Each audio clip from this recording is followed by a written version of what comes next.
Redemption begins. Find yourself within. Take up your blade. Let the fears within fade.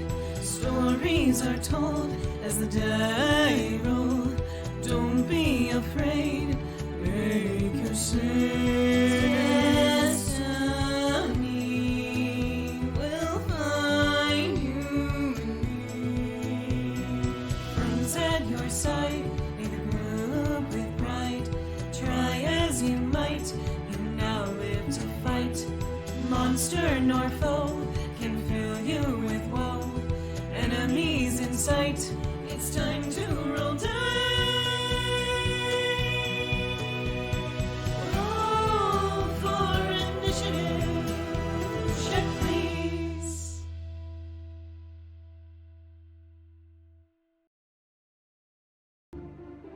Hello, checkers and pleasers. We are back. Hello, hello. Welcome there. This is Check Please, and I'm your DM, Beardy. And these are my lovely players. Hello, hello. My name is Keni, and I play Louie Freeman, Wizard Sad Boy Extraordinaire. I'm Grem, and I play the Valentino. I'm Shane, and I play Xander. You can refer to me as Xeno. I'll be playing Zu'lin Crowbat. Can you just do Zu'lin's voice in and out of character all day, All please? day. Yeah. I don't even know. I'll scramble it up in my brain too. I don't even know what's coming. Xeno doesn't exist anymore. Only Zu'lin. No. Is that how you do Zu'lin's voice? You give yourself a concussion and then you start talking Shaking like baby this? syndrome.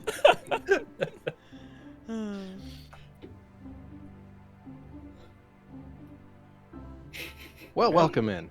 Here we all are on another lovely evening. Welcome back to Check Please, everybody. So, does anybody want to go over a recap of what happened last time? Sure.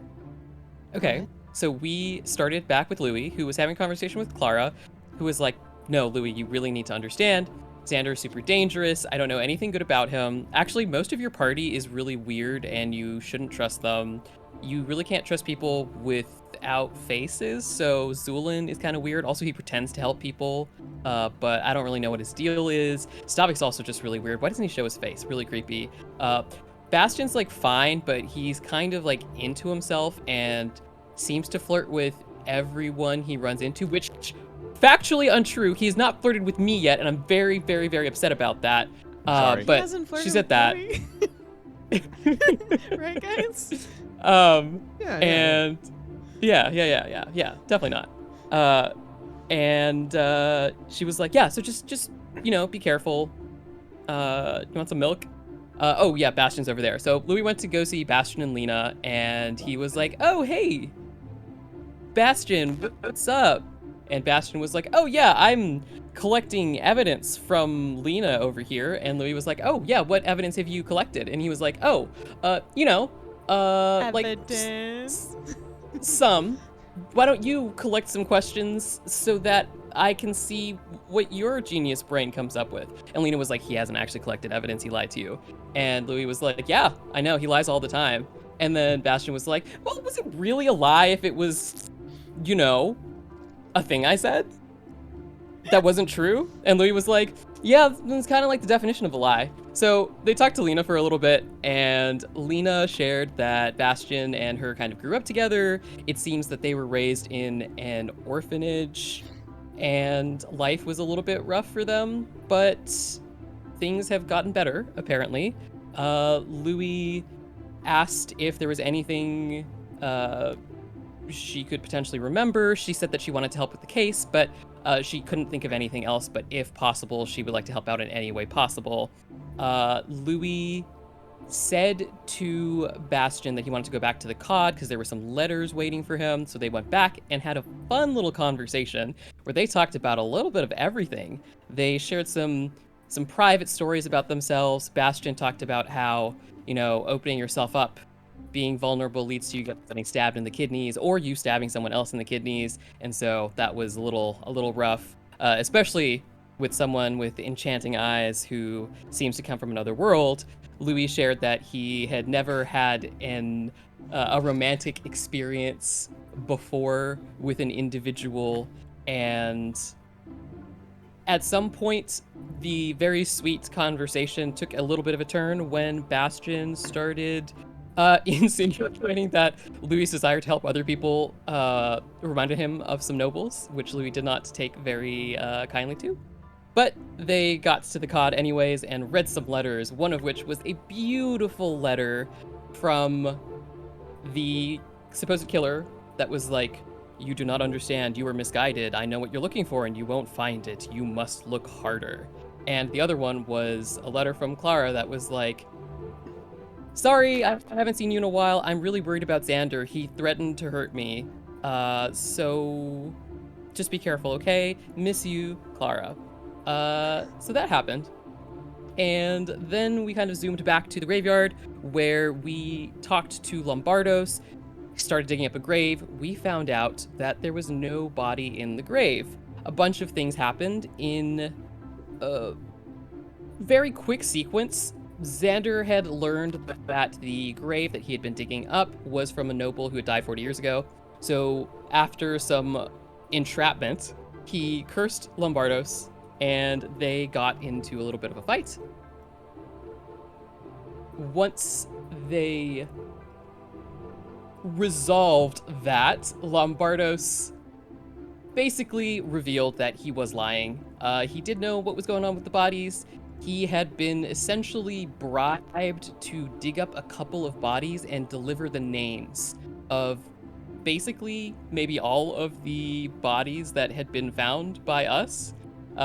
Some strange individual had been writing letters signed with an A inside of a circle, and that was essentially the only way that he could afford to upkeep the cemetery because his predecessor had not the best spending habits, one could say. He had a gambling problem. So we got the list of noble names from Lombardos, at which point he was like, "I think I might die because I share this information with you. If I give you the next names, he'll definitely kill me."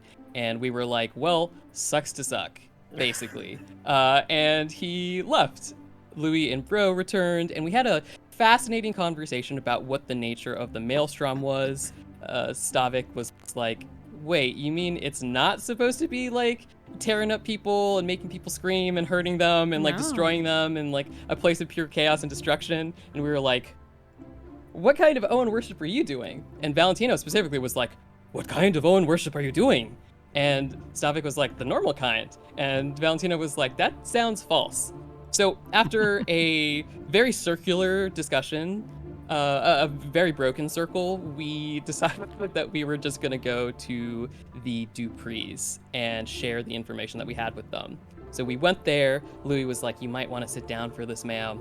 Lady Kasara said, "Nah, I'm fine." And then Louie was like, "Yeah, the killer murderized your husband. Also, he's like really young for some reason right now." And she was like, "Oh," and told us that apparently he had died in a mysterious event some years ago while traveling eastward, probably from Pentris to Rosalejo, and that she was not in a place to talk about it right now, but that she would contact us when she wanted to. So we left post-haste, returned to the office, found a body there, one that was not marked, and a whole bunch of stuff happened there. We learned who she was, that she was the body that the guy was digging up as we were talking to him. She spilled all that blood, but didn't know how that blood had been spilled or when it had been spilled. We learned that Stavik had accidentally been hiding from us that he had an item that made him a shadowy figure, just like the shadowy figure that's been killing people for the past month. It's crazy. It's crazy. And it was a wedding gift that his wife actually identified for him, since he doesn't have the capability of identifying those kinds of magical items. His wife, who's been missing for 70 years after he died. So that happened. I don't know why you bring that up. There's no way anyone he knew back then You're would right. still be around. You're right. Right. No It was way. 70 years. They'd Yeah. be dead, Years ago, for they're sure. How would anyone be around for that long? That sounds You- impossible. She also gave me these like body bags to move people around the city. I don't know why. Yeah. Super She weird. showed me this really cool like circular cut marking technique that she did on her like her Yeah, shape her pattern. wood carvings. Exactly. Yeah. So we discovered that there were cracks in Stavik that were emanating some sort of heat, but Xander sealed them up and warned everybody that messing with Stavik could potentially have very bad consequences because his soul was perhaps attached to the onyx that he is made of. And then after that, we basically took a little bit of downtime once the coppers took the body away, and Xander decided to head off for his rendezvous with the mysterious librarian. All right. I think that's All right. mostly it. Yeah. Which brings us two- back to two the present little then. Points I gotta stick in there. Clara did say that Valentino was cool. Yes, Yes, she said except that's Valentino. true. Valentino was awesome. And- Also, Stavik suggested he kill the gravekeeper. I That want was to the other point that one, out. yeah. Yes, yes. No, he Glad we're on the figured same it out. page. He just, as we were all thinking, knew that the gravekeeper was the one who had killed these women. Yeah. Mhm. Yeah, the guy who walked with a pronounced limp and looks to be Mhm. emaciated and very Yep. weak. Yeah, that guy. Mhm. Do you want to say it or do you want me to say it? Never again. Never I again. love it. Oh. I will say again, it is always a pleasure to play with Skrewy. Really He's is. so Agreed. good. All right, well, let's get into it then. So, it is the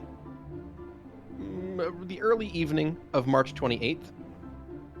Most of the group is here assembled at your offices. And I guess my first question is, are we going to follow then Xander's escapades around Yeah. the city? Yes. Alrighty. Yes. Yes. Yes, indeed. Yes. All right, let's go. Let's Okay. go, shall we? All right. So, party is currently located at your offices here at the southern end of the Ivy Park area. Go ahead and swing the map over to that point. Yeah. So from there, you can make your way over to the Luciana Library, which is just a really easy jaunt. It's just right down the road. It's Right great. down the road. Right down the road. Right down the road. Indeed. And you find yourselves, at least Xander, you find yourself, only a few minutes later, at the steps of the city library. Excellent. What would you like to do? Xander is going to quickly look around for a shop that looks like it serves food, and he's going to try and buy something like maybe a seafood paella type situation. And once he does, he will head into the library. Okay. Yeah, you find somebody that serves, a seafood paella, and you manage to get a bunch of that together from a street vendor, because the city is always filled with these little street foods, which is, adds a nice little sparkle of spice and flavor to the air. And you walk up to the library and you head inside. And there, standing behind the main circular counter, is everyone's favorite librarian. He's currently working through a stack of books, taking out cards, writing things down into ledgers, and stacking and organizing things. He does not see you approach. He's far too busy. Xander is going to maybe watch him for 30 seconds. Okay. You give him a watch for about 30 seconds, kind of getting the idea of his workflow and routine. He seems to have a certain way about these books.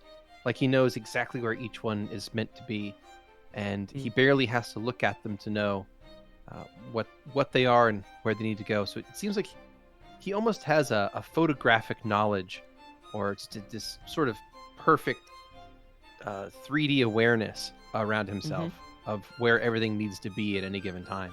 So he'll reach and grab something that is outside of his entire field of view, and he'll grab it and put it in front of him without having to grope around for anything. He knows right where everything is. So he reaches out, grab a thing, write a thing. You think that if he had 2 or 3 more arms, he would be more efficient. But at the moment, he's just working at capacity, just processing in and out pieces of information. Gotcha. Note, ask Zu'lin about potential body mods for Detlev. Got it. you could have asked somebody else. That's true. That's true. That's true. Reladine. I don't know if Yeah. it'll be working as well. No. Yikes. After a little bit just admiring him, Xander is going to clear his throat. He turns and sees you out of the corner of his eye. Oh. And at that, he'll turn all the way and give a big old smile. Welcome to the library. Good to see you again. It's good to see you as well, Detlev. I hope I wasn't interrupting. Oh, not at all. Just processing through a bunch of books. What can I do for you? Well, you had suggested earlier that you might want to talk, so I figured I would come by and perhaps we could talk. Have you had dinner? I had lunch earlier. Haven't had any dinner, though. I suppose I could have a bite. Library's not closed for a little while yet. Oh, perfect. Well, in that case, he's going to hold up his bag. I got something for you. I don't know if that was a little presumptuous. I'm not quite sure what your tastes are yet. But if the library is still open, I do believe I have something for you. He's going to say, and walk up towards the counter and pull out the book that Detlev suggested for him. Mm-hmm. And he takes a look at it and says, "So, what did you think?" I think that I was very excited to read up on this new topic, but it didn't seem to be anything that I didn't already know. Detlev gives you a knowing nod. Says, "Yeah, it does just seem to kind of be a rehash of things that the author doesn't really want to say out loud, huh?" Indeed. It's strange how that tends to happen. Well, what can you expect? Some folks just don't understand certain kinds of magic, and when they try to write about it, they just try to make sense of it the best way they can. But for this guy, I think he was mostly just trying to sell something with a different name. Probably. Seemed that way, at least. Speaking of authors and the way things are perceived, I managed to convince Stavik that it perhaps might not be the best idea to try and recreate that book. Oh, good. He really shouldn't. That book's pretty awful. Yeah, it certainly seemed to be. I think, honestly, it's probably created more problems than solved. Likely. But what can you do? I suppose you can only try to move forward and solve whatever problems you run into. Yeah, and make sure to limit the people that can attain that kind of information. Yes. Precisely. It's a good thing you can't read that book anymore, huh? Yeah. Very good. So, Anything else I can help you with? there are a couple of topics that I am interested in reading up on. One of them is the history of certain noble lines in Louisiana. All right. Well, what can I help you with? Well, I know that one of the wings of the library was a result of a donation by the Bescos family. Oh, sure. They're one of the oldest families in the city here. They have a lot of prestige behind that name. Oh, yes, I'm sure. Is there a book or a series of books that you would recommend to learn a little bit more of the history of some of the most prestigious of Luciana's families? Yeah, I think I do. But I think that you'll find a more important book maybe somewhere else. What? Just give me a minute. I'll find you something interesting. Sure. And what he'll do is turn from where you're at, walk down one of the aisleways away from you, out of sight, and leave you there with this bag of paella on the counter. Xander will just twirl his hair. A minute passes. The smell of paellas fills the area. Another minute passes. And then eventually, coming back around the corner is Detlev, and he's holding a stack of loosely bound flyers.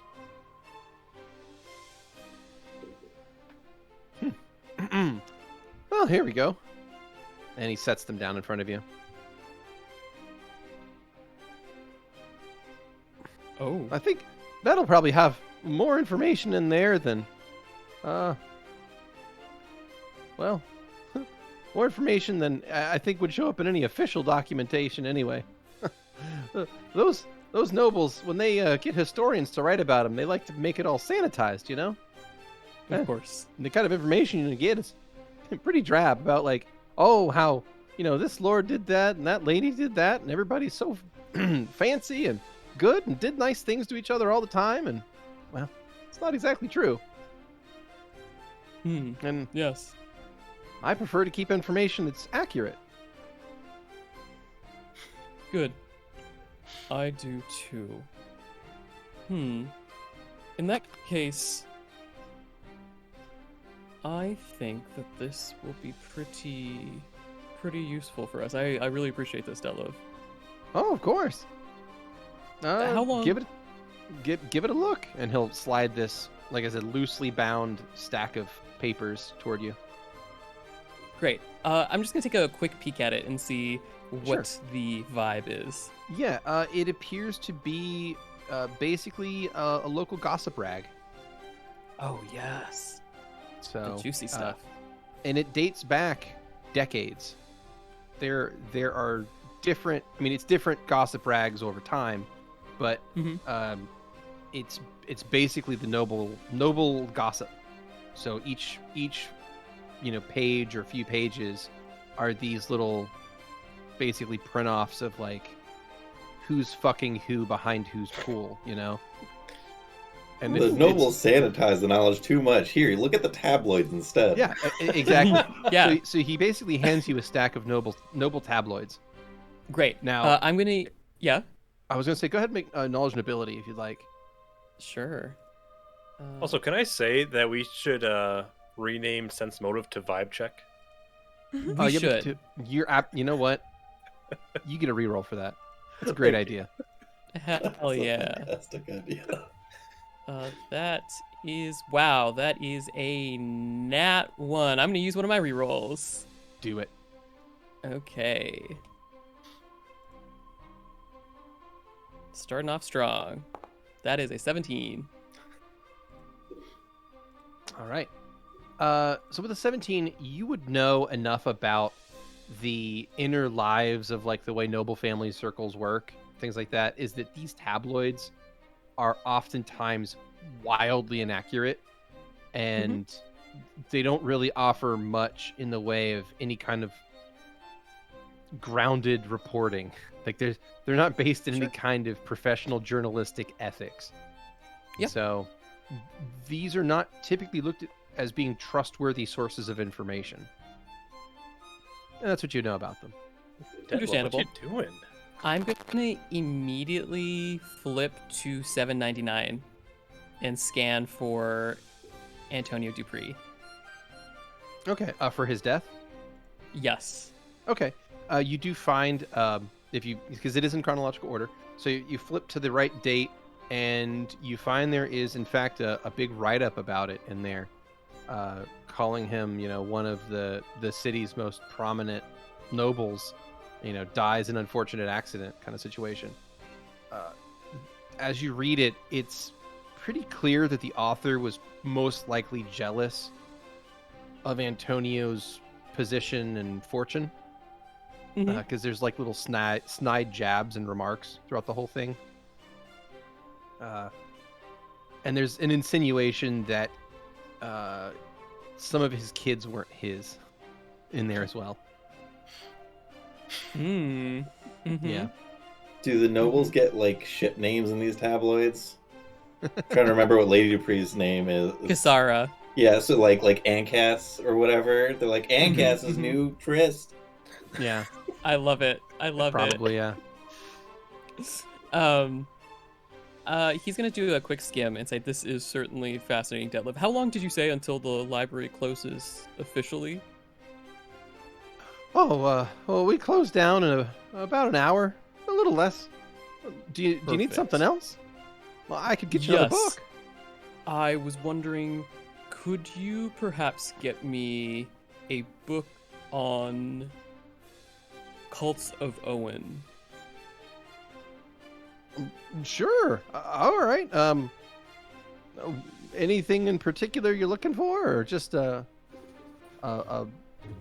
archive listing? You want books of rites and I- prayers? I'm looking for something that ideally describes the different factions as they work. Stavik has shared some of his struggles, and he seems to be a little bit Hmm. confused about certain things. Well, he shared his struggles with me too. I'm glad he's trusting more people. He certainly Me needs too. friends. I could imagine. Mhm. So, But yes, it's always I nice to think- have friends, wouldn't you say? Yes, it is. Though I can't say that I have many. Well, that's a real shame. You seem like a nice person. Let me go ahead and grab a book for you. Goodbye. Thank you. And he'll turn and walk away. Do you just Leaving get you once friend zoned again. by Detlev? Is that what just happened? Once again, standing there with this quickly cooling paella. And a minute will pass, and then another. And then he'll come back, and he has a couple of these red-bound leather tomes, and he'll set them down in front of you.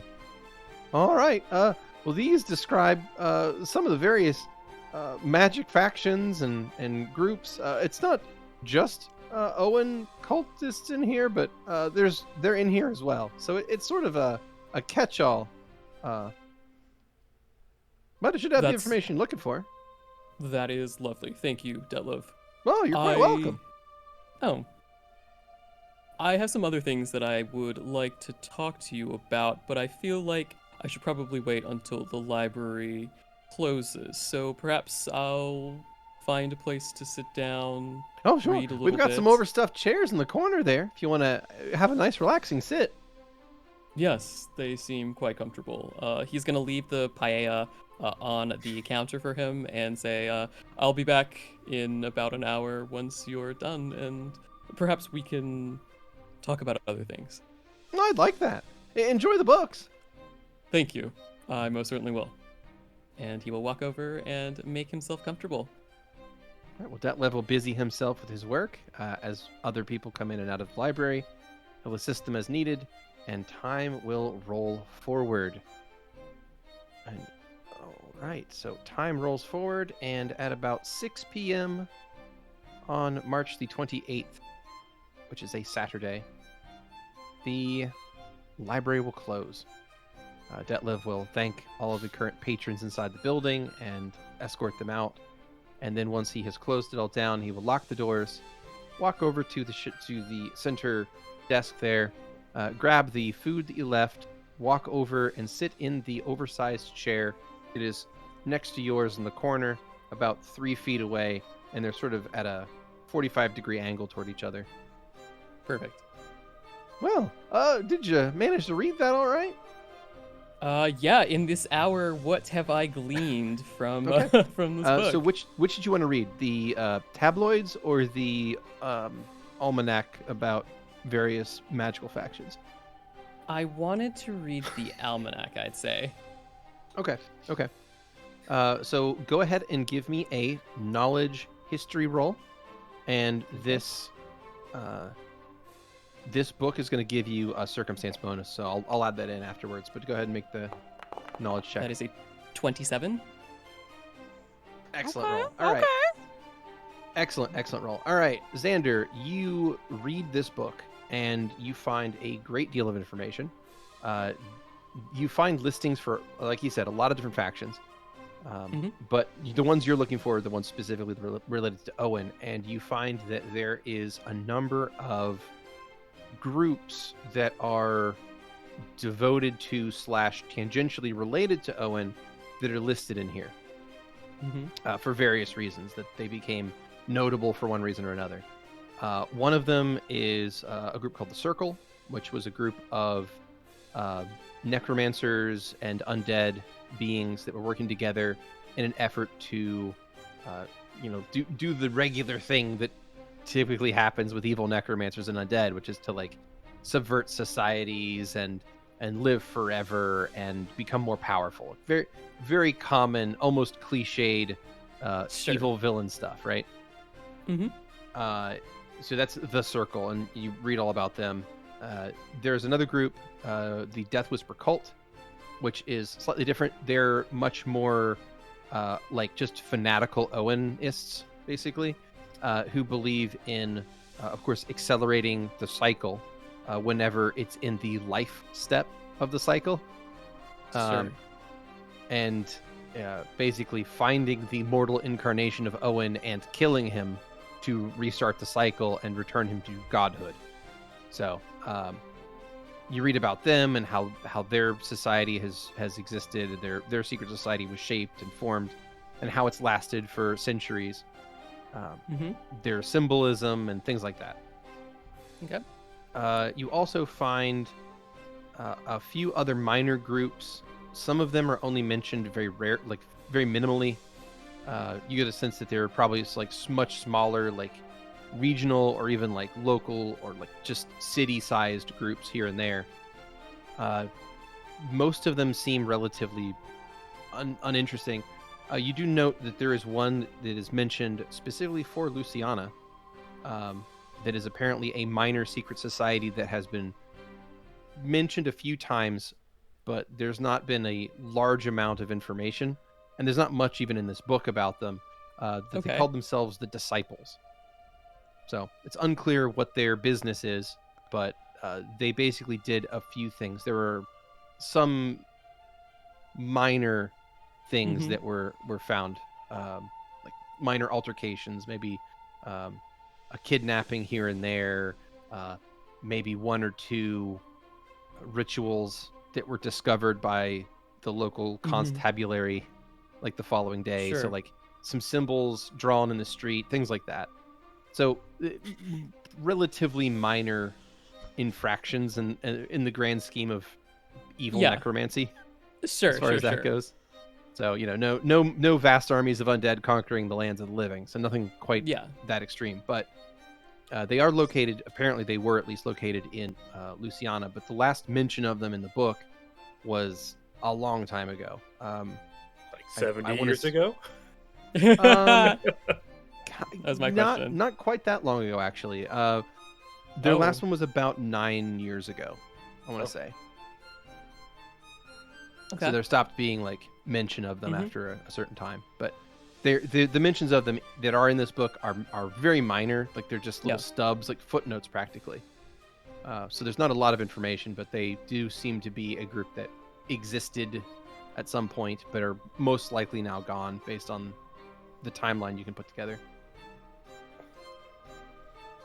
Xander is going to look at Detlev and smile brightly.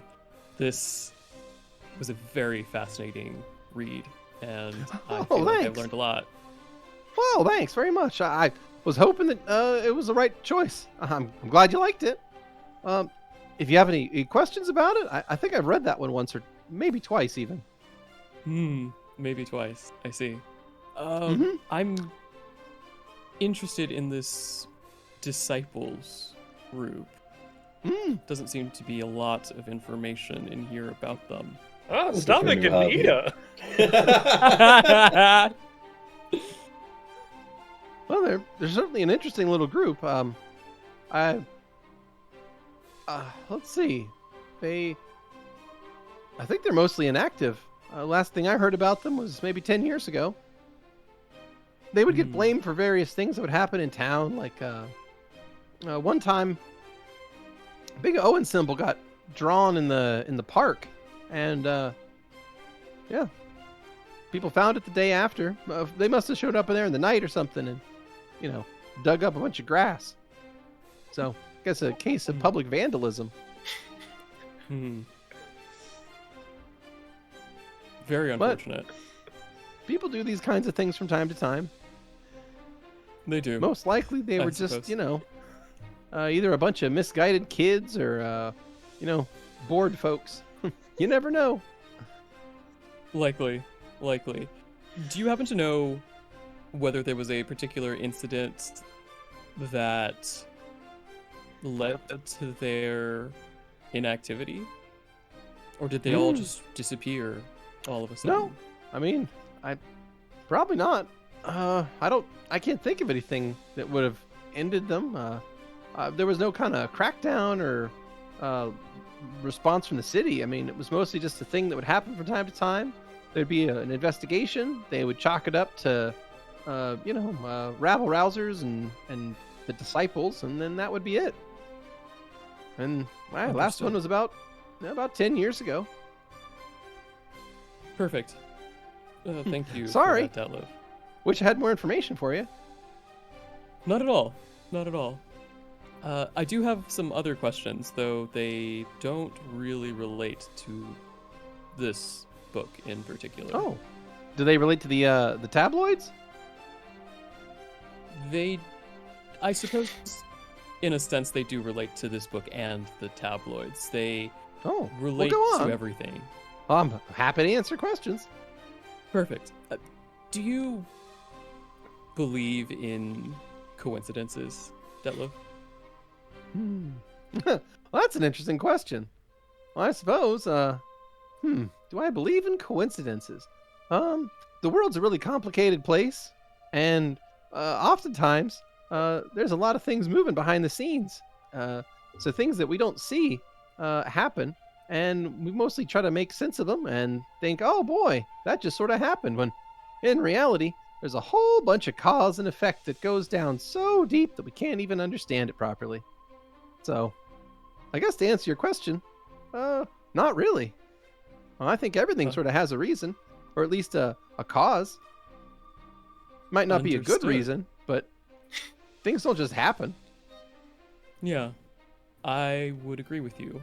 And in that case, I'm very glad that whatever machinations of the universe behind everything put us onto this path together, because I never imagined that I would meet an individual like yourself here in Luciano. What a strange thing to say. Well, it's nice to have met you too. Is there any other questions I can help you answer? Yes.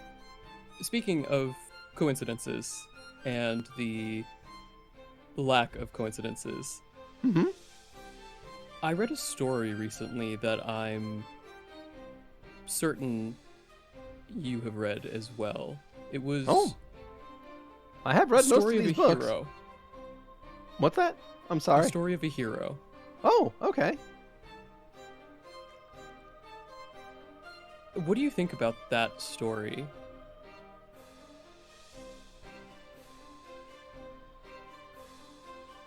I don't know if I know that one. Could you tell me how it goes? Yes, I believe it started with a butterfly who had grown tired of his monotonous life and so thought to perhaps explore a little. He looked for something different, and one day he discovered a star that had fallen from the sky. He partnered with this star and went into the forest, where he was informed, or he learned, that there were all sorts of dangers in there. There were dark forces at work. There were snakes that had choked the life out of the forest, so to speak. And with the help of the star, they managed to free the forest. I think I remember sort of some of these. This wasn't a finished book, though. This reminds me of a draft I read once. Yes, indeed. It has not yet been published. All right. It was a fun little story. Something about it that you wanted to know? Yes. I was wondering, what do you think about stars? And Stars? butterflies? Butterflies? Well, I mean, they're pretty imagery. Stars twinkle and can provide light at night and look pretty, and sometimes you can draw pictures between them in your mind. People are born under stars, and makes them lucky or unlucky. Stars are usually seen as a nice boon and a good thing as far as divinations are concerned. I think stars are quite nice.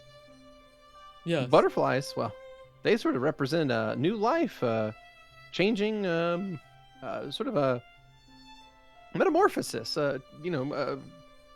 transition from one kind of life to another. They are about growing and becoming better than you were. Indeed. They're usually vibrant and bright and happy, and are a lovely symbol for that kind of thing, in a literary sense, at least.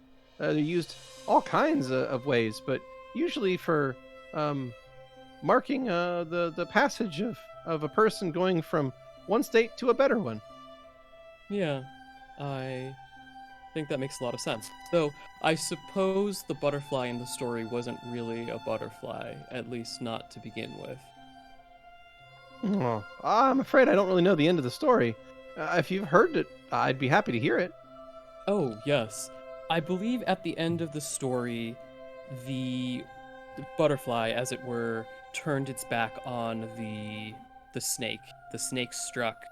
The butterfly was injured, and trying to save his friend, the star. Oh, yeah. That was the end of the draft that I read. It was very sad. Yes. A very tragic ending. I was hoping that it would be happier. What happens then? I believe they merged essences, as it were. They sort of became something else. And once they did, they reduced the snake to ashes in a nimbus of blue flame, blew the dust away, which then blew into the sky and became stars, at which point the star revealed that it was not actually a star, but a flame, and that it had chosen right. It had chosen a moth, because moths are always drawn to the flame. But in merging with this star, it seemed to have transformed, become vibrant, become something different than it originally was. A hero, in all senses of the word. Oh, that's fun. That's a much nicer ending than I was expecting. I'm glad that it went that way. That's very nice. I'm glad to hear that. Me as well. When was this draft that you heard from? A little while ago. My good friend Louie would, talk to me from time to time, and I would get updates and things. And one time he shared with me this lovely draft of a story about a butterfly and a star. I'm glad to hear that it had a fun ending, though. Sounds like an interesting twist. Yeah. And everyone likes an interesting twist. Yes. I suppose they do. No coincidences, indeed. Well, I suppose I also have some related things to talk to you about as well. I don't know how to say this exactly. When I first encountered you, I wasn't quite sure what to think. I'm just a librarian. Yes. As am I. In a way, that's true. Yes. I suppose so. I suppose we have different ways of organizing our information, though. But Yes. I think your way is no less interesting. Xander is going to laugh at that. Maybe slightly less convenient, though. Or maybe more convenient. Certainly. I suppose Well- it's really how you look at it, huh? Matter of perspective, yes. Indeed. I, as you might surmise, am not in the habit of trusting a lot of people with information, as you are as well, as I've discovered. It's a good practice as a librarian and someone who keeps information that could be used in the wrong hands. And as such, it's always been very difficult for me to to share and to trust with others. So it's a very fascinating experience to be here in the library with you, because I think you are perhaps the person that I trust the most in the entire world, which is strange because I don't even know you all that well. Well, I'll take that as a high compliment. Yes, it certainly is. It would have been inconceivable to me 3 days ago. Well, I'm glad you have such a high opinion of me. Like I said, though, I'm just a pretty simple librarian. Yeah, of course. How do you know who to trust? Well, that's another one of those difficult questions we have to ask ourselves, huh? Yeah. How do you know who to trust? Well, sometimes you can look at a person and see the kind of quality of character they have and whether or not they're capable of doing great harm to the world. And sometimes you just have to go with your gut. I see. It's a difficult question. One where you have to look at someone and you might see some darkness in them, but know that they've also got good in there too, and they're capable of holding both good and evil at the same time. These are the kind of deep questions that, well, these answers aren't easy to get. Of course. Would you be interested in doing some arts and crafts while we talk? Oh, all right. I enjoy arts and crafts. I mean, don't have much of an opportunity to do them. Usually poetry, but I'm saving all that for the poetry slam that's coming up next week. Oh, yes, I actually have a poem to share with you, perhaps while we make something together. And he's going to pull out a series of paints and also some clay and some dyes. He's also gonna spread a mat over the nearby table, so nothing. Yeah, there's a spills. small table between these two overstuffed chairs. No Perfect. macaroni. No macaroni today. Xander's like, I gotta get back to my macaroni picture of birds with hats.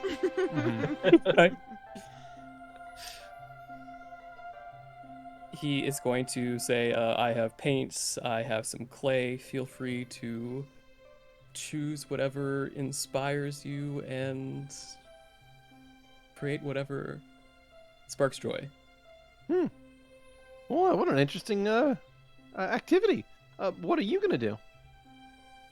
I think I will join you. I haven't read a poem out loud to someone in quite some time, so perhaps keeping my hands busy while doing that will be relaxing. Though I suppose this is a riddle as much as it is a poem. Oh, a poem and a riddle. All right. Go ahead then. I'll get started on this clay. And are we making the same thing, or are we making our own little things? That is a great question, Detlev. I suppose we'll find out at the end. Oh boy, that sounds like a fun little game. All right, well, whenever you're ready to start. Okay. Xander is going to reach for some of the clay and some of the dyes, and he's going to open all of them, and then he's going to just close his eyes. Put them down, close his eyes, and he's just going to reach and start grabbing for things. And without any particular intention necessarily, he's just going to go with the flow and see what takes shape as he begins to recite this poem or this riddle for Detlev. He'll close his eyes, clear his throat, and start. Shadows dance behind heavy lids, fluttering in the breeze of a loving mother's final breath. She speaks of love, she speaks of truth, yet she lies in a ceaseless, sleepless, shallow death. Hold the brush with painted lips, stained by the sweetest fruit. Eternal love has taken root, unknown to space, unknown to time. It endures, but is not mine. Purest of clays, I reach out to shape. fractured echoes of the past, haunted whispers of things to come. What form will it take? How long shall it last? Is it a dolphin? Yes. Fuck you! Correct. I'm gonna kill myself. Well, what a lovely poem. I'm glad you liked it, Detlev. He's going to say with his eyes still closed as he is kind of molding and adding a little bit of dye and just shaping it. You provided me with a very fascinating poem before, and so I thought I would return the favor. I have a sense that there's more meaning within yours than mine. Mine was just about the Ivy Park being pretty.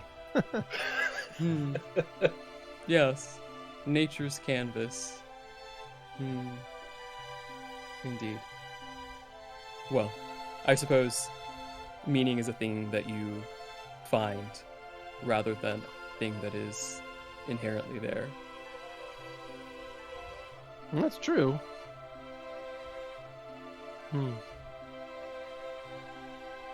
You're an interesting person to talk to, Xander. Thank you. I think you're very interesting as well. He's going to say as he continues to focus a little bit on what he is needing with this clay.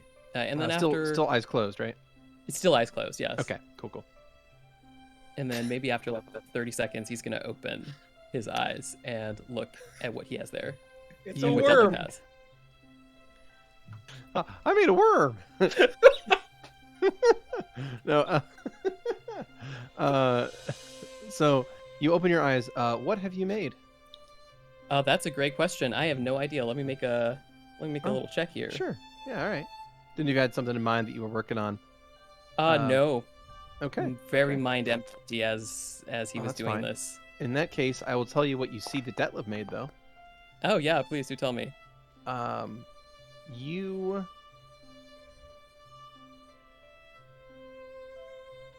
You are able to see in front of Detlev what looks like a statue, like a little statuette. It's about 8 inches tall, humanoid form. Fertility symbol. It's Xander's face. faced away from you, right? Currently, it's faced toward Detlev as he's working on it. But he looks like he's putting on the finishing touches on it. And when I say finishing touches, I mean the finest of detail work.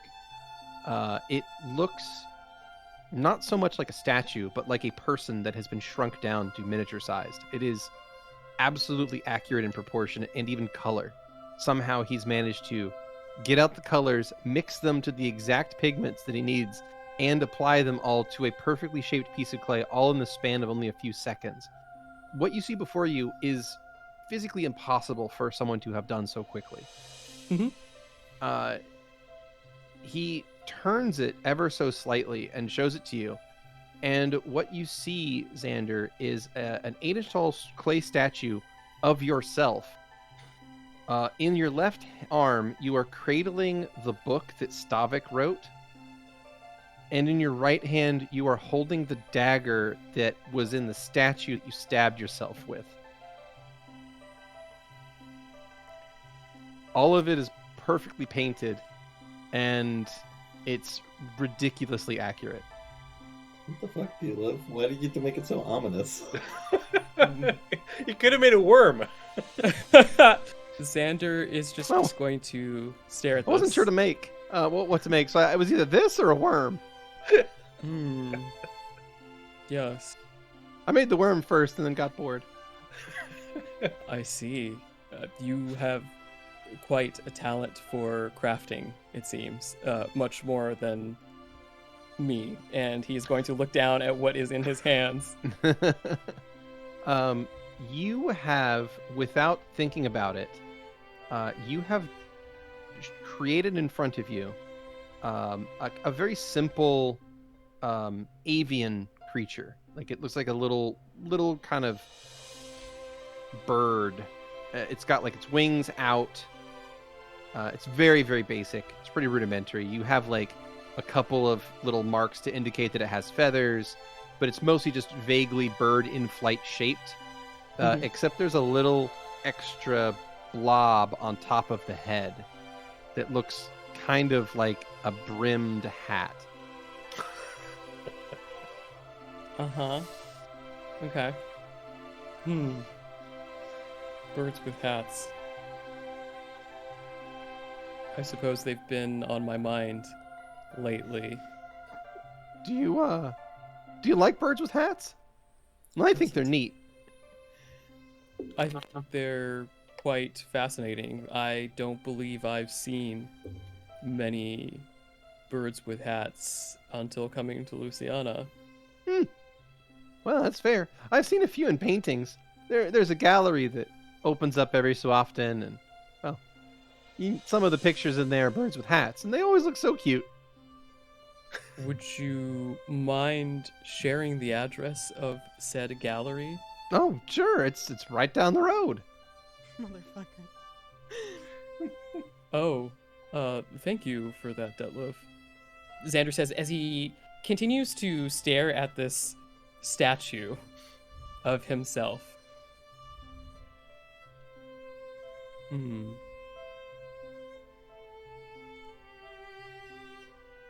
I wonder. Well, is everything all right? I hope I didn't make it wrong. I wanted to catch you in the best possible light. No, I think you were very faithful to the physical characteristics. I'm honestly impressed at your craftsmanship. I tried to get your chest definition just right. Thank you, Detlev. He's gonna say, touching his chest. That's very thoughtful. I suppose I do have a question related to the statue, but only tangentially. Oh, sure. What can I help you with? I feel like there are a lot of things in Louisiana that I did not expect. But one of the things that I expected the least was to be a known quantity. Oh, don't you worry. You're pretty unknown to most people.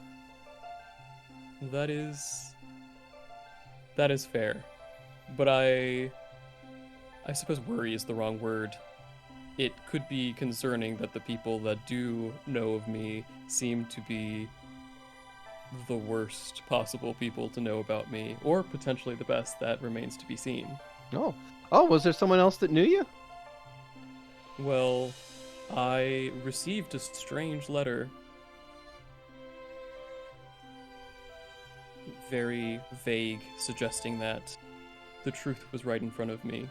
Oh, Oh, you got my letter? well, that's ominous. Right. Apparently, I was. You think it was the killer? I'm not sure that the killer is a killer in the way that we think the killer is a killer, if that makes any sense. No, but I'll take your word for it. Great. I was wondering, can you see the truth, Detlev? Sometimes. It really depends. If it's been in books I've read, then usually. But sometimes, no. I suppose it just really depends. Yes. I suppose I just need to open my eyes wider. Well, that can be dangerous. Just be careful. Some powers are difficult to control. Yes, I suppose they are.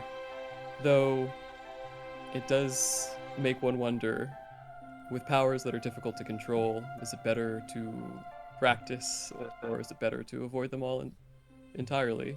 Though, there is no answer. Well, I can tell you from personal experience that I've seen someone who had a power they didn't understand and couldn't quite control, and well, they tried to avoid it for as long as they could, but that curiosity eventually got the better of them. And they said to themselves, well, I have this whole new ability and I don't know what to do with it, but if I just let it linger and gather dust, what's the point of having it? That person exploded. But that's a whole Well. different story. I see. Certainly concerning. Well, I will keep that in mind, certainly. Especially since I haven't been feeling the best lately. Oh, well, I'm sorry to hear that. Maybe some of this paella will help. Are you sure? Well, yeah, I did there's buy enough for here you. for both of us. All right. Then I suppose I will eat. All right. You grab, there's a couple utensils that the street vendor gave you. They're just little cheapy, like, throwaway wooden ones. Yeah. But they're really pretty bad. They're really more like just sort of sticks with like a flattened end at one end. Yeah. But it's enough that you can still eat the stuff. So you and Detlev dig into your food, and what's interesting about it is that you smelled this for like an hour, right? It had gotten cold. It was sitting on the counter. You bought the thing from the street vendor, so like you were aware of what it smelled like this entire time. But as Detlev, adjusts the bag and opens it up and gets the sticks and hands you one, and you start to actually dig into it, it's not cold like it should be. It's piping hot like it was just freshly served, and the smell is somehow richer, and the flavor is somehow more vibrant than it should have been. It's delicious. And as you eat it, you feel perfect. You feel the best you've felt physically in a long time. I'll put it that way. Okay. So you're not sure exactly what that means or what that did, but you feel pretty great, actually. Xander is chowing down, looking at Detlev with just a mix of expressions on his face. This is really good, he's gonna say in between bites. Oh, yeah, this tastes like it's from the guy that usually sets up shop right outside the library. Yeah, he's nice folk. Now, let's see. Really bad with names sometimes. Was it Tiago? I think That it was sounds Tiago. correct. But yeah, real nice chap. Hopefully, hopefully he's still doing well for himself. But it tastes like his food. How do you like it? I don't even know how to put into words how delicious this meal has been. Tastes like fish. Yes, I suppose it does taste like fish, Detlev. Nailed it. Well, if I'd known that paella was the solution to some of my issues, I would have bought it a long time ago. Some of the most complicated problems have some of the simplest solutions when it comes down to it. I suppose so. He's gonna look down at the food thoughtfully. Is there anything else you wanted to talk about?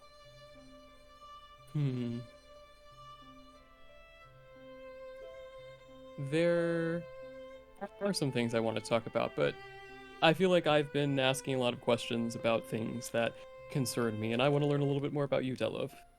Tell me about yourself. Not much to tell. I'm just a librarian. I see. What do you like to do in your free time? He's gonna say with a little bit of a smirk. Would you believe me if I told you reading? No, say it isn't so. That's true. I like to read. I have a whole lot of books here to read, and, well, that's what I do in my downtime.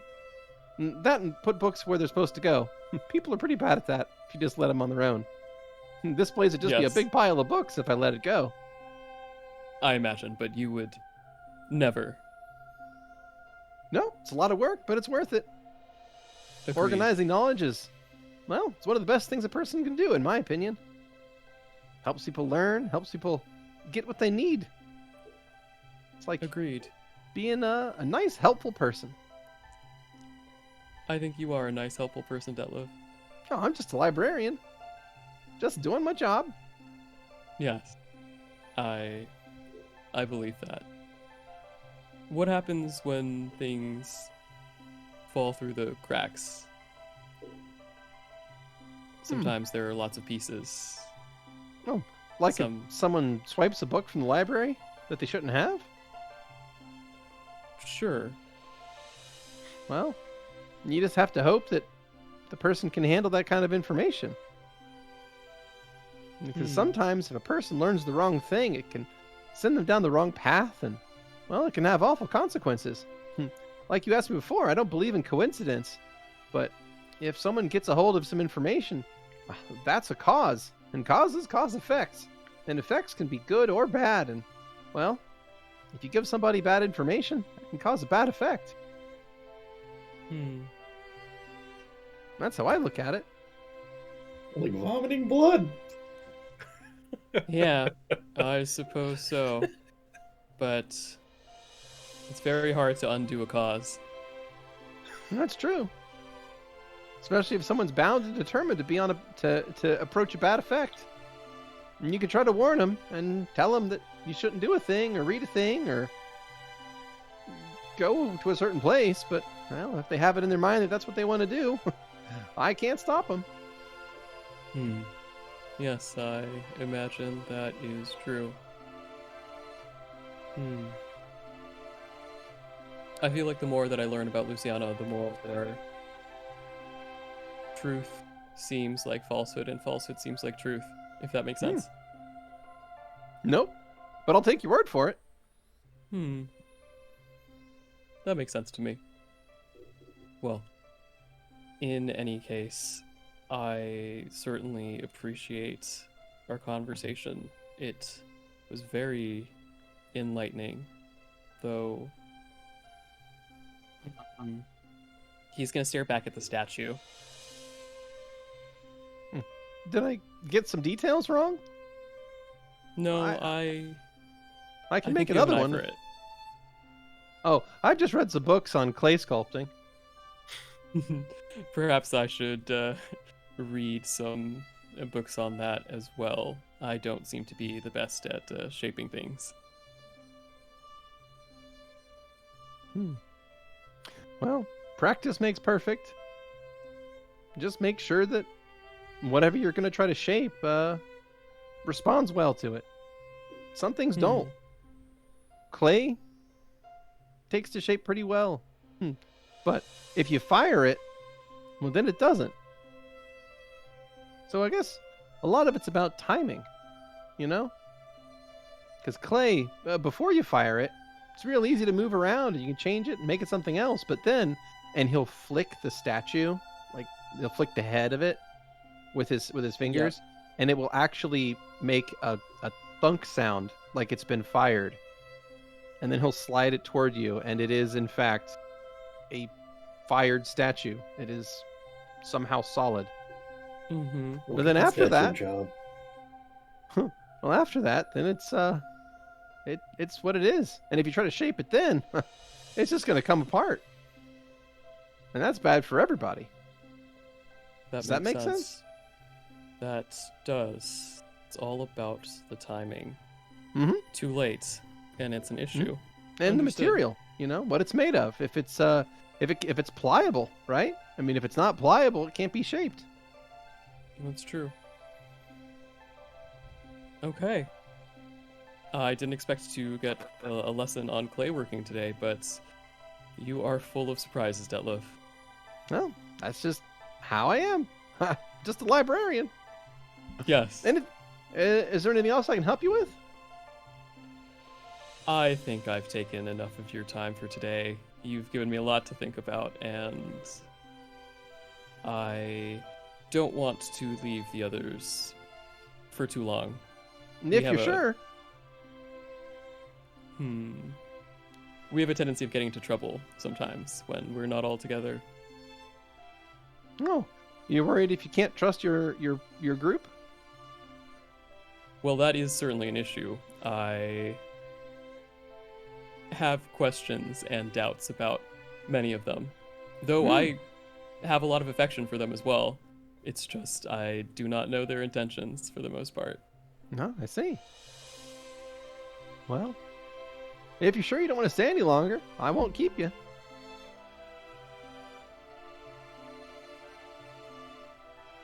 Would you like to be friends, Detlev?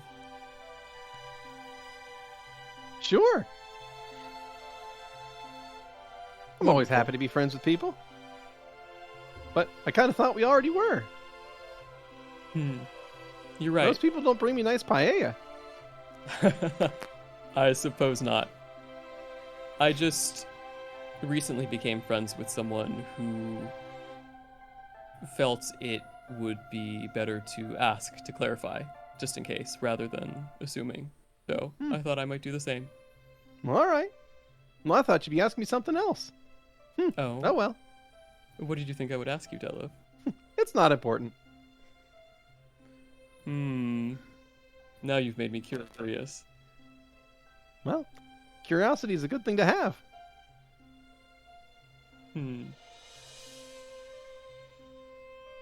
Is there anything else I can help you with? I suppose there are a lot of things you could help me with. Such as? Such as this case. Oh yeah, your work. That's a real doozy. Indeed. We recently came upon some shocking developments. Go on. Apparently, people aren't dying. Well, I don't know about that. They have been finding an awful lot of bodies. Yes, but apparently these bodies are bodies of people who have died a long time ago. How very interesting. Yes, indeed. And we learned that there was a figure that was somewhat Stavik-like who deposited one of these bodies in our office not 3 hours ago, perhaps? Oh, that's very grisly. Oh, I'm sorry that something Indeed. like that happened. Yes. And I believe that's the same person who left the note for me, and another note for Louie as well. Oh boy. Golly, Yeah. that's a really rough situation you're getting into. Indeed. I'm And I sorry feel like this we might person knows where make you it live. worse. Apparently everyone in the city knows where we live, thanks to the flyers. Have you seen them, by the way? I'm afraid I have. Is that some? What do you think of them? Well, there were some fairly reductive things said about Valentino, if I'm being honest. Certainly. The Staviks seem to be relatively accurate. But I think a lot of them had at least a core of truth. I think that Louie's pretty smart. He's always saying interesting things and bringing me nice gifts from time to time. I always have a good recommendation for him for books too. So I Indeed. think he's pretty on the nose there. Excellent. I would agree with that assessment. It's a shame that Bro didn't have much of a description, but that is likely Bastion. Oh, the other guy. Yeah. Yeah, the other guy. I assume that he didn't have a description because he likely helped provide some of this material. Interesting. Yes. Well, as long as he's helpful. Yes, he does seem to be rather helpful, though. I never know where I stand with him. Oh, all right. Well, if you can't trust him, better be careful. Yes, I generally try to be.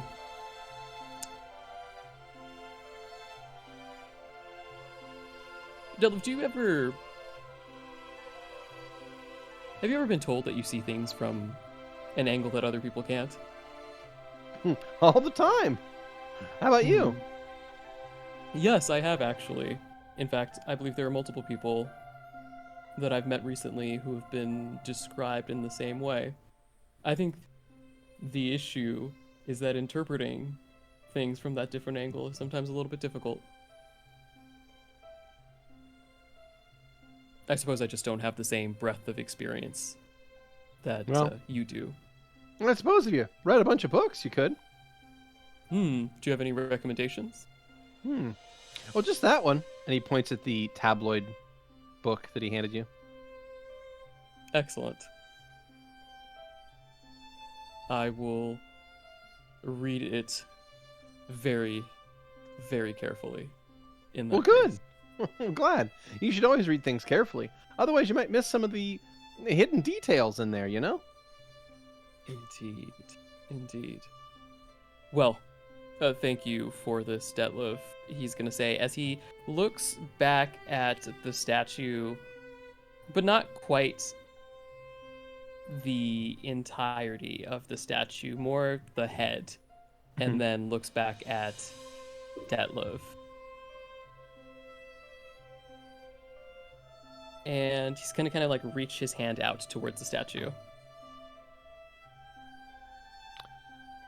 As you do that, the statue does not move. Excellent. Yeah. Great. You hold your hand out to the statue. Good. Not...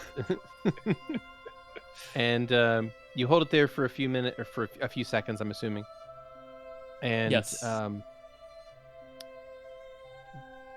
Detlev will sort of, he's watching your gesture toward this little statue, and he looks at you and he looks at the statue, and then he'll reach a hand down and he'll pick up the statue and kind of like, I'll pick it up, hold it like an inch off the ground and like kind of move it around a little bit, almost like he's like mockingly talking through it, and goes, "Hello, Xander. I'm Hello, Xander. statue. Nice to meet you, Xander." Nice to meet you." And then he'll like move it forward to like it's shaking your hand that you have held out. He's gonna reach out a hand and shake it. Man, this date is getting hot. Right? How are you Then he'll- doing on this night? Well, all right. I was made Me of as well. clay. You were made of clay. Do you have any thoughts? Do you prefer being made out of clay? Would you Detlev- rather have been made out of something else? Detlev looks at you and looks at this little statue. And he's not sure how long you're going to keep this up. He started the bit, not me. He wasn't- will take the statue. Wasn't sure why you're reaching out for the statue. Yeah, sure. So he'll he'll let you hold that. Was it? Well, I hope you like it. The likeness might not be perfect, but if it's holding something, the wrong thing, I wasn't sure what you wanted to be doing in the picture. If you just wanted to be posing with like your hands on your hips, or with like a hand up in the air, I wasn't sure how you wanted it to be formed, so I just decided to give it some things to do. Understood. But I think I probably shouldn't be touching that book. That's true. He'll pick the statue up and look back at the book. Maybe it was a bad idea to put it there after all. Oh well, too late now. And he'll set it back down in front of you. I suppose it has been fired. That's true. It's hard to shape now. Gotta take That's the tiny true. book out of his tiny hand and see if it has all the words in it. Yeah, Xander is going to hold the statue in a way that makes it clear that he's avoiding touching the little likeness of the book. And he'll kind of like look at the dagger. Does it even have like the tiny like etchings and stuff on Yep. it? It looks like it even has the faintest, tiniest little etchings of circles on there. I like this one though. Oh. That's a very interesting weapon. It's said to have been the dagger that Owen himself carried when he was mortal. Really? It's actually seen in a lot of statuary of Owen. You can't just say stuff like this, Detlev. Oh, I see. did not realize that this was the case. Mhm. I saw a dagger just like that the other day, as it turns out. Well, was it real or was it just part of a statue? Well, it was part of a statue, but I don't know that being part of a statue makes something not real. Hmm. He's gonna say as he touches his chest. Well, I suppose that's true, but now the real one of these was lost centuries ago. Interesting. I wonder where it went. Though, I suppose Valentino was also lost. Maybe centuries ago? Unclear.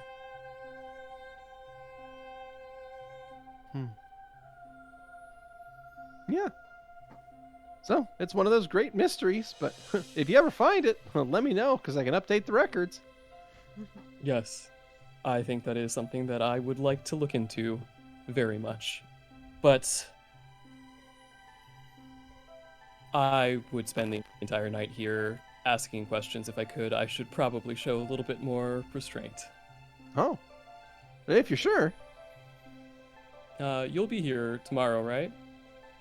Yep. Well, perhaps we can make a habit of every once in a while having a little get-together, maybe trying some of the local cuisine. And Well, sure. If you're ever feeling down again, you can just bring some food over here and we'll have a conversation and hopefully it'll pep you right back up. Can I give you a hug, Detlev? Well, all right. Xander is going to go over and he's going to gently put the statue down, and then he is going to give Detlev a really, really, really big, tight hug. Oh, His facial hair is itchy. Great. He Get has- up all in amazing. He has that. He has a very curly mustache and beard, scratchy. Amazing. I have to ask this question. What does he smell like? Books. weirdo. Old books. Wow. I'm just saying, like, if it's no, that close no, that I'm getting beard Yes. scritches. Yeah. Well, I mean, you hugged him, so yeah. I mean, imagine Yeah. that close. So, in that case, yes, you do in fact get an idea of his aroma, and what it is the smell of leather-bound books. So it's old Maybe leather. shit his pants. What? Nothing? Leather-bound books, like old paper, a little bit of like a touch of almost like a sandalwood in there as well. I see. Okay. Okay. You think it might be like potentially whatever like is rubbed onto like leather-bound tomes to keep them supple Yeah. and keep them from cracking.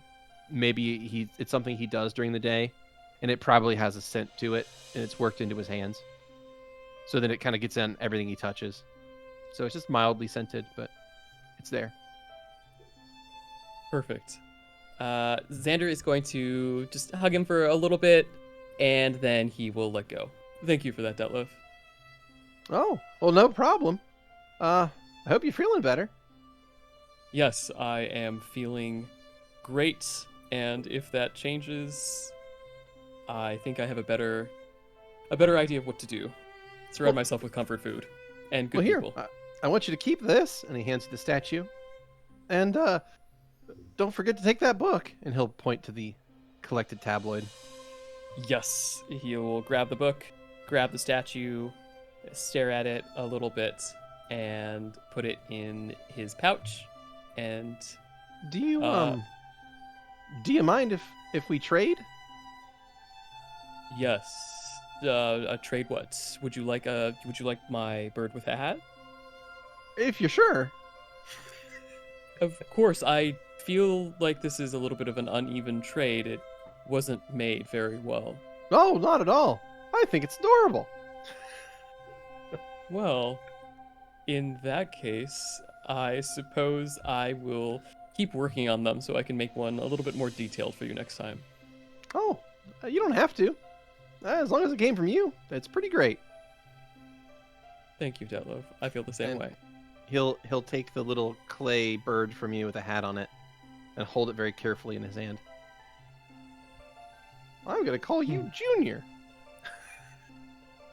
Junior, a good name. Well, what kind of bird is it? It's an indeterminate songbird.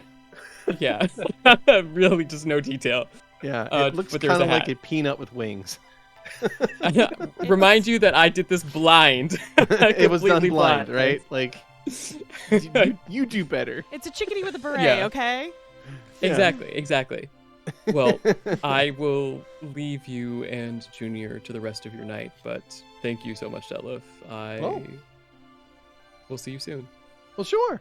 And he'll walk over and use his free hand to unlock the doors to the library and allow you to exit the building. Excellent. Xander will exit, take in a deep breath of the night air, and do a little bit of walking around before he makes his way back to the agency. Excellent. So that takes us to about 9 or so p.m. And you step out into the nice, cool night air of the springtime, and it is lovely. The sound of various insects are already filling the trees of Ivy Park, and as you take a nice stroll through the springtime evening, we will cut a little bit back in time, and as we do so, we will roll back here to about. So you left it. Apologies. You left at 6 or 7. 5. I think we left at 5. 5. Oh, even better. Okay. So then at 6 o'clock. So a little bit back in time. At 6 p.m., something else is going to happen, and that is that back at the office, there is a knock at the door at 6 o'clock. Louie, at this point, is probably setting out dinner. Oh, that might be for me. Valentino. Valentino's already rushing to the door. Oh, okay. Here you go, Bastion. Oh, what? Open the door. What? Oh, hey, what's this? It's just something simple. It's like a chicken with an apricot jam. I guess orange is also mixed in, but I couldn't do all orange, you know, I had to mix it up a little bit, but it's a bit of a salty sweet mixture. Oh, well, that's. I mean, you said this is simple. This looks like really professional and shit. And there's broccoli too, because you look like someone who does not actually eat his vegetables. So I mean, yeah, but like when you have like ale and stuff, like you don't really need vegetables too, right? Like you get all that from drinking. are you daft? What? No, like that's just how that works, right? That's not how that works.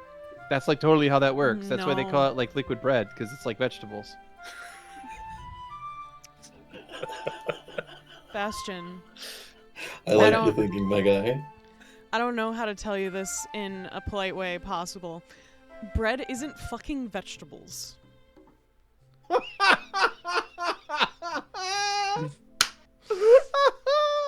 That's a really funny one, Louie. No, I'm serious.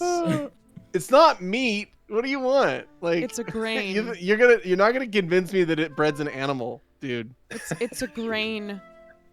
Yeah, which is Question. a vegetable. No, that is a plant, but it is a different. Yeah, that's what it is. That's what vegetable means, Louie. Like how I thought you read books and stuff. How does this dude not have health problems? Louis slaps his face. Hey, wow. I'm sorry that like I found a gap in your knowledge. Holy shit! Shut the like, fuck up.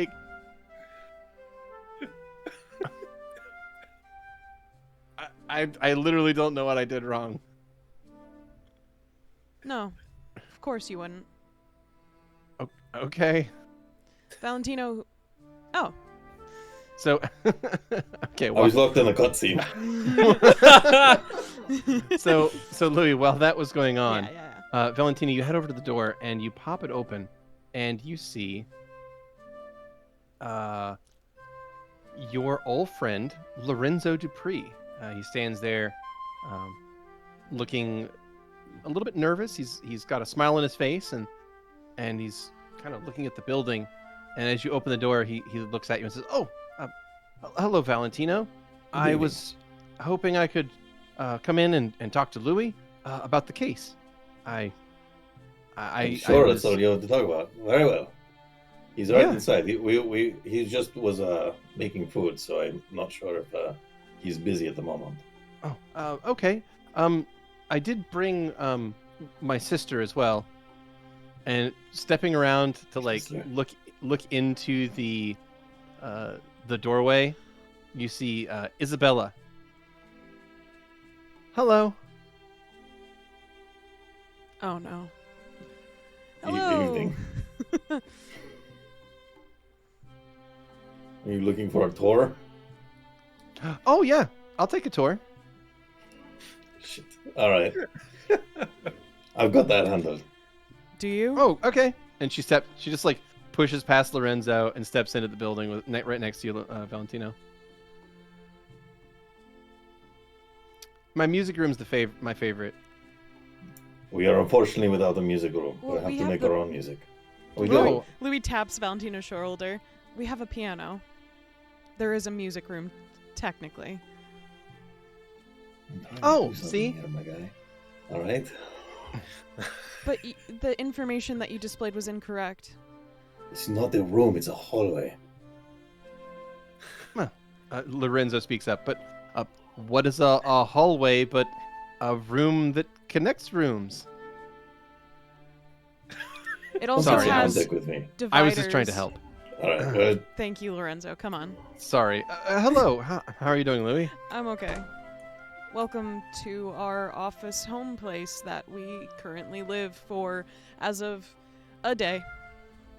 Well, I hope it's been treating you well, and that you've had some success here, or at least you think you might. It sounded like you had quite the update about the case today. Yes. Would you prefer to stay down here, or we can go over my notes in my room, I guess?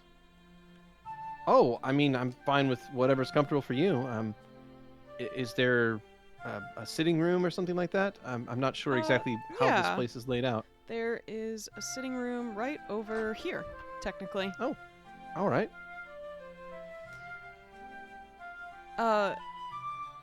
Isabella, right? Hi. Hi. I like your hair. Thank you, I think. Is that... Never mind. What were you going to say? No, I'd like to hear what you wanted to say. Oh, I was going to ask if you have to dye that very often because it looks like it goes all the way to the root. Probably because it grows naturally. That's really cool. So does that mean you're like part genie? I don't know. But, my sister and my mom both have, that in their hair. Just Part Weird. genie. family trait. Okay. She looks back at Valentino. I'll take This the door is now. door too. Oh, well, yeah, all right. Well, it's gonna give her about the quality tour that she'll be like, this is the front room, that's the sitting room. It's like an office. If you have time later, I do have charcoal drawings that I wouldn't mind critique from. Oh, sure. I can help you with that. Thank you. And he'll leave them on their tour. Why do I feel like she's one of those artists who just can't give critique? She just looks at it for like 30 minutes. She's like, yeah, this is nice. It It just needs to be more. It's not that there's no critique, it's that it's completely unhelpful critique. And Yeah, you'll see. yeah. You'll see. The lines It's like there's need a little to be bit too much better. left in this. There needs to be a little bit more right in this Carl. picture. This would be really good if it was more detailed. Mm-hmm. If it would be really nice if it was drawn better. It's a little more mint. I think it needs less lines. Exactly. Mhm. Oh no. Well, Louis will Oh. sit down with Lorenzo in the waiting room.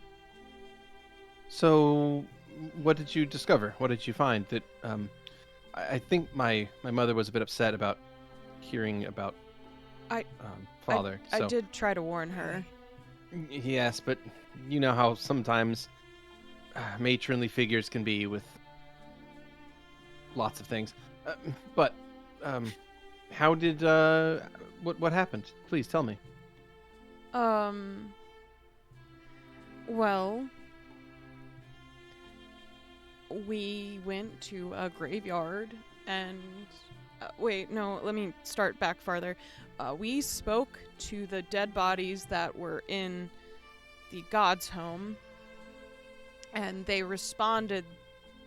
Well, some of them responded, two of them responded that they were nobles, technically. I mean, technically, your father did not respond that he was a noble. Rather, he responded with his name, but we recognize the name. But he does not look like he does in the painting.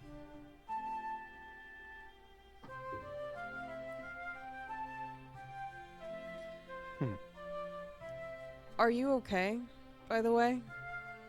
You seemed very I mean, shocked earlier. It was a bit of a shock. Truly, the news was something that I hadn't ever expected to hear. When we laid father to rest, that was something that I never thought would be something that would come back up, you know? It sort of just opened old wounds, I suppose. I have to admit that when father died, he and I weren't on the best of terms, and the fact that I had never got to set things right between us before then is something that's weighed on me ever since. I didn't think he would come up either. May I, ask what caused such issue before he passed? It's really nothing of import. Okay. It's simply about expectations and family duty, that sort of thing. Oh.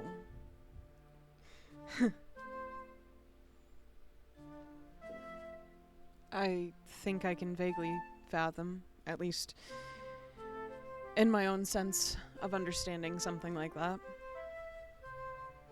I mean, perhaps give me a few drinks and I'll tell you a bit more about it.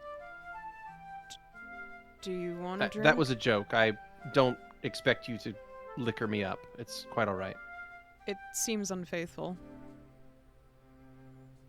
Oh, like it's some sort of truth serum. Mm-hmm. No, I was simply trying to make light of it, that's all.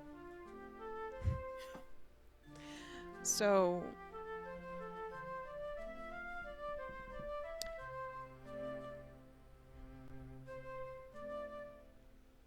I apologize of any pressure that your family did put on you. I'm sure it wasn't easy.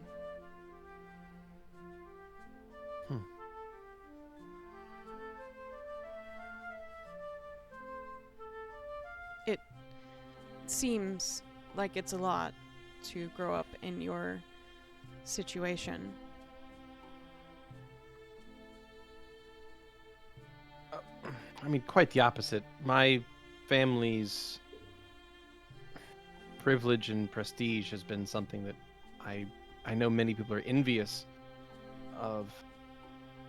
So I wouldn't speak ill of it. I had a easy life.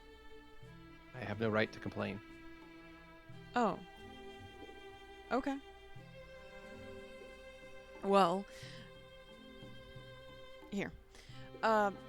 What other things did you want to know about what I discovered? And maybe perhaps we could exchange thoughts on it?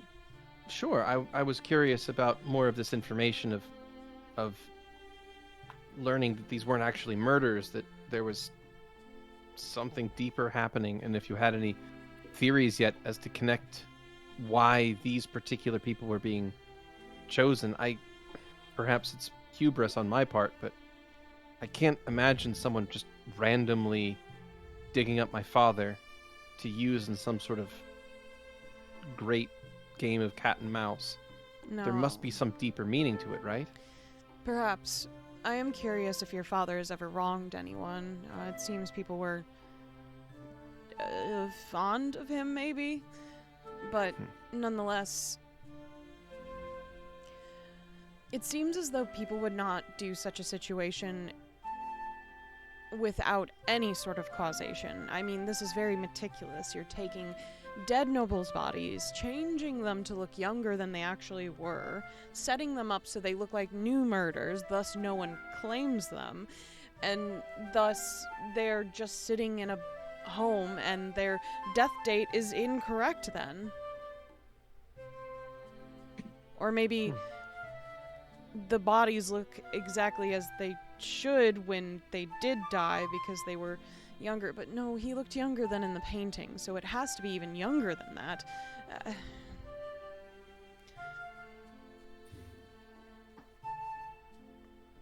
Was there anyone ever who was perhaps an extreme rival or hated your father in any sense? Perhaps someone who might have had beef with any other nobles? I don't think so. He never really came off as the person that had very many enemies. Okay. Perhaps it's more of a... Perhaps it is more random. Perhaps it's more nobles in general are their aim.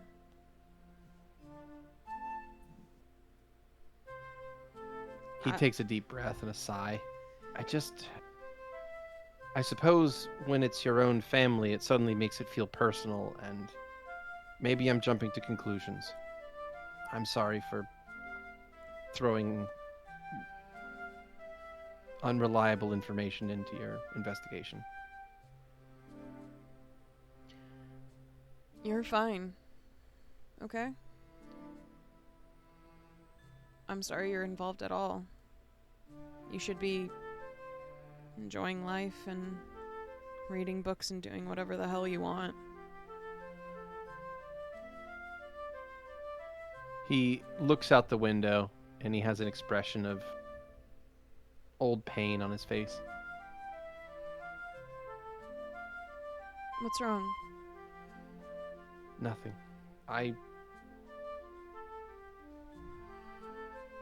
Louie You will sound like... scoot closer on the sofa and kind of lean forward on his knees to look at Lorenzo. It just... What you said sounds like words that I spoke 10 years past. 10 years? He nods. What It happened 10 sounds much years as ago? what I said in an argument that I had with my father.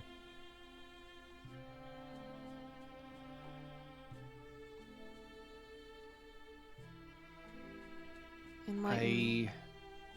I realized I suppose it took his death to remind me of exactly how privileged I was, but I want to contribute to society. I don't just want to be a person who does whatever they want and damns the consequences. It's unfair. Why should I have that right and no one else?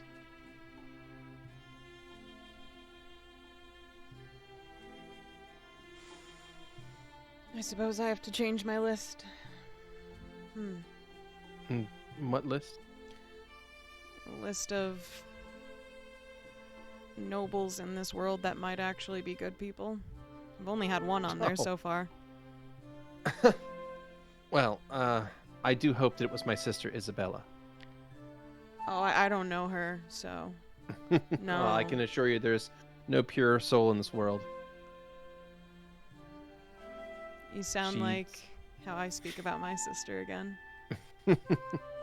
She sees things in such a unique way. Mm-hmm. I'm sure she does. Well, I had an argument with Father. He wished me to do my familial duty and accept an arranged marriage, and I refused. You are allowed to And- refuse? Not particularly, no. But his death did end the matter. Oh.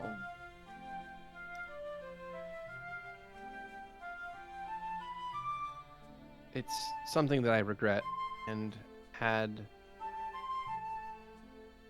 things worked out differently, I hope that I would trade these last 10 years of personal freedom to, what did you say, do whatever you wanted. I would trade that just to have a conversation with him again.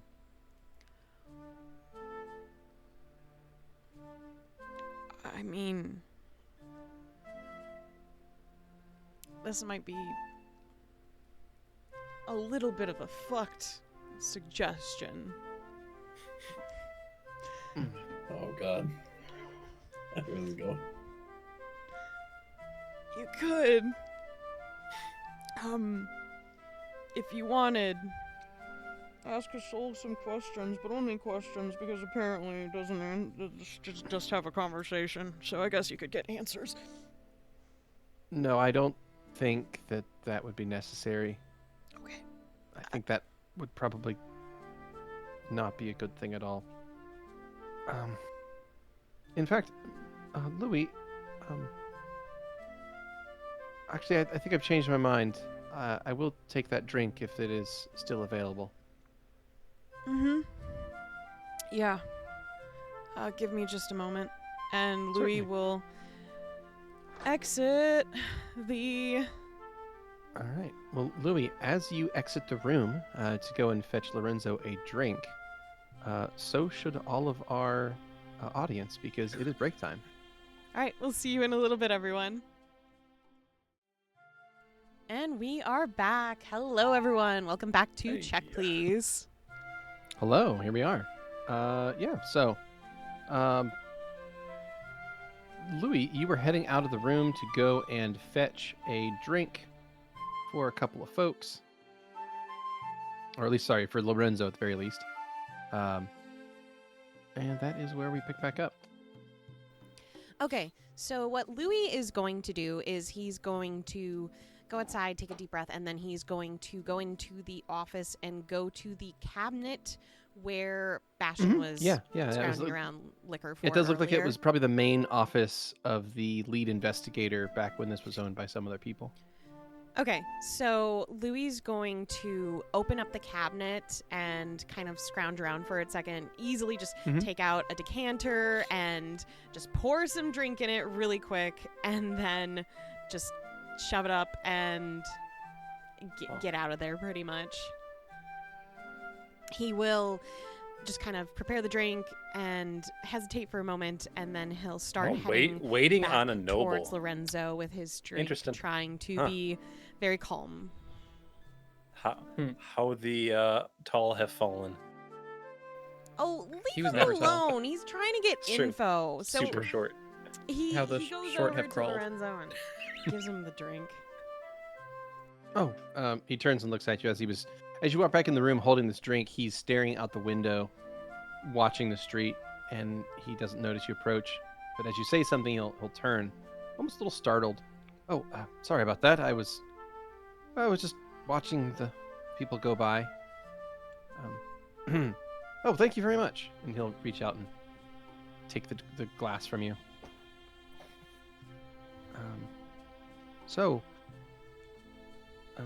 Louis licks a finger for a moment and then just puts it behind his back.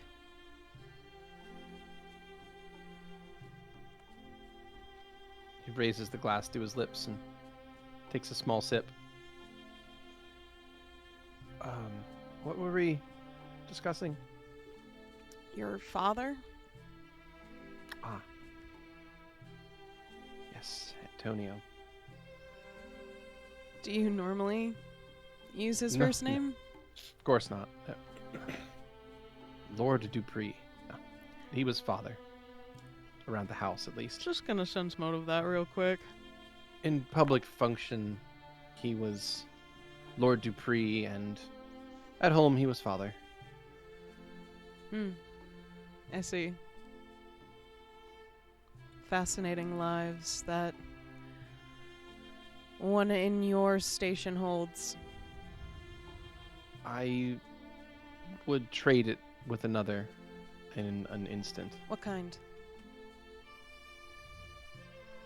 Of life? Yeah. Would I choose, or Yes. would I trade it for? Well, if you were trading your current life, what would you want? I think a life of exploration would be interesting. Finding what's over the next hill, what's beyond the next valley, what's past that ridge line and just beyond the horizon. I think that's what I feel most passionate about, is discovery. And if it's something that no one's ever seen before, that makes it all the more special. You are the youngest boy, yes?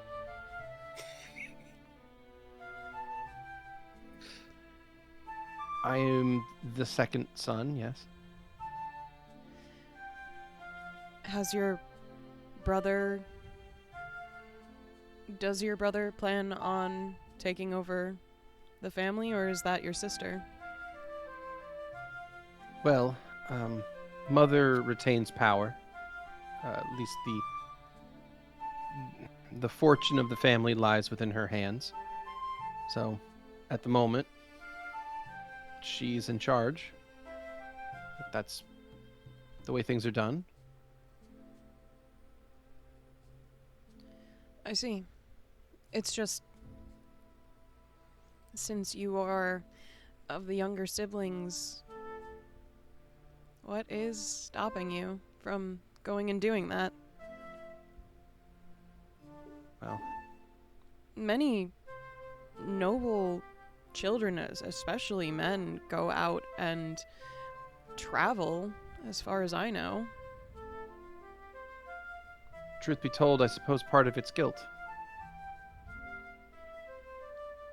I was asked to do familial duty and accept an arranged marriage and stay here in Louisiana, and after father died, at first I thought I was free, and then I realized how incredibly monstrous that thought was, and how I shouldn't do something like that. I should see the wisdom in his words and try to look after my family. How fortunate you are to care for yours. They're an interesting bunch. But you love them. Of course. That's pretty fortunate. I'm sorry if you do not love yours. No, I wish they were dead. Other than my sister. She's the only good one. Well, then I wish them dead as well. Maybe one day. He'll take another drink.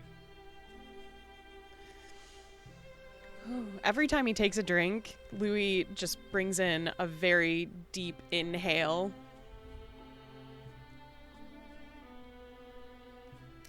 Am I... I'm sorry. He looks around at the room where you're both standing, and the fact that he has a drink and you don't, and he realizes the terrible social taboo that he is committing. What? I'm terribly sorry. I'm taking over your social space, and I shouldn't be doing this. This is not my social space. Uh. This is a room. Yes, but I feel like I've reduced you into something that you're not. I'm sorry. What am I? Did you want some?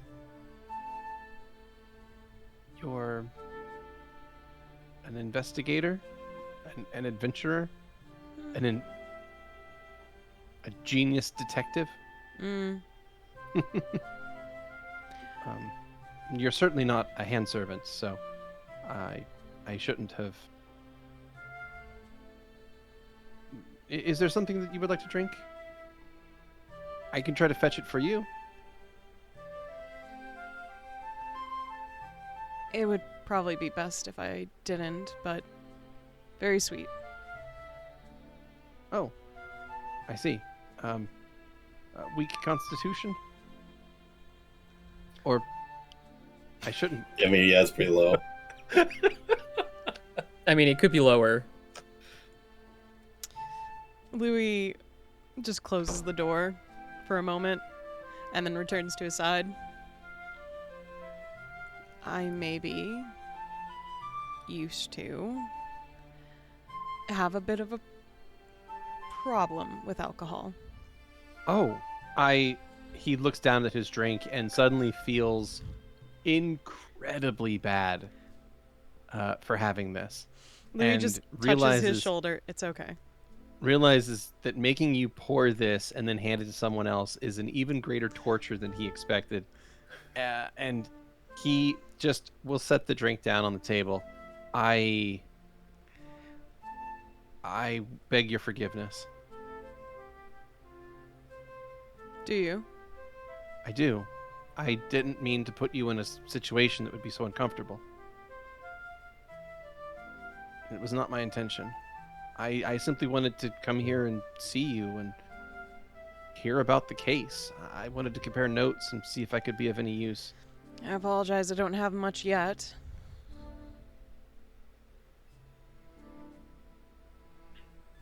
But I'm much better at answering questions than just bringing up whatever. If course. there's something that you think of, I will answer it.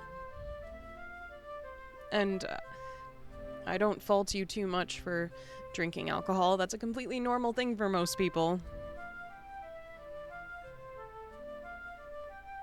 Oh, he looks guilty still. You can tell that based on his stance and the tone of his voice that he is uncomfortable. I'm afraid I've likely made a fool of myself, and I'm sorry. He sits back down. May I ask who you were originally intended to be married to? Yes, you may. Who were you originally intended to be married to? Her name is Lady Bianca. Well, the title is, yeah, it would be inherited eventually. She's part of the Verdugo family. They're salt merchants. Well, they own a salt enterprise. It's a thing. That's interesting. Not really. Oh, no, it's just salt can be used to, like, preserve meat. Sure. Bodies. Oh, yes. And you could tell because every time I was invited to her family's estate, the food was inedible. You really detested that, huh? I detested a lot about Bianca. Was she terrible? One of the worst. And if I'm being honest, even if she wasn't the worst, I doubt I would have found much about her to be appealing. I'm guessing she just had a good dowry. That's the word, right? That's not exactly what I meant. Sorry. No, I mean why you were being forced to be married with her. I apologize if that did not make sense. No, it's all right. I should have been more clear. Even if her personality and family were more agreeable, I doubt she and I would have had much spark. Okay. Sorry. What's wrong? I feel like I'm explaining myself poorly again. Okay. Take your time then. I'm here to listen. Well, I was just saying that a marriage between myself and her would have been purely for political gain, and Yeah. it would have been a sham that would have never produced any kind of love. Feels that a lot of nobles do that, do they not? I suppose so. But Was there someone you were in love with instead? no, not at all. No.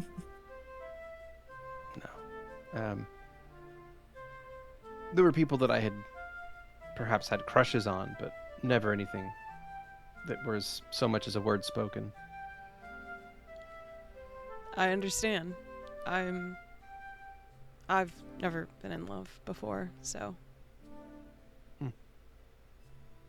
Well, I mean, aside from a few flighty feelings of, Right? yes, butterflies in the stomach, but that's about it. Are they no, heroes? I've never heard of such a, I've never experienced such a thing, as true felt love. But I suppose what I'm trying to say is I largely denied my father's request to marry Lady Bianca because I would never have been happy with a lady.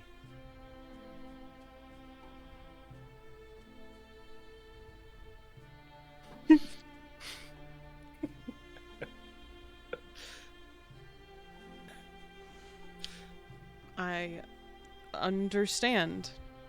Oh, okay. Excellent. Sorry, I wasn't sure how clear I needed to make it. I apologize. That was rude of me. I think. No. It was rude of me to have you pour me a drink. That I had no idea that you had a checkered past with drink. It wasn't really my fault, but nonetheless,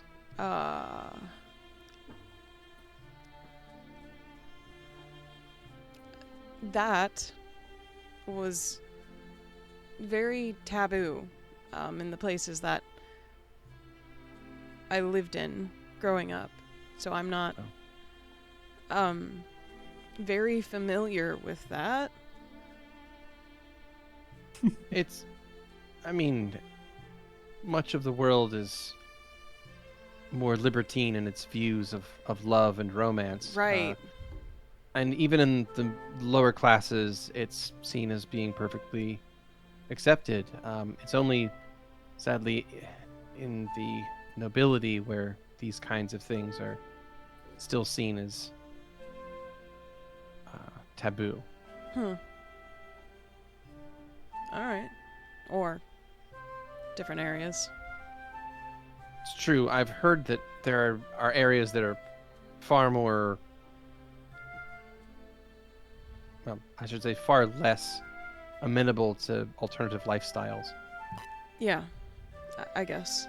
I suppose one could simply travel west and live among the Proteans and have endless debauchery and bacchanalian delights that would be unending, and there would be no sort of social stigma anywhere. Such a thing has been thoroughly fucked out of their society. Louie looks at the drink on the table and then at him. They Sorry. are quite barbaric. Oh, I don't mean to say that they're uncultured. I simply to say that they no longer have those kinds of those kinds of Boundaries. hang-ups. Hang-ups, Yes, yes, yeah. Exactly. those kinds of hang-ups of, well, they no longer care about such things. Well, But when it comes to areas like, well, here. Burgos nobility, the Parthenians, the Derehamish, I heard, are even more stodgy than the Parthese. Though I have heard rumors of Parthenian parties that can happen amongst the nobility that are Well, fairly racy as well. if we're talking about the Derehamish involved, I'm sure most of the Parthenian parties are racy because they're not always. I mean, maybe this is making an assumption about Dereham, but they are just a bunch of spies, right? I mean, spies, Ruffians. yes. I mean, from my understanding, they have a very unique view on the world, and one that is rooted in just a very rigid society that I don't envy. Which one? The Derehamish, they have Derehamish, their nobility. As far as I'm aware, they're the most repressed of all in their society. Having to Well. constantly bow and scrape before their queen, I couldn't imagine.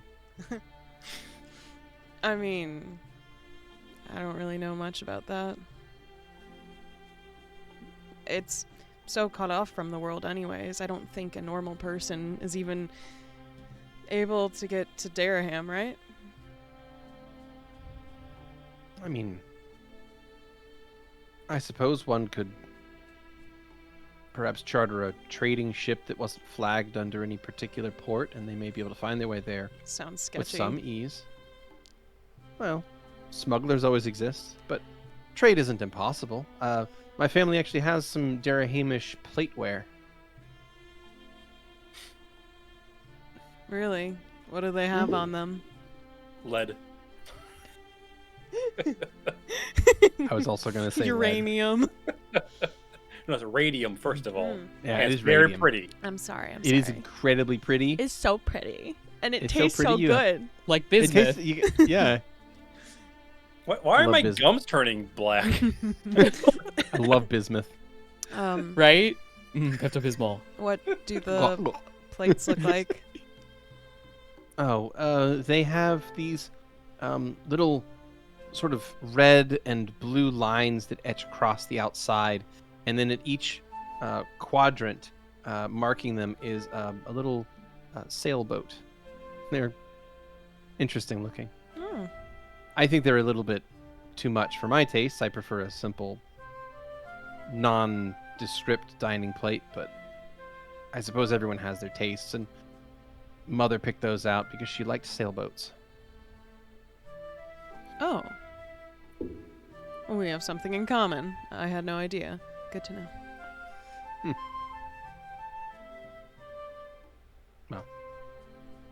Anyway, I feel like I've only served to embarrass each of us in a significant way, so... I'm not embarrassed. Oh, You're embarrassed? okay. I just feel that I've caused discomfort. and- Oh, that's fine. I'm always uncomfortable. Well, you shouldn't be. Why should you always be uncomfortable? I mean, I'm not really good at talking to people most of the time. I disagree. I think our conversation was, well, until I fully inserted my foot into my mouth, was going all right. Still going fine. I usually feel as though I'm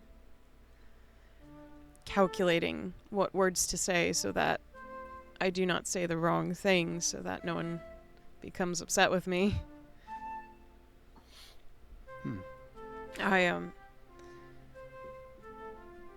I'm not really used to being around people. I keep to myself normally. I see.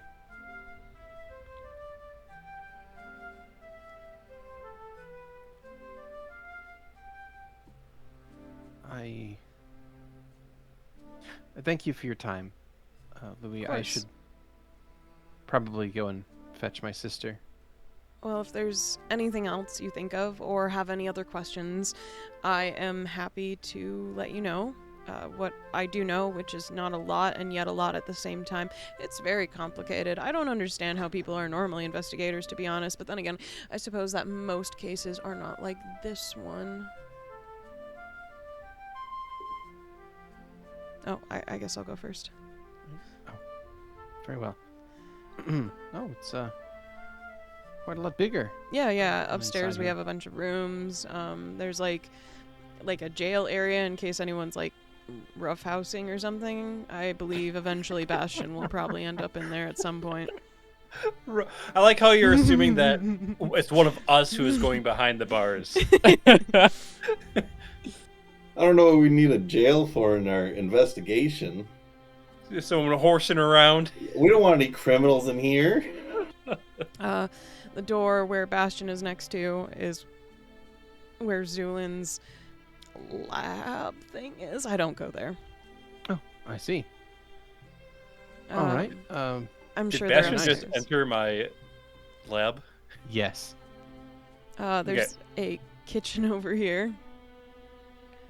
Do you want to have a little conversation first, Xeno?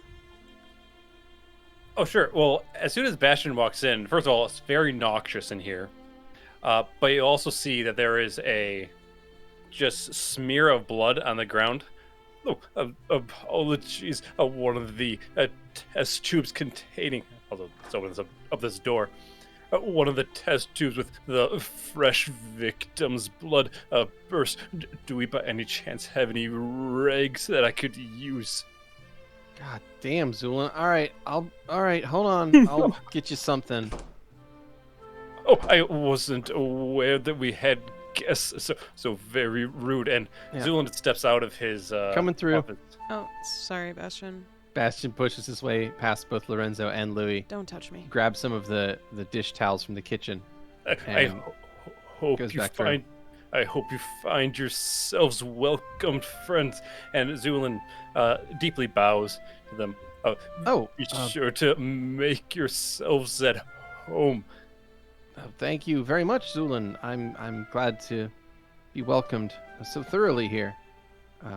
I was just getting a short tour from Louie. Now, have you seen my sister? I think she's around here somewhere as well. I'm gonna assume she's upstairs. It's unfortunate. I've been spending most of my time with my research. Well, I hope that research goes very well for you. Oh, splendid. Thank you, Bastion. And someone's going to dab a bit of acid onto the rags. We're not going to see these rags ever again. I'm sorry, No. everybody. Sorry, those Yep. rags are. Those I are hope fun. Bastion gave me some of the shitty ones. No, he grabbed the dish rags that was on the front of the stove. Oh, So wonderful. Good. yeah, they're probably the good ones. So Yikes. yeah, he's gonna start wiping up blood, trying to get that fixed. Get that fresh victim blood out of Yeah. our nice wooden Yep. floors. Mm-hmm, Don't you hate when? stained forever? Please excuse For real, my though. Just had this associates. faded welcome home like burned into the floor. That's right. Has that been cleaned up? Yes. Okay. Over Probably- there is an interrogation room, and then up here is our, rooms, I guess. Right over here, and Louie walked down the hall, is the room I stay in. Oh, it's a very nice looking room. He says, kind of peering in curiously as he walks to the hallway. There's a bathroom down that way. I think Zu'lin sleeps here, and And then, as you turn to the west, you can see that Isabella is seated at the piano, and she is running her hands across the keys, but not actually pressing any of them down. So she's almost like playing in silence.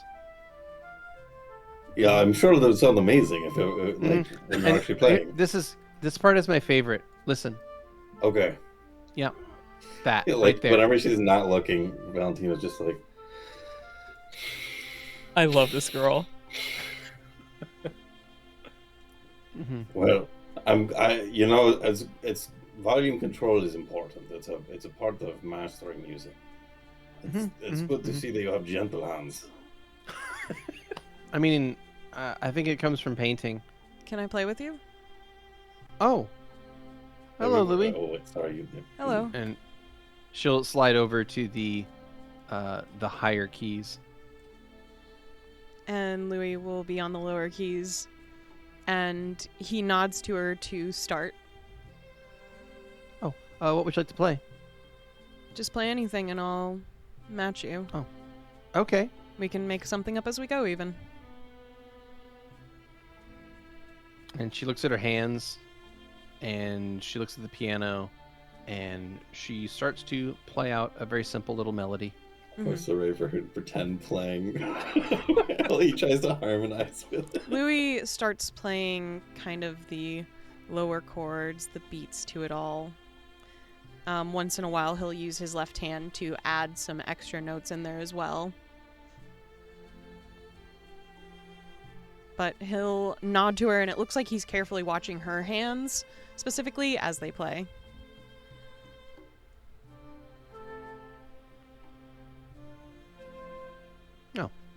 A little moment will pass as the two of you plink on the keys together and create a little melody. You note that she is constantly sort of looking around, never at anything for very long and never very closely. Mm-hmm. Like she's simply, her vision just glides over everything around her all the time. Head empty. No thoughts. And he'll just let her play it out until she's done. Oh, she won't stop. Oh, okay. So, It never stops. my friend Mm-hmm. wanted to show off some paintings to you at some point, or maybe he wanted to make paintings with you. I actually could never figure that part out. Oh, my studio's not exactly fit for other people. Oh, no, I'm sure that's fine. Would the painting be done here? Mm-hmm. Do you want it to be done here? Probably.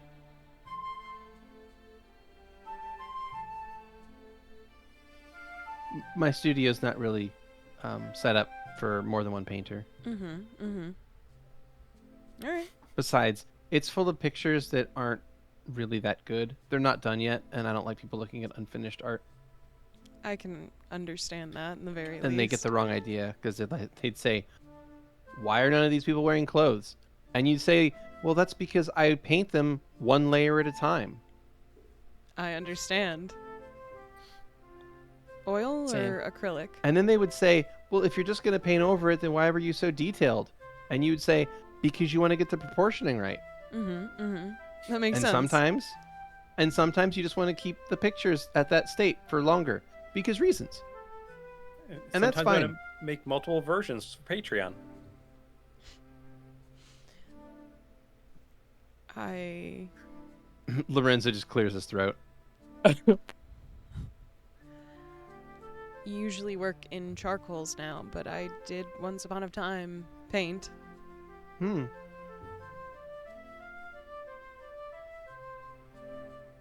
My old Well- art teacher told me that charcoals are for poor people. He was right. I don't Yeah. think that's true. I just Oh. think charcoals are easy to access, and I think that that's fine, because I think everyone should have art. I agree. I think a lot of my teachers were probably assholes. You know what? And he adds a couple more notes into the melody. Probably. I've never found a teacher I appreciated other than 3. And they never were from where I was from, technically.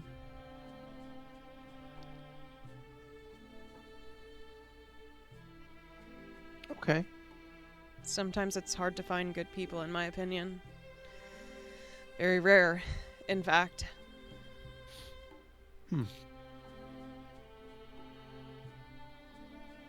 Well, maybe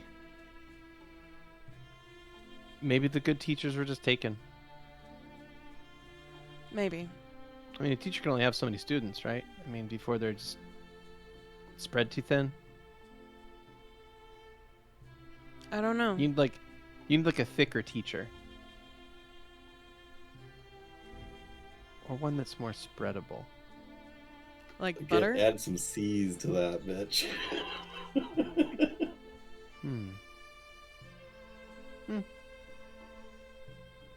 Have you made any art recently? I usually make one sketch a day. That's good. And you said it's in charcoals? Yes. And a bit of hard pastels. Can I see them? Yes, I'm willing to show you a couple. Thank you. I'd like that. They're sort of in my journal. Oh, and where's that at? He just pulls it out. Like he'll stop the melody and just pull out one of his journals. Isabella will also stop playing. And Louie Abruptly.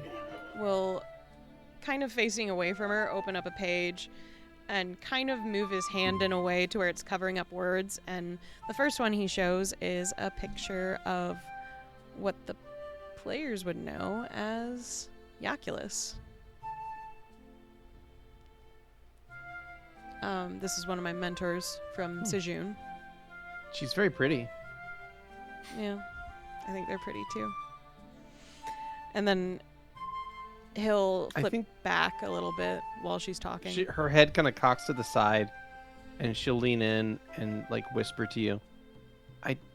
I think you might have made some mistakes, though. Go on. I mean, sorry, if you don't want art No, critiques, please, then go I ahead. don't I have welcome to it. tell. Okay. I think that.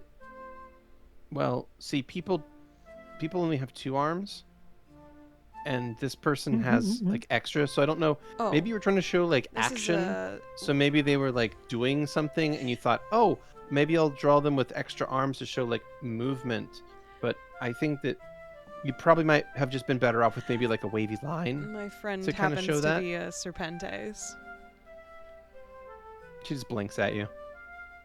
They are And a race with 4 arms and a serpentine, like, lower half of their body. I didn't even mention that they didn't have legs because I thought that would have been too rude to make that big of a mistake. It's just how they're built God. naturally. I just thought you couldn't draw legs. I mean, people do have problems drawing like hands and feet, so I wasn't sure if that was just a way to get around that. But I'm glad to know that that wasn't the case, and this is actually how they look. Though now I'm a little more concerned that maybe they're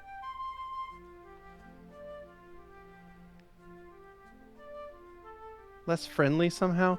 I don't know. No, Jackie.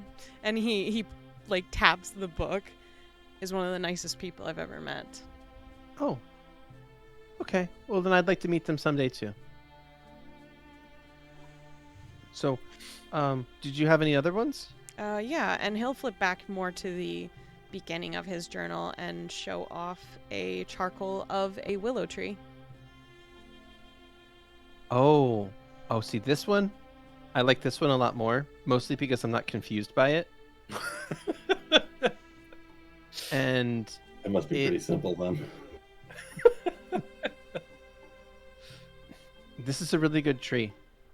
I like the work you've done here, and she's like pointing to the various little details that you've added in to make it look properly like a willow tree. You could use a hat though. Yeah, next time you see her gallery, you should be like, I feel like you made a mistake. So birds don't wear hats. It's literally the Mona Lisa, but like with a bird face and a hat. Yeah, and a hat. Yeah. With that mysterious smile, Mm-hmm. but on a bird. Yeah. What's it smiling at? Yeah. Where'd he get his hats from? Why is the bird Yeah, smiling? that's- Birds don't smile. The bird's smiling because he Zu'lin knows where it smiles got all his the hat. time That's why. with his perfect teeth. Yeah. A little itty bitty butthole mouth bitch. This is a really good tree. Thank you, it's my I can- favorite. Tell that this one means a lot to you, actually, because you spent a lot of extra time on it. Did you? So this was a tree that you used to be at a lot. Yes. The detail's interesting. I've never seen a willow tree quite like this before, though. The ones I'm used to, they don't branch like that. And she's like pointing to the way they're forking out at the top of the willow tree. Mm-hmm. These don't. The willows I've seen, they don't branch out in twos. They branch out in threes. Oh. He shrugs. I'm not from I around can- here, so. I bet I can find a plant book that might tell me why. I'll look for that later. Hmm. Lorenzo has some plant books. Brother, she turns over to Lorenzo. Do you have that plant book? I don't have that with me, sister. We remember we're here visiting our friends. I didn't bring my whole library. Oh, that's right. I'll just get it later from you. Of course, sister. Anyway, yeah. What were you saying? Here's a drawing of a cactus, prickly pear cactus. Oh, it's like a little spiky plant. Mm-hmm. Okay. I've seen some of these at the gardens before. They're not from around here at all. No, I saw it in Sejun. Oh. You traveled a lot, huh? I have so far, but not enough. Okay. Where would you like to go? What are you trying to find? Inspiration for more art? Or is it more of like the journey is what you're trying to find, right? Just to create memories? Or is it more about like you're trying to find this metaphorical thing like yourself? Are you trying to find yourself on the trip and that's what you're looking for? No, I don't need to find myself. I know exactly who I am. I know exactly where I am. Who? Okay, I okay. said. I know. Yeah. I know. Okay. I find myself. I'm right here. But Gotcha. Okay. I would like to travel to a bunch of different countries and see their spectacles that I've read about for so long. Like who?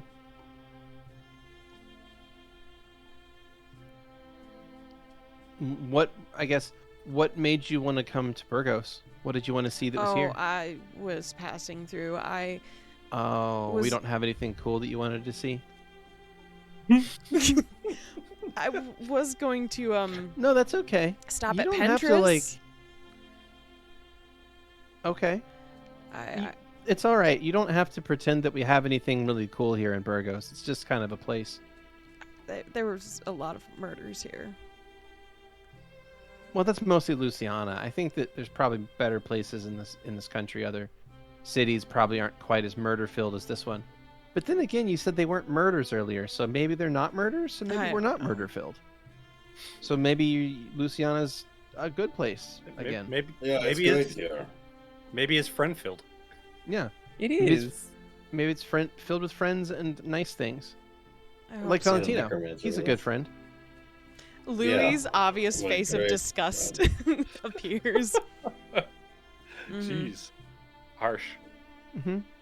Valentino was so nice to sit and listen to my music. It was really Yeah. good of him.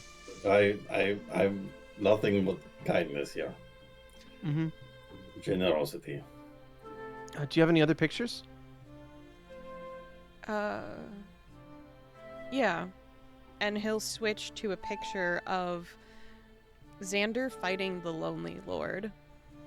And just show it to her. He's not really hiding the words for this part of the journal. Oh. That looks like it was a scary moment. Did you... It was. I thought I was going to die This was one that of your day. adventures? Yeah. It was in, Belmez. Oh. I've heard of that place. It's not good to go there. No, it's not. I hated Didn't it. anyone tell you? Oh, yeah. It's funny. It's really funny. There's something about the people I am associated with where they just can't let that shit go, apparently. seems like a Someone bad tells you not idea. to do something, that means they are hiding something. Excuse And you shouldn't hide things from your friends. It's not nice. Exactly. Yeah, Valentino, I agree. That's why I would never hide anything from you, Isabella, because we're such good friends.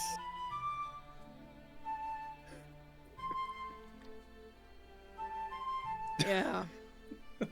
I'm sure you two are such good friends. Yes, Valentino? apparently.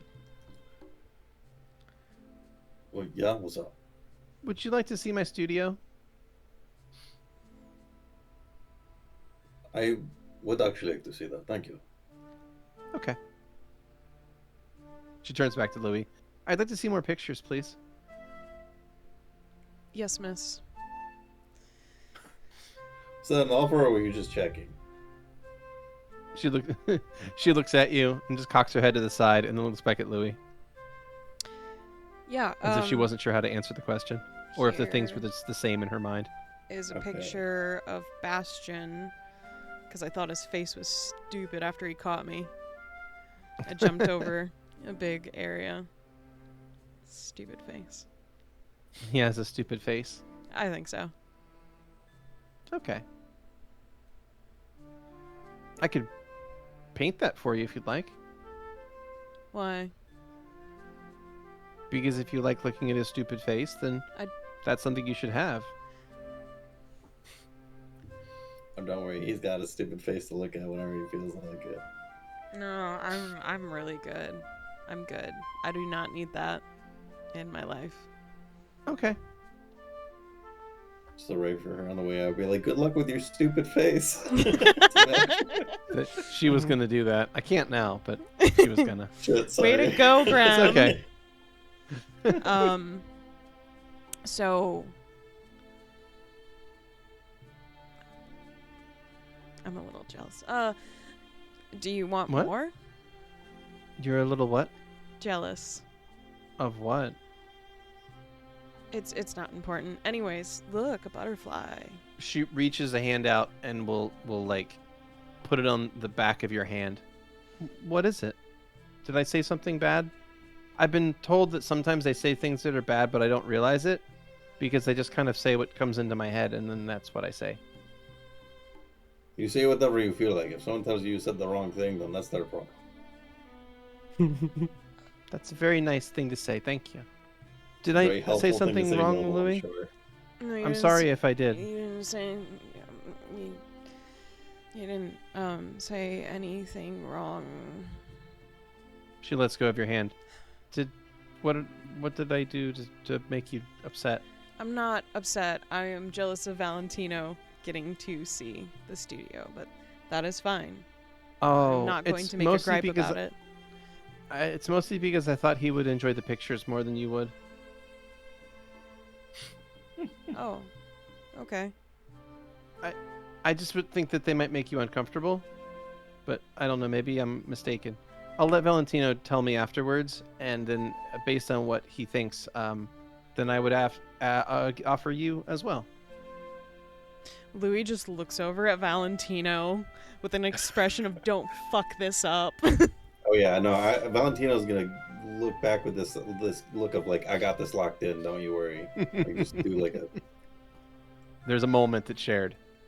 Oh, They oh, lock no. eyes, and information is exchanged. And then he'll look back at Isabella. Was that all you wanted to see, or do you want to continue?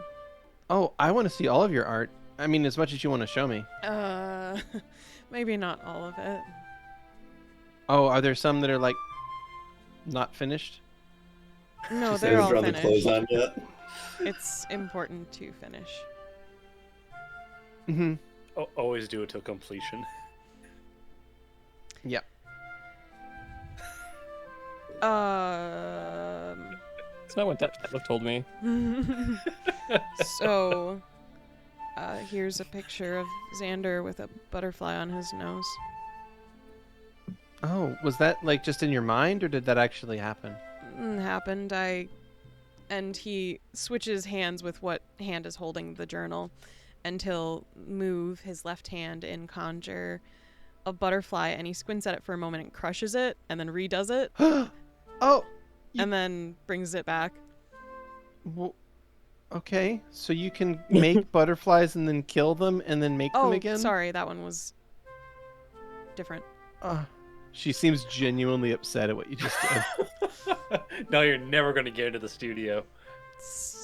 It's just ice. I don't It's- like hurting animals. It's not. They're just magic. I don't know if I did something wrong or told you that I liked hurting animals, but I No, think no, it's no, not no. nice. Wait. Dude, He we're sets his- unlocking some dark shit in this girl's brain. And I'm Here, getting worried let's make about- another one. I think he sets the she journal gets- down and he just like she- starts conjuring a bunch of butterflies. I'm so sorry. I'm so sorry. she gets up from the piano and looks over at Lorenzo, and Lorenzo stands up and says, I think I'm that so sorry. Isabella may need to calm down. Yep. Yeah. Valentino, can you walk them to the door, please? Of course, it would be my pleasure. Yeah. And Isabella just sort of has this look of like panic on her face, and as Lorenzo is like holding her hand and trying to like bring her back into the moment. Yeah. As soon as they're out of like vision, you just hear a noise of a kung as Louie's head just lands on the keys of the Lands on the piano. keys. Mm-hmm. And back on the first floor,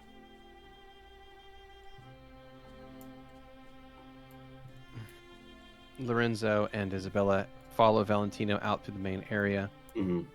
I'm terribly sorry, Valentino. My sister can be very sensitive when it comes to violence. It's no problem. You have nothing to be sorry about. I'm sure, like you were saying, it was simply a trick of magic. No animals were hurt in the performance of this trick. But if you are faint of heart, that is not for you to be blamed. So, thank you for coming by. I hope this brings good tidings for the investigation. If you tell the rest of your family, and if your sister ever wants to come by visit, let her know. We're always open. Oh, of course. I'll make sure she knows. Have a wonderful evening, Valentino, and do give my regards to the rest of your company as well. Of course. I do appreciate you allowing me to visit. He looks to Isabella, and Isabella kind of still seems to be in sort of a dissociative shock at the moment. And she looks over at Valentino, and just it's as if she notices you for the first time, and just gives you a big smile. And Lorenzo will walk her out into the street. Oh boy. Dude, what happens to this girl if someone cuts the grass? It's like, oh no, that poor grass. You don't want to see that. ants! That's just rough. Yeah. The ants in the grass. They keep her locked up during that time. Yeah. God. She spends that time in her studio. Yeah, she goes in the studio and they lock the door and she's like, hello? I need to come. I need to use the bathroom. Why What is is the door that? locked from the outside? What was that noise outside? I'm sorry, I messed that up. I did it again. I couldn't have seen that coming. I think you saved us.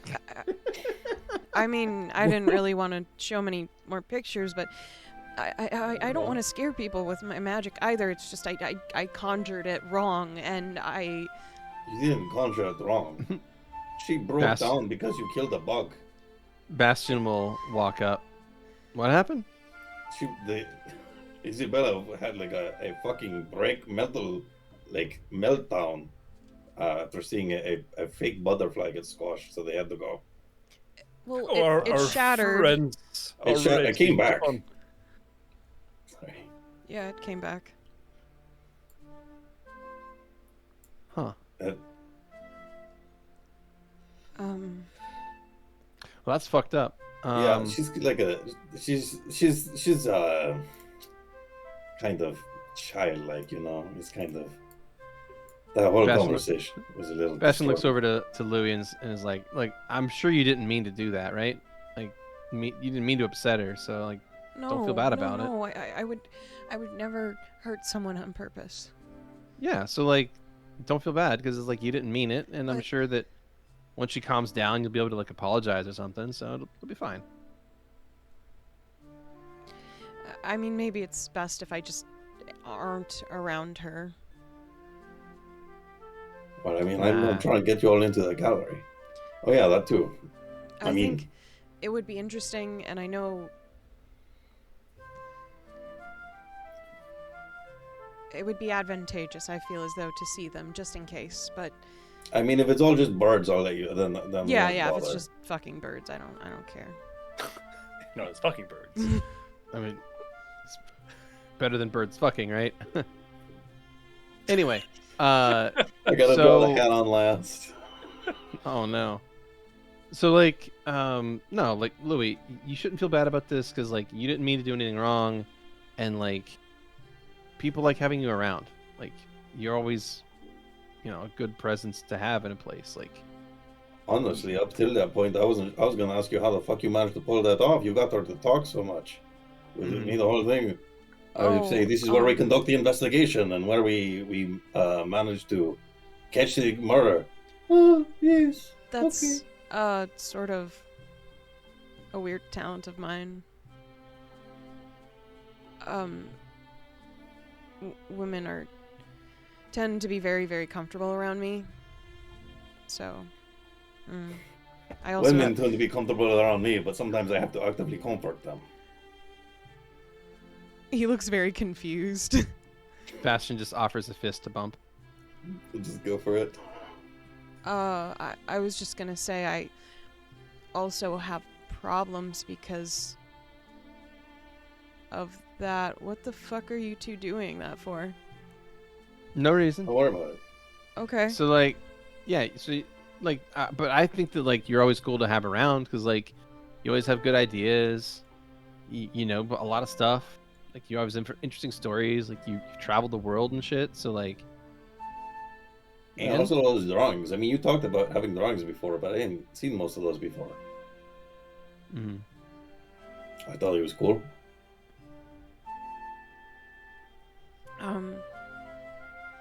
Thank you. Bastion, I'm sorry for slapping you earlier. You made No, me I very... probably deserved it. It's just, No, I didn't- No, I went too far. I'm sorry. no, it's cool. Like, I'm not trying to offend you, but like your slaps don't really like hurt that much, so it's okay. Like, it's cool. So like, I just want to understand because like maybe I don't know exactly, but like, isn't it like there's two kinds of food? There's like meat, and then there's like everything else, which is like vegetables. Oh, Right? honey. The two kinds So, of like- food. No, you have it all wrong, my friend. There are two kinds. You only have to Hmm. worry about sweet and savory. What about Alright. sour? No, that's taste. Right. That falls on. What else is food for? Yeah, like I don't understand. So Nourishment. I'm gonna Yeah, get sure. my nourishment. All right, it's coming to me. If so I'm gonna make sure the process you would just let is me enjoyable. speak, I could explain Yeah, this. yeah, bro, do tell us, like, fill me in, because like maybe I missed this one in like orphan school, because like it wasn't very good. So just kind of learn me on this one. I will teach you what best I can. So, there are things called food groups. Okay? Okay. This involves different kind of foods that you need to eat to get the right amount of nutrients. Now, this has been debated across several years, I'm sure, so nothing's set in stone as we discover more and more through time, which I think Zu'lin... Never mind. Yeah, Dylan just leaves. Zu'lin just zoned out and left. You get the sense that Bastion's eyes are maybe starting to glaze over already. There is... Simple words, simple concepts. There are grains, which is like bread and beer and rice, okay? Oh, I like bread and beer and rice. Yeah, Okay. Yeah.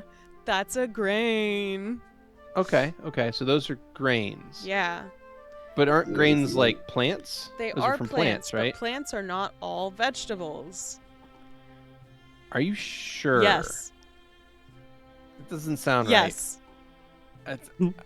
I am. So like, okay, so like, what's the difference between a grain and a vegetable? Because like they grow on vegetables, they grow on plants. So wait, You're telling me that plants and vegetables are not the same thing? Isn't that just like Vegetables another happen word to for be it? plants, but not all plants are vegetables. Would you eat a flower? Yeah, I have before. Well, I have too, but that's a different story. You don't eat every What- flower. I mean, I'm I sure was I kind haven't. of, I was kind of hoping you'd never eaten a flower. To be honest. Well, sometimes you get hungry enough, you eat what you can. You He know? just sits down on the chair. Looks like he's Well, I mean, trying not sometimes- to laugh. Sometimes you get, sometimes you're starving, and it's like, well, what do? It's either like, I eat something, or I mean, I'm you're not lucky gonna you make haven't it. been poisoned. There are a lot of poisonous flowers. Oh, I mean, I've got plenty of the shits. I mean, that's happened before. But I mean, But like arsenic, die you could from have it, died. Huh? I guess. That'd suck. It's also known as never mind. Okay, so vegetables like carrots and beans and spinach, lettuce, all of that stuff. Those are all vegetables. They are not grains. Okay. Okay. So there is also it's usually called dairy, but they include chicken eggs sometimes, but chicken eggs sometimes are included in proteins, which is also a different group. It depends on which one you're looking at. But like, that's like the cheese, right? Cheese, milk, yogurt. So you're telling me that cheese isn't a meat? No, it's not a Because meat. it's from an animal, so it's a meat. Well, that is an animal product. It is not What the is- animal what's meat. Bastion's intelligence again? 17. 18 actually. 18 intelligence. Nice. The fuck you talking about, bro? Cheese is a meat. What? It comes from an animal. It's a meat. What are you? What? Food's either a vegetable or a meat. Like, isn't this just the way that I thought this was how everybody thought about this? It's like if it came from an animal, it's meat. If it came from a plant, Well, it's a vegetable. It's different. What's a mushroom? A plant. No, they're mushrooms. What do you mean It's no? a fungus. They're It fucking. grows out of the ground. Oh, That's a plant. well, technically, it's Bastion. Things made from animal is a animal product. Things made of their meat Yeah. is still meat. Right. though. So Which is you're why saying honey- that milk is which fucking is- Well, meat? would you Yeah, consider and their it's why pelts it's why meat? honey's meat. Yeah. Honeys.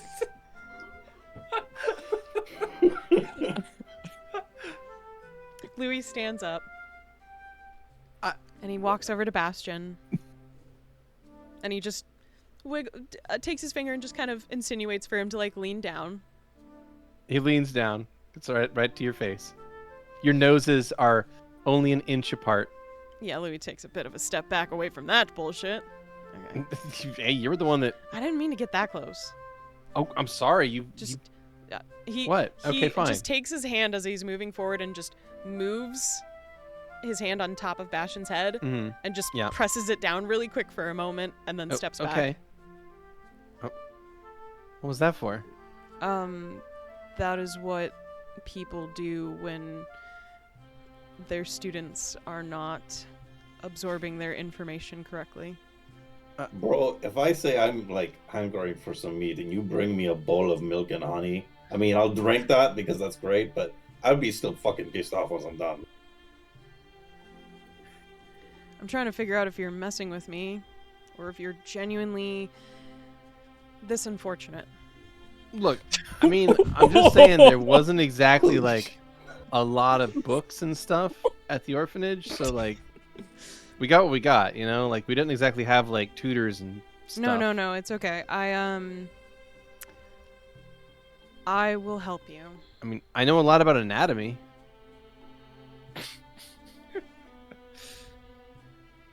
Like I know a lot about a lot of stuff actually. Like I know about like I have what usually goes on a new easy around rule. a new easy thing that doesn't like take a lot from you. All Okay. I ask is that when I say you need to eat this vegetable, you just do it. Okay. I'll eat the vegetables, even if they're not bread. Even if they're not bread, because bread is not a vegetable. Yep, you said they're Bread a grain. is bread. Yep, I heard you. I guess I don't understand like what it matters. No, it's okay. It's just there's different nutrients going into your body, and you Mhm. need more vegetables. The bread is gonna give you energy, but you need more And that- nutrients so you can be Okay, healthy and stay healthy. I have a question. Yeah. And maybe this is like me not understanding the situation because I probably don't. So you're warned ahead of time that I probably don't understand what's Okay. the nuance of what's going on here. Yeah. But if you get the right amount of nutrients, that helps you what? Exactly. It helps your body function more properly. Mhm. You get less tired. You have more Yeah. energy. Yeah. It's part of also a He's, necessary. he's counting these off on his fingers as you go. It's a necessary thing to add in addition to exercise to make sure that your Does body it- keeps functioning as you get older. And Does it help you like grow when you're like a kid? yes, absolutely. Okay. So more energy, healthier, taller. And he looks at you, and he looks at himself, and he looks back at you, and he says, Oh wow, it's so late. Are you like I'm not trying to like upset you, but like I think that like eating a lot of bread and Okay, well, some of us don't have a genetic fucking lotto win. well, All right. So mushrooms don't grow out of the ground; they grow out of shit, and the shit comes out of an animal. That would make it meat. So that would make the mushrooms meat. no, you see the ground is the ground. It's not that they came out of the shit; they came out of the ground because the ground is shit. That's what ground is. Ground, but then that would make. That's why they call it night soil. That would mean we're walking on meat. No, we're walking on shit. It Shit's a comes different out thing of an entirely. animal, doesn't it? Yeah, but it's shit. It's a different thing entirely. It's not food. We're only talking about food. Where did Louie go? He just left while they were talking. He went out on a nighttime stroll. Fantastic. So, Bastion and Valentino continue their endless circular debate about the nature of what food is and isn't for some time. And time will pass along. Eventually, we will catch our diverging timelines back up as Xander is on his way back to the office. And I guess my question is, does Xander run into Louie on the street? I mean, probably. He probably sent a message while he was out walking. Okay. Well, in that case, the two of you meet on the street in front of the office. So right here in the eastern side of Ivy Park. It is now roughly 9:30 p.m.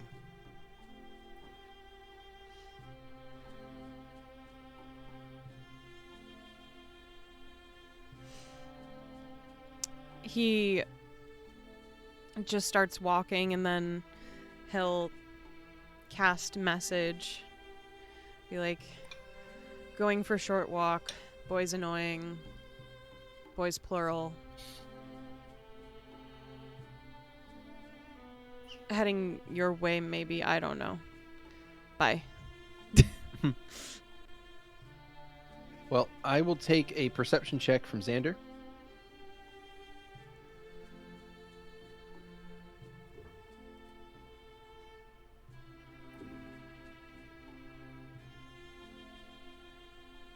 So, as you are walking along the street, making your way to the southeast toward the offices, you do hear in your mind this message from Louie. And having that happen means that you know Louie is quite close. And you look around and you see Louie kind of bumming around the southern part of the park there. Xander will, once he gets the message, reply back, "Understood, I will find you." All right. Well, Xander, if you head over there, you have an armload of books and a 8-inch tall statue of yourself, perfectly painted. in your Yeah, other that statue is definitely going into into my pouch slash backpack immediately Right, before but- leaving. Gotcha. Okay, so you put that in your pack. So you just have a bunch of books, what you couldn't Mhm. safely store in your other pack there. So, yeah, you make your way over, and the two of you can now see each other across a short distance in the park. Yeah, Louie's gonna see Xander. And the park's filled with, like, wild grasses and flowers, right? Yeah, it is. How tall are It's they? not terribly. Maybe 6 inches, if that. Okay. He'll walk over to Xander. Yo.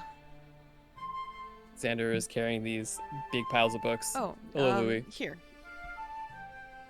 Let me take some. Oh, sure.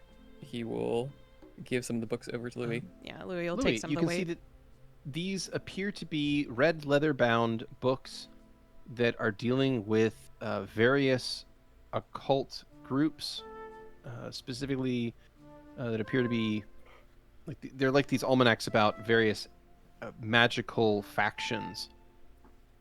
And also just Yeah. volumes of hentai. Shh. Those are all in here where they need to be. You're like, I'm carrying those. I'm not letting anyone touch them except Detlev. Mhm. I think This I is the need sacred to. Like the text. statue.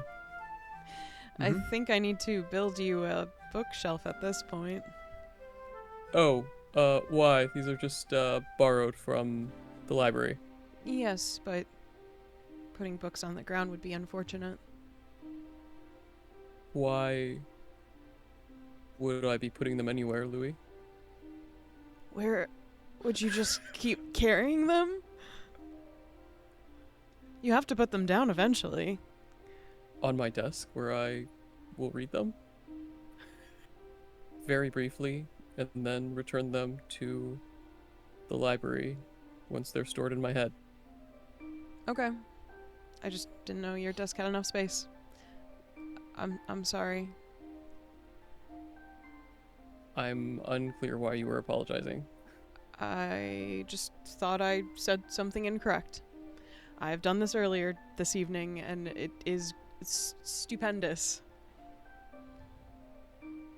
I have no idea what you're talking about, Louis. Lorenzo and Miss Isabella visited while you were away. And you didn't send me a message? You were talking to Detlev. Yes, and I'm sorry, I didn't know that I would need to do that.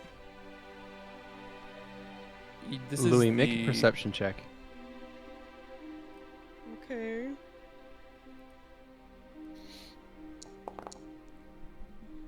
Louis, you can detect the smell of paella on Xander.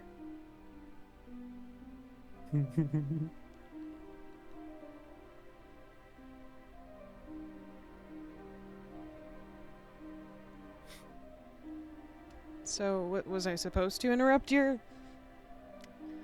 conversation?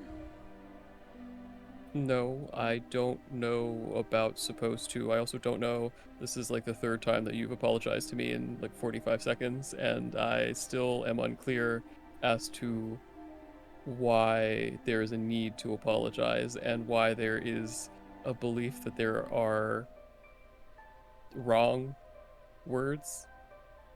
I mean, there's And always right wrong words? and right words. No, there aren't wrong and right words. There are feelings about words, but words are just words, and words can hurt. But that doesn't necessarily mean that the words are wrong. It just means that the intent behind those words or the way that they were interpreted was wrong. It doesn't necessarily have anything to do with the words themselves.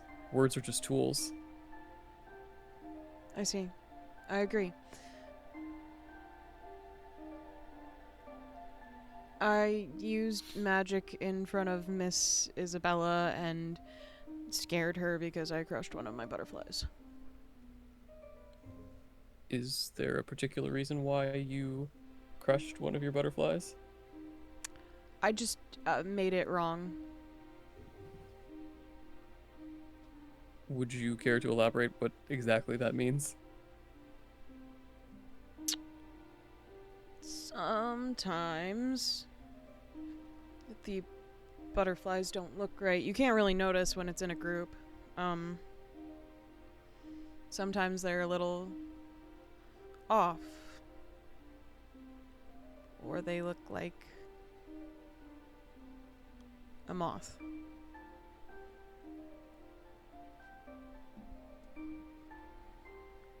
And Louis, I'm going to ask a question, and I have a feeling that you're going to interpret it in a completely different way than I am intending to, so I'm going to apologize in advance. But did you read your story after you wrote it? I suppose I have. I also read it out loud for you all. Yes. Would you care to explain to me what the meaning of your story is?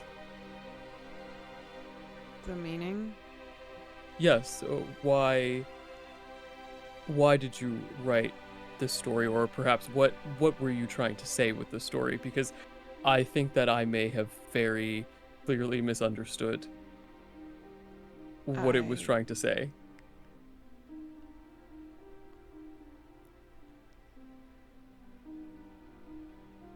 It was sort of a fantastical retelling of some personal events in my life.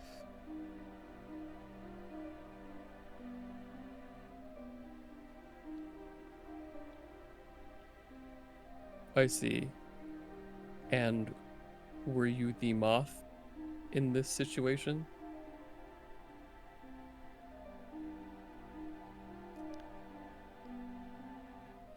Yes, technically.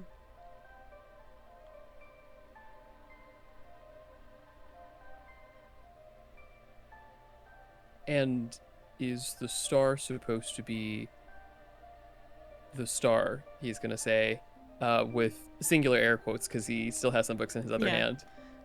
Is the star supposed to be a figure that we feel positively towards at the end of the story, or negatively? Positively. Why? Because they helped when no one else would. I see. And what did they help to do?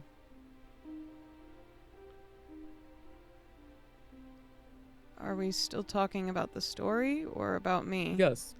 No, we're talking about the story, Louis. The star, the flame, Yes. helped the moth get stronger so that it could protect itself Indeed. and And everyone he's- else.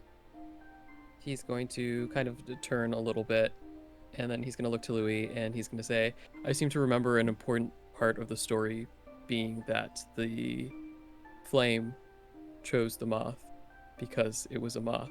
So a butterfly wouldn't work. The moth wasn't wrong for being a moth. The moth had to be a moth.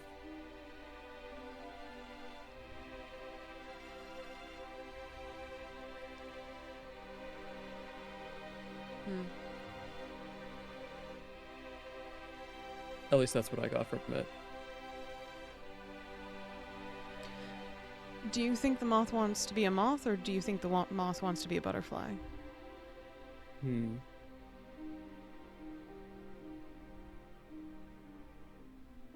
That's a good question.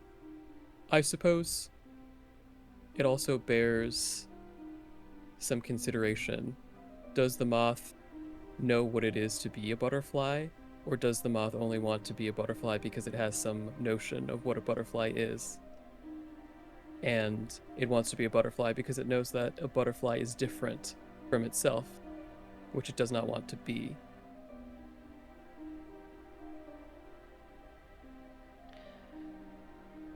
I guess it doesn't matter in the end because it became something better. I suppose so, but it wouldn't have if someone had crushed it and reshaped it into something else. That's all I'm saying. If it doesn't have a chance to grow, then how can it become anything?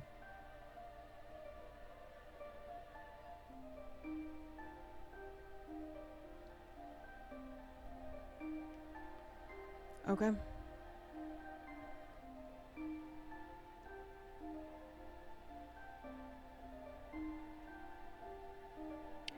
It was just magic. He tilts his head.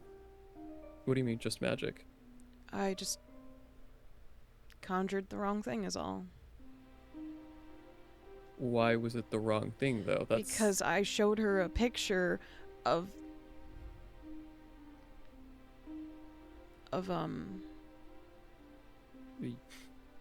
you showed her a picture of well, there was a butterfly in the picture. And I see. she asked if it was real or not, and I said it was magic, and I was trying to show her what it looked like, and I just did it wrong. So I was just trying to correct my mistake. Are you sure that you made it wrong? I think so. How would you know? I don't. I was pretty sure my intent was to make a butterfly, to show her a butterfly. Yes, but perhaps your magic showed something else. Okay. Also, if one were to look at the hero at the end of the story, they might not imagine what it looked like before. So perhaps you were just showing a version of the butterfly before it became a butterfly.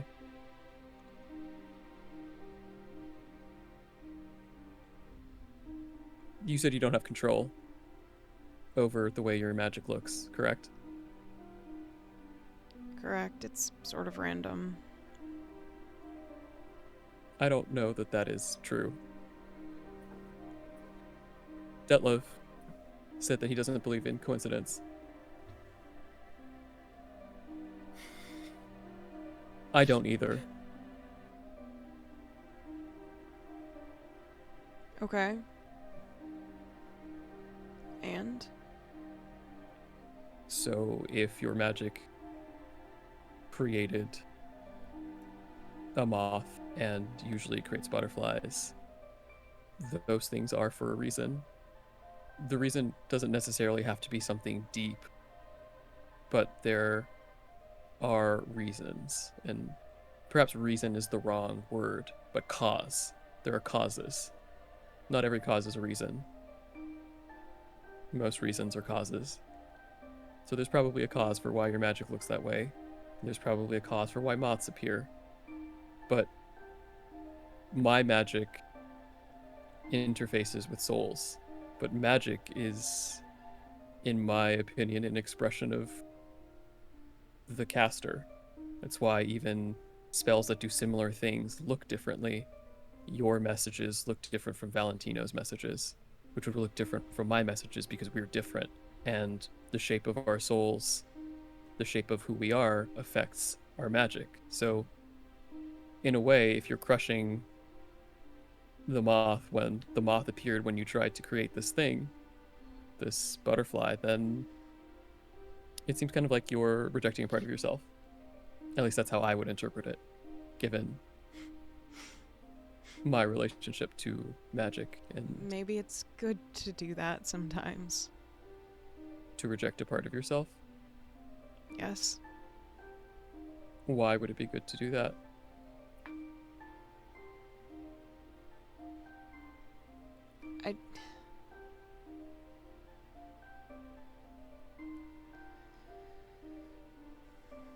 It's hard to explain. All right.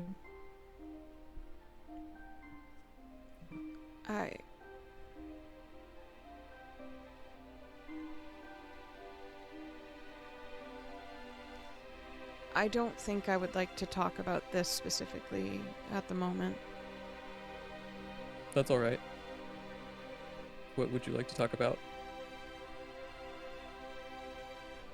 Valentino is invited to Isabella's gallery and he's gonna check it out, and if he thinks that I would like the pictures, then I will be invited too. I spoke on I don't how- think you're gonna like the pictures.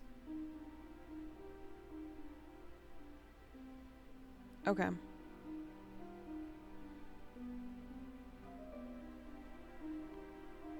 But I could be wrong.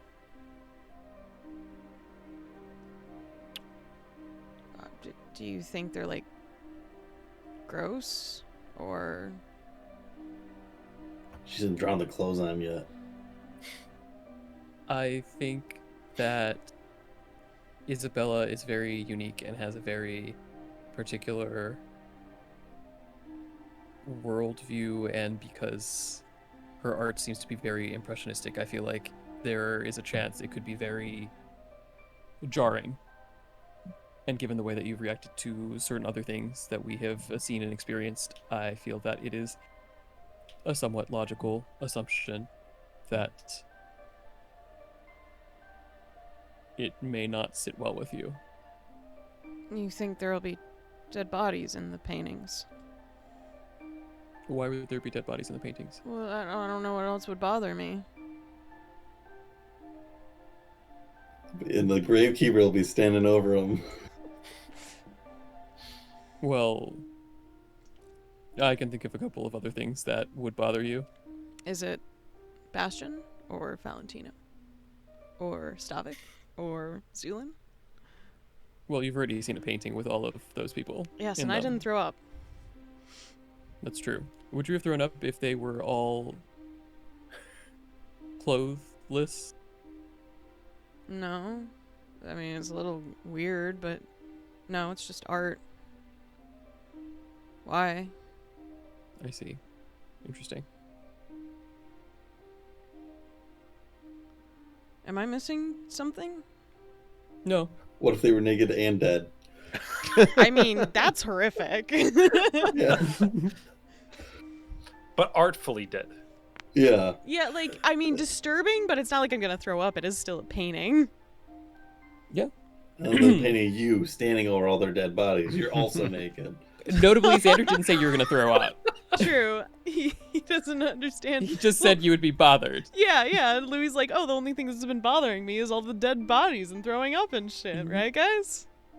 Mhm. So, yes, it would be nice if he could see that gallery, potentially. That is, if she remembers. Yeah, I may have traumatized the memory out of her. So, we'll see where that goes. Whoops. I think it'll be fine. I hope so. I'll talk to her. Did she come alone? No, I said Lorenzo was with her. We spoke. He didn't have a very good final conversation with his father, it seemed, before he passed away. Also, apparently see. had an arranged marriage at some point, but didn't work out. Oh, why is that? He didn't want to do it, and his father died, so he didn't have to do it. And also, he is not of the persuasion. Oh, excellent. What do you mean excellent? Hmm? What do you mean excellent? Oh. Well, it's a long story. No, it's not really a long story. Are you going I to... suppose you could say, what? May I know the story? It's not very much of a story, but I suppose yes, you can. I was just going to say that excellent was an exclamation of Yes. I was correct. Cool.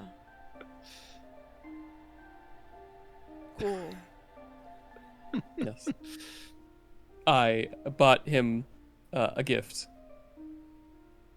And I feel that if that was not the case, he would not have appreciated the gift as much. Well, he had a drink. I don't think there was much else important, and Louie will just list off the important bits of the conversation, which he pretty much says doesn't seem that important, at least, or doesn't seem to give him very much insight on anything. Did you share any of the other details of the case other than the fact that we spoke to his father? No. I see. I was a little vague about that. I mean, notably, sense. I said he could speak to his father if that was something that he really needed to do so that he didn't, like, live with regret, but he didn't want to, so. That would likely be traumatic. Louis shrugs. I wouldn't understand, I guess. I suppose... No, perhaps I should not say that.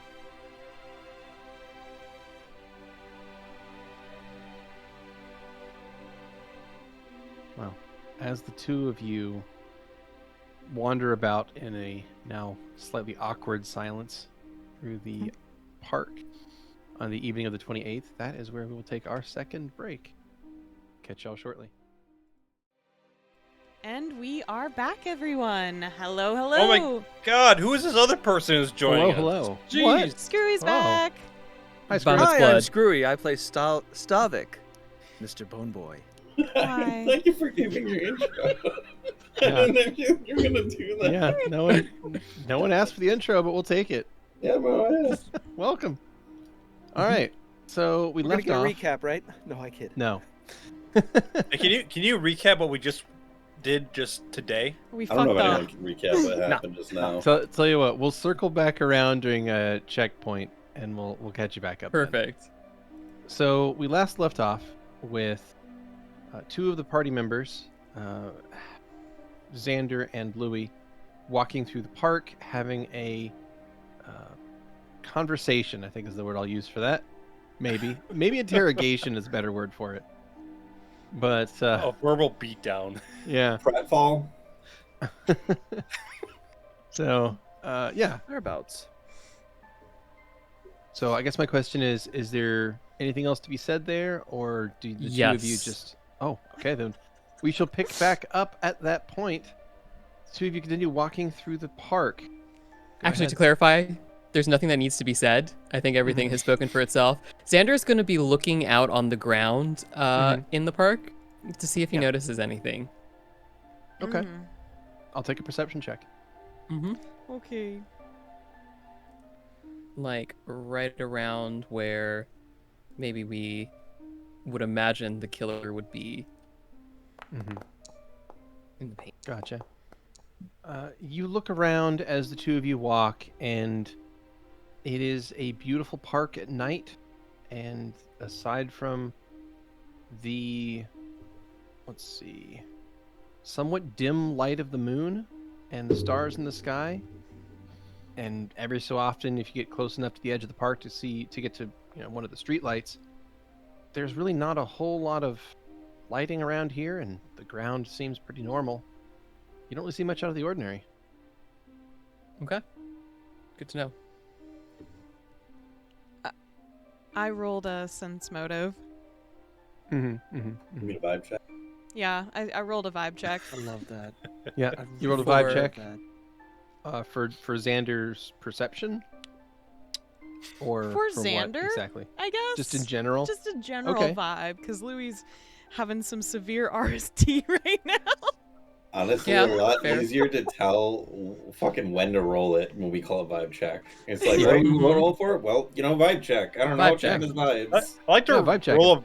I'd like to roll a vibe check for this room. Yeah. Does it pass Okay. the vibe? So vibe check would tell you that Xander was a- seemed to be. It was a 20. I don't know if that helps. Oh Adjusted. yeah, that's fine.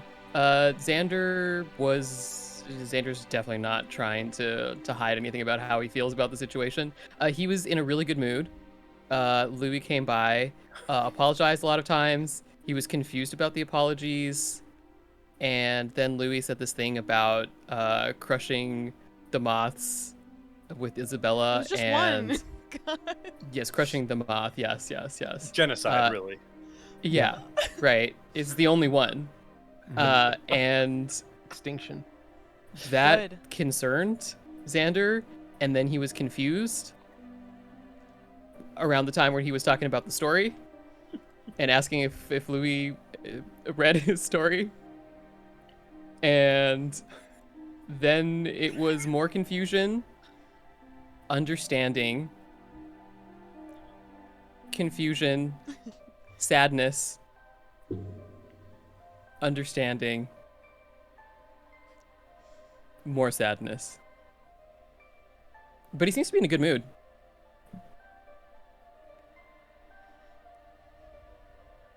You get the overall impression that he was shocked by the kind of callous way you described the entire situation, given the story that you told and at least his interpretation of what the story was supposed to mean, Mm-hmm. and then your defense of the whole thing. Yeah.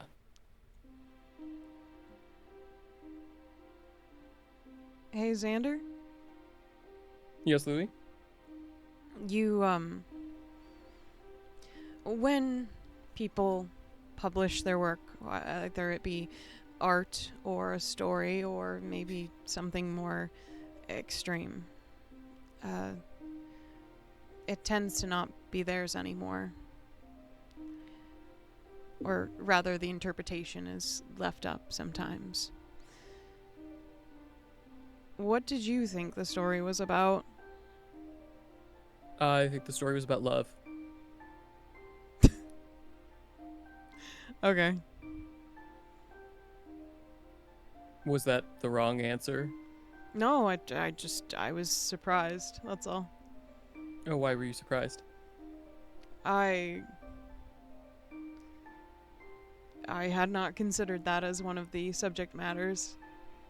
Oh, everything in some way is about love or affected by love. The presence or the lack. Okay. Was there anything else? Well, it seems to be a story of sacrifice as well, of friendship, of becoming something else, striving, yearning for something, of miscommunication or misunderstanding that turns out for the best. Detlev said that he was glad that it ended the way that he did because he was expecting a very tragic ending for it. Yeah, the last Earlier ending draft. yeah, that I gave him was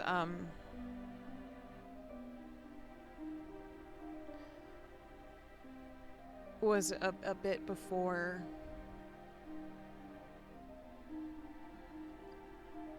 I got to Obador. That would make sense.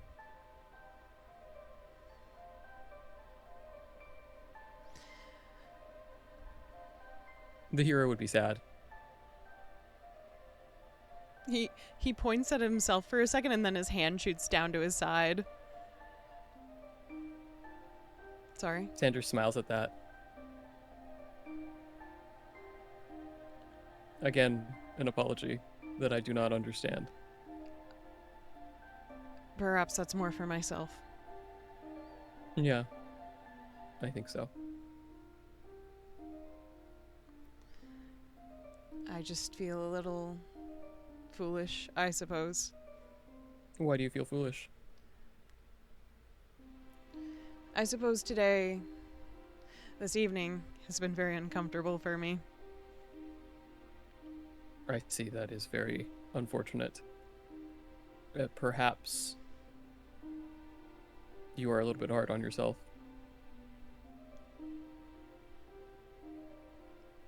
I am not that hard on myself.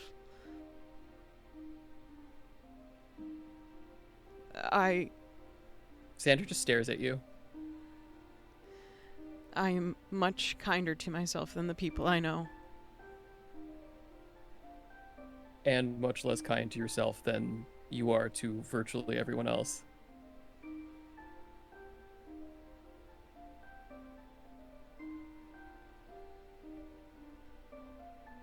He shrugs. He doesn't seem to have an answer for that one. Yeah. That wasn't a question, so... Yes, but he normally has a rebuttal. He doesn't for Yeah. this one.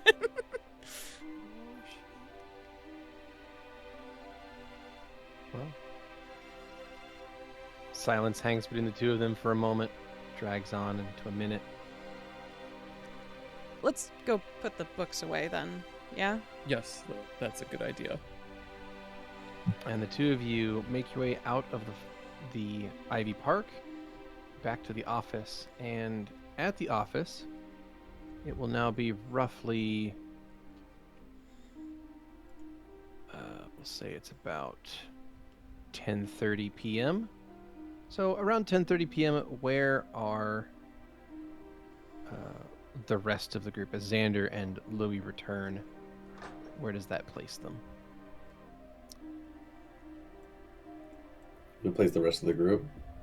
Yes. Where does Are that we, place them? I don't know. Depends on how much Bro is willing to double down on his argument that milk. Oh is my meat. gosh. So, Stavik? Yes. You said what time? 10:30. You said. 30. Oh yeah, about Um, 10:30. Yep. Stavik is not back. Oh, okay. Stavik is gone. Stavik is not there. God Okay. damn it.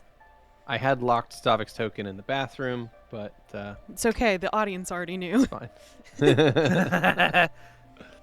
I mean, if I just assume if I want to find some skeletons, I just look in my closet. It's fair. Boo. There. Yeah. They should come out. It's June. It's Pride Month. Yeah, exactly. Yeah. But like on their own time, just to be clear. Mhm, Just to be mhm. clear. Yeah, exactly. Yeah. As a special gift to all of our listeners in the celebration of Pride Month, you are all now gay. Congratulations. Yay! Wait a minute. We were gay before. That's not actually a gift. Oh, the viewers. I mean, yes. Yes. I mean, this pin says otherwise. Let's be honest, I'm pretty sure a lot of our viewers are gay. They are Well, they are now. There are now. Yeah, 100%. It's done. Yeah. Mm-hmm. All right. So yeah, as Louie and Xander step back into the room, you can hear Valentino and Bastion talking. Oh no. So you're saying that, All right. Look at it this way. yeah, It doesn't fucking matter what the stuff is made of. All right. The Sure. reason to have the variety of the foods is for Uh-huh. the variety of experience. sure, yeah, like how There's- different kinds of cheeses taste different. Yeah. Yeah, exactly. And there's Yeah. there's a cheese out there that would Uh-huh. blow your fucking mind. I mean, maybe, but like, And also, like, I mean, maybe a vegetable or two. it's all meat to me. But like, that's cool. I'll eat the cheese. It's not like, meat, bro. Try It's the different just- cheeses. It's just like it's absolutely nauseating for you to call that shit meat. Okay. All right. I'm sorry. This is how I learned it. Oh, egg. Oh. Oh. Okay. Hello, Bastion. Xander's gonna pop his head back down. Hello, Bastion. Hey. You two in a hurry? Everything all right? I'm just carrying books for Xander. I'm just gonna put them in his Oh, room. okay. Yeah, Love it. Have just fun. a lot of books. Gotcha. Yeah, enjoy the books. Huh. What do you think that was about? Maybe they've been talking about me too. Maybe. But they left the front door open. Holy shit. Animals, man. Seriously. So we could What just if- walk in here. Oh. So, hey, Stavik, I thought you were in the bathroom, dude. Wait. All right. Valentino's gonna leap forward and draw his sword. Who the fuck are you? Val, No, what are you this doing? is not shit. This, Basio, this matches our picture. It's Stavik, dude. Look at him. Stavik is gonna just like look at Remove yourself. look at Valentino, and then kind of look off to the side, just like, and just pull down his mask. Really, Valentino? I really? It's hurtful. You can't do not blame know me. it's me. It's literally who walked in. Well, then, so you saying that you literally were the one who came in earlier, dropped off the body? Should we be concerned about that? Because according to Dottie, you did. No, So unless there is someone who looks someone like you says- walking around, I mean, I'm very Who can get in certain that well, but, someone as great as you, maybe not as great as you, but someone as great as you probably could pick the looks. yes, but that's me. I'm the one who fucking locked them. Well, did you lock them tight? Bastion will I don't point. know anything. Say, Stavik, open that door back up, dude. Do you see the front door? How it's Oh. just hanging open? Like, come on, man. Like, That would be bad, wouldn't it? jeez. So where was everyone else tonight? Where the Bastion fuck sits were you? down. You didn't see my note? Did you tell anyone you left a note? Where did you put it? I put it on the table right over there. Oh, one of these tables with covered in notes. One of those ones. I figured. at Where least were someone would you? notice. We're getting to the bottom of this. Apparently, he wrote a note. Oh, good pick job. Up the note. Pick up the note. I left it. So as you guys shuffle around the room, looking for a note, you do find on one of the tables, on top of a stack of other papers that it looks almost identical to, there is a note that says, "Friends, do not be concerned about my absence. I will be at the Temple of Owen. I wish to pray on what we found out and wish a moment of dead silence. He. Don't Excuse look me? so pained, Louie. Your face will stick that way. I'll rejoin you shortly. Sincerely, Stavik." I realize that accent was terrible, and I'll never do it again. It's very French. But it's very French. It's fine. Mm-hmm. But it was he instead of ha ha ha. So you're clear. Yeah, I didn't do the ha ha ha laugh, so it's fine. True. Louis just turns to He Stavik. was doing like a slow turn. You fucking went where? I went to the Owen temple. Oh, Why? I'm sorry. Could you speak a little louder for the entire classroom to hear? I went to the Owen temple. You mean the one where Why? the fucking killer hid out and killed a bunch of people and left a bunch of evidence and could be laying traps for us? Did you find more bodies? Are you are you just like the killer or something? Because like, I feel like this is a thing the killer would do. No, I went to the Owen temple to pray. The killer. Why Looks would you like you. pray? In a desecrated temple. Huh. Yeah, so Eh? why? Bastion will lean over to Louis. It felt quiet there. It was Surrounded by the I dead wouldn't have been carcasses. disturbed. Yeah. Well, Oh, That I'm is sorry. hilarious. You Stop it. probably feel comfort with the bones and dead body parts and meat there. Louis, I'm pretty sure Stavik's the killer. Like 60% sure. 60 is not high enough. okay, that is hurtful. He's whispering to me. 60% Shut I could the fuck understand, up. Whisper. but not Yeah, it's a whisper. 60% I could understand, but no higher. Louis just sends an ice blast next to Stavik's shoulder. You know, No higher. I missed you too. we're going to need a fucking alibi soon or later because it's really adding up. That was Do a you- confusing choice. Do you It was realize how definitely a suspicious you confusing are? choice. No, I'm just. No. I just. No, felt I mean, it. it's Hold- clear you don't. Like, obviously, no. Okay. Me- Mr. Stavik. Mr. Ostervik. That's not If his that last name. is your real Well, name. That's not really my last name, but okay. Oh, That it's was a not even his lie. real name. Oh man. Excuse. Oh, Is I it- missed it. Is it Fuck. 65% now? No. Okay. Bastion is super sad that he missed the opportunity to be the first one to point and scream Shaquille's. Fuck. No, that is Gets not up and my- walks away. Oh, okay. Oh, come. Okay. No. Stavik, you can we do it are in the for- middle you of can do it. it again. Interrogation. Explain yourself. Or Not y- about the name. Nobody cares about your lie about your name. You go in the cage if you don't explain yourself well. I went to the Temple of Odin to pray because it was the place that at least the temple itself. Maybe I felt it comforting. I wanted to pray to.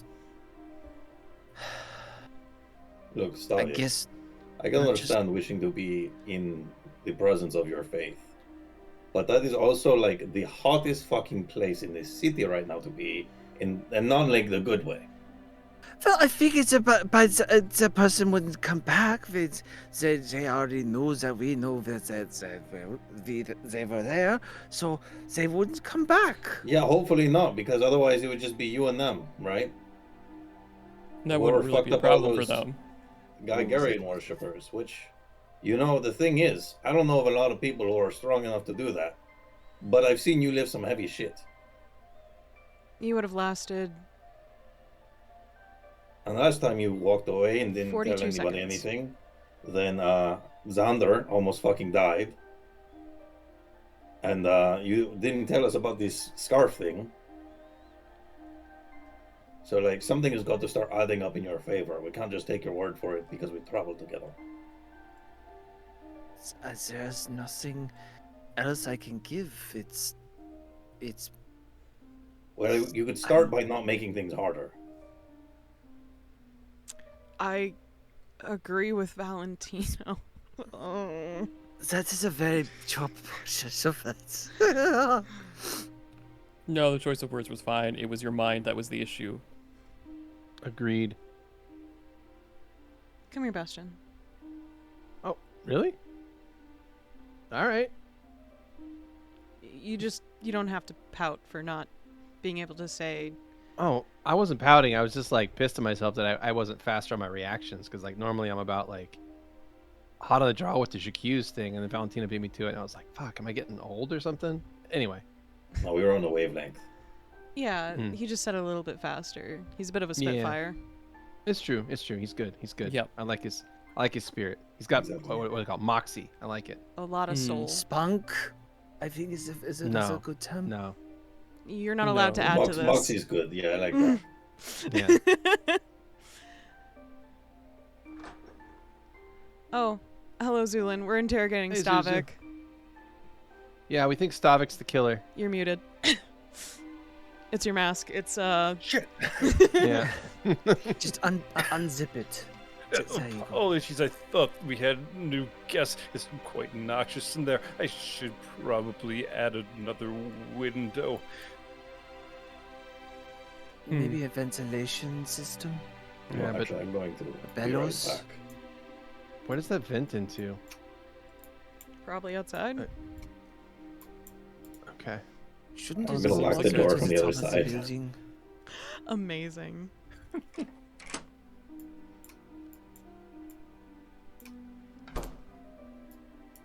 All right, so where are we? Accusing or interrogating Mr. Not Ostervik. Oh, wait, guys. We have an interrogation room. We have a room for this. Isn't that Oh. cool?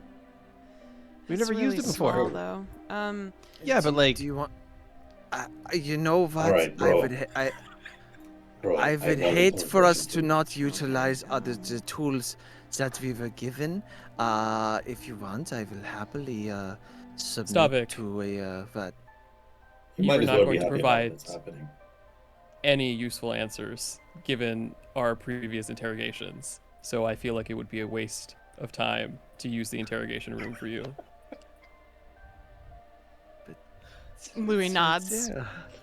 Give Xander like sad puppy dog eyes, like we're not using the interrogation. Oh, you can put him in the room, but I don't think he's actually going to give you any legitimate answers. And I feel I as have my methods. I have not. Or rather, okay, I have answered questions Stavik, that you have asked. Stavik. I need you to stop answering and maybe start listening, okay? I know you don't have any ears, but I need you to try to retain some of this information I'm about to give to you. You, sir, and Louie's going to take a bit of an abrupt step closer, happen to be the most suspicious person in our group. You realize that. And you're just kind of In this city. disappearing in this entire city, and you're just kind of disappearing a couple of times here and there. And do you know how bad that looks for you and how easy it would be for us to kill you? You realize that, right? Like you realize this is like 5 against 1 bitch. Wow, that is very hurtful.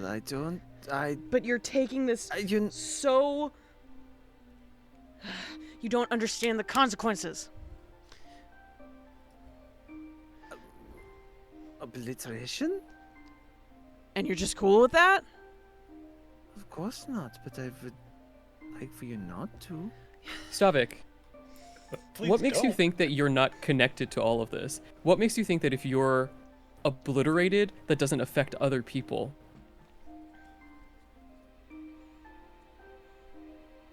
I'm nobody. Glad that I am connected to a nobody who is fine with being obliterated. I'm not fine with it, but Then I'm stop nobody. putting yourself in You are clearly not nobody. Do you think that any nobody can just be at the center of the maelstrom, guiding souls to their supposed places, which is what you believe Or an happened? onyx Also- skeleton that can walk around and talk? You made the exact opposite argument about going off to find the book last time. That you were not nobody. That you were particularly involved in this whole fucking thing. I feel like you're giving a lot of hypocritical information with this conversation. All I did was go off to go pray. I'm sorry that it sounds Okay, suspicious I understand that's what you did. You're still not listening. I know you're hearing the words we're saying, but you're not listening. We are saying that you are a very suspicious being. to you. Yes. You are very connected to this case. And it would be wonderful if you just didn't walk off and do things, or at least told us where you're going so we can tell you if that's a stupid fucking idea. But okay. But I did leave a note. Ideally, verbally, or a note placed somewhere like on the door, or where we could visually see it, not Okay, mixing that with is all fair. the other papers. I should have put it on the door. That is very fair. I'm very sorry. Do you I mean, understand why it's an issue? Yes, because I resemble aside from what is in the clothing, I resemble what was described by What's the Dot. house's name? Dot. Dottie, I was gonna say essentially. Dot, but I was going to. I resemble the description given by Dot, but I know it's not me, so I guess I was a little Do you? careless on that. I don't. I've worked with some slick motherfuckers in the past, and an alibi alone, words alone, aren't going to sway me. Look, Do you want me to change my cloaks or dye it a different color? no, I don't know how you work, obviously, but at least with some undead, right? Most undead, there's usually a master to them. What if you're being controlled and you just don't remember? Or even else. I mean, I would be not exactly surprised if our killer thinks they're going to the Temple of Owen for prayer. It's all a form of communion. So it hasn't really swayed me. Also, the fact that there's not like a heartbeat or something to check kind of means I can't take your word for it. Actually, Dot. I look at a piece of quill paper. will stand up on a nearby table. A question. Would you be able to have the person that resembled myself, or at least the clothing that I was wearing, were you able to detect or feel any heartbeats from them?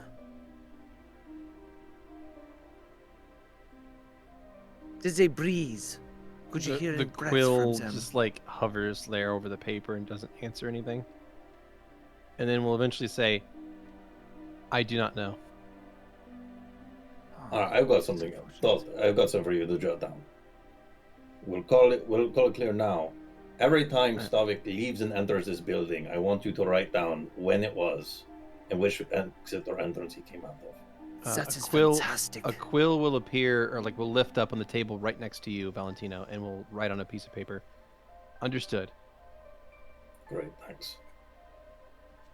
You got it, boss. Thank you, Dottie. That is a fantastic idea. Follow-up question. Did the person who deposited the body say anything while in the office? The quill is going to hold there for a second, spin around once, and then write, "Welcome home." So they said that out loud. The quill writes yes. They speak Was when the they voice write. familiar? Oh yeah.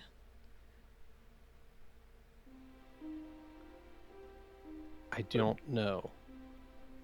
Do you propose that they were potentially speaking humorously to themselves or to the corpse, perhaps? Yeah, what was the tone of voice? Was it haha or ugh or somewhere in the middle? I don't know. Did it sound like me? Yes. Did it sound masculine or did it sound exactly like me, or did it have the same I don't think it's the wrong way, wonderful but you don't have the most village? masculine voice.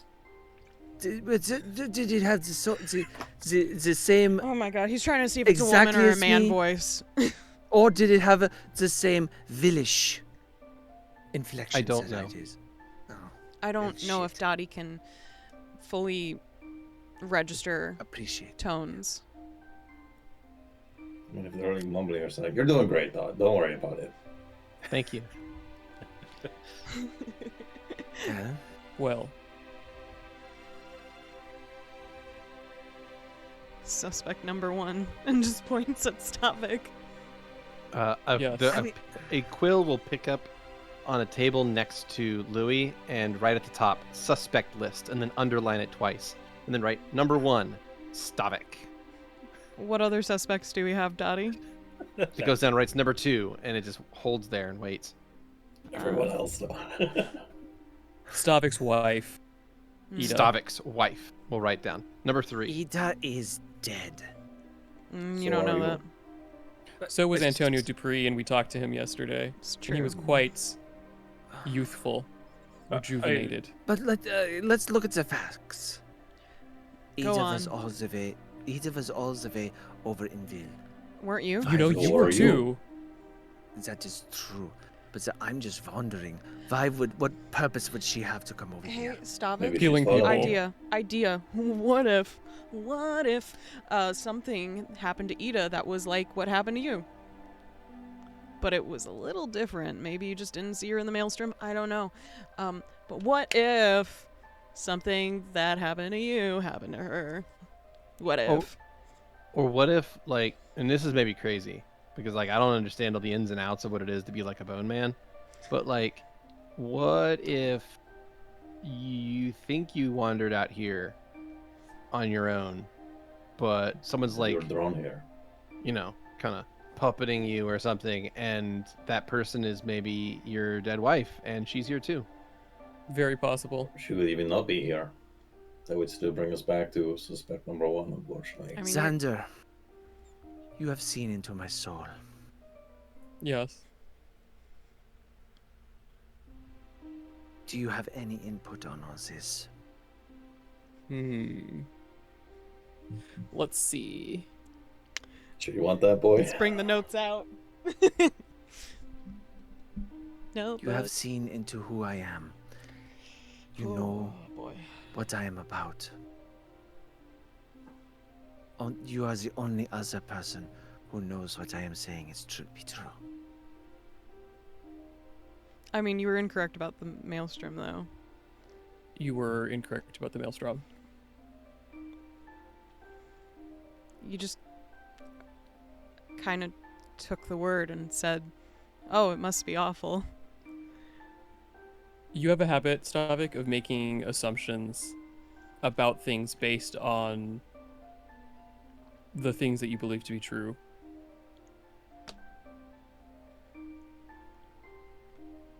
And you say them with a certain sense of certainty that makes others believe that you are stating something that you are absolutely sure about and that is backed by fact, when oftentimes it seems as if you are responding based on your feelings about what is right and what is not right, which cannot always be trusted.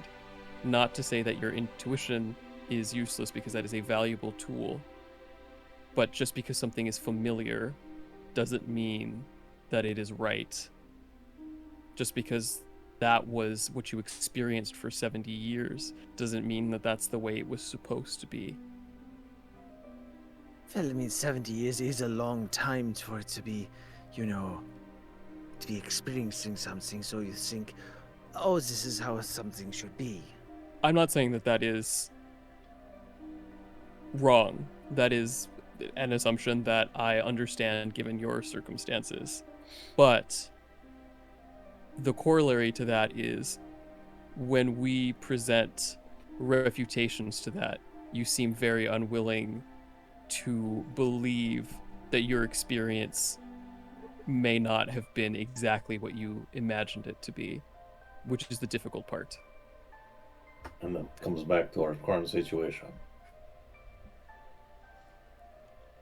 So what you propose? Well, I think step one with Dot here is going to cover a good amount. Of course, if there's someone who does happen to look like you walking in about, she might be writing down when they come in and out. But that's something. Dottie, could you also please note when other people are with Stavik when he exits and enters? Yes, boss. Thank you, Dottie. A quill will stand up on a piece of paper next to you. Xander? Can you write down the number of individuals that are in this room right now? It writes down 6. Understood.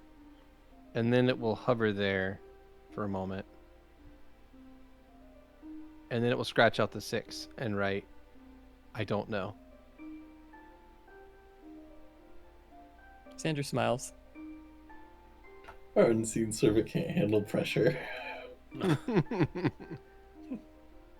What do you mean, Dottie? Something else. A half presence. Should I count half presences? You could put a 0.5 next to it. It's your 6.5. half birthday. Are you able to point where this half presence is?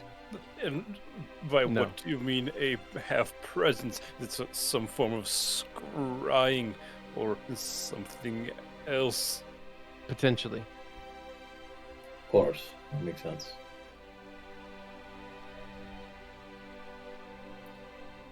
That's something in your favor, Stavik. Not a lot, but You will not face my blade this evening. But if you are involved in this, trouble will come find you.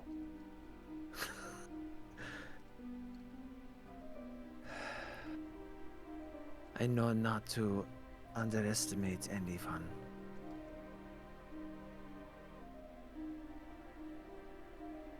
I don't think that I could have taken your coin purse earlier if you had the powers of observation our killer seems to have over us as well. Although that could, of course, just be a ruse.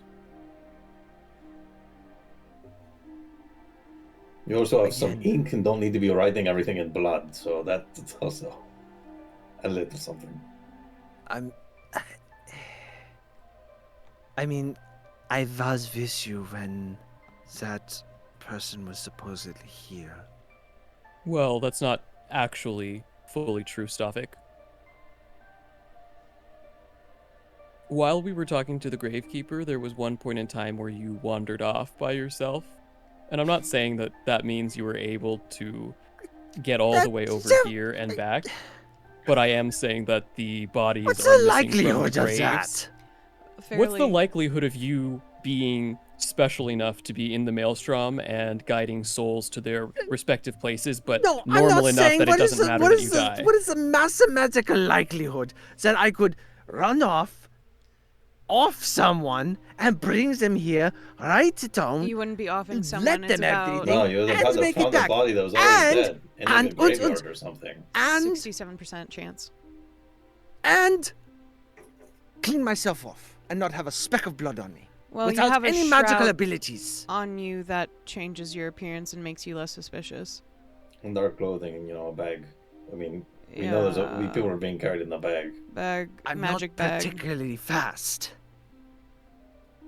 Well, Is people that- really magic, slow. Is that your only argument? I just want to make sure. I'm That just actually not particularly made it sound a lot fast. worse, though. Like, I didn't think it was that reasonable until you laid it out, and I was like, actually, you could probably do that. You quite literally radiate magic. I Like he every takes his bit hands, of your goes, essence. There's nothing there. Oh. Buddy. There is plenty. There's too much. In fact. There's nothing there that I can use. No, have the Yes. training on even have the inkling. Exactly. You That's can't it. use it, but could someone else maybe?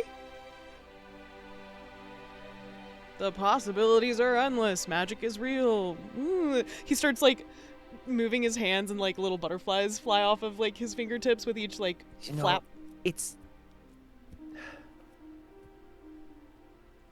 I want to be believed that I was doing something innocent.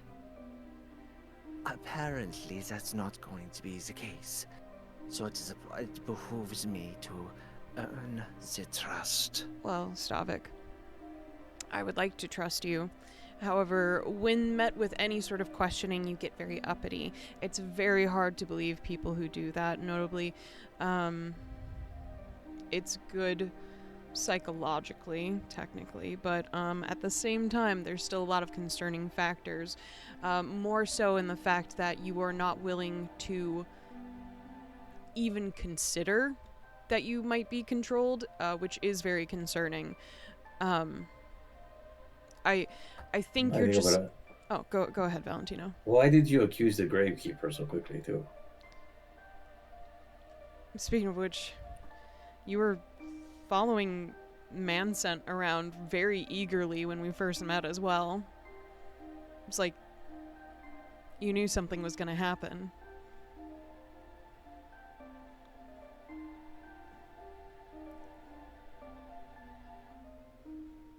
Did you? Actually, player, I'm trying to remember who made it. It's the fat guy from the first tavern we were That was- with, Okay, Fat thank you. priest, where we met. The guy who The the guy who gave the the poison bottle. Yeah. Oh, So- he was inside the kitchen. I was offering help. It's just you followed him around quite eagerly. It was something of note. You did also run down to the basement to check on Louie after What, 5 seconds? 47 seconds. 47. I was out. I have no idea.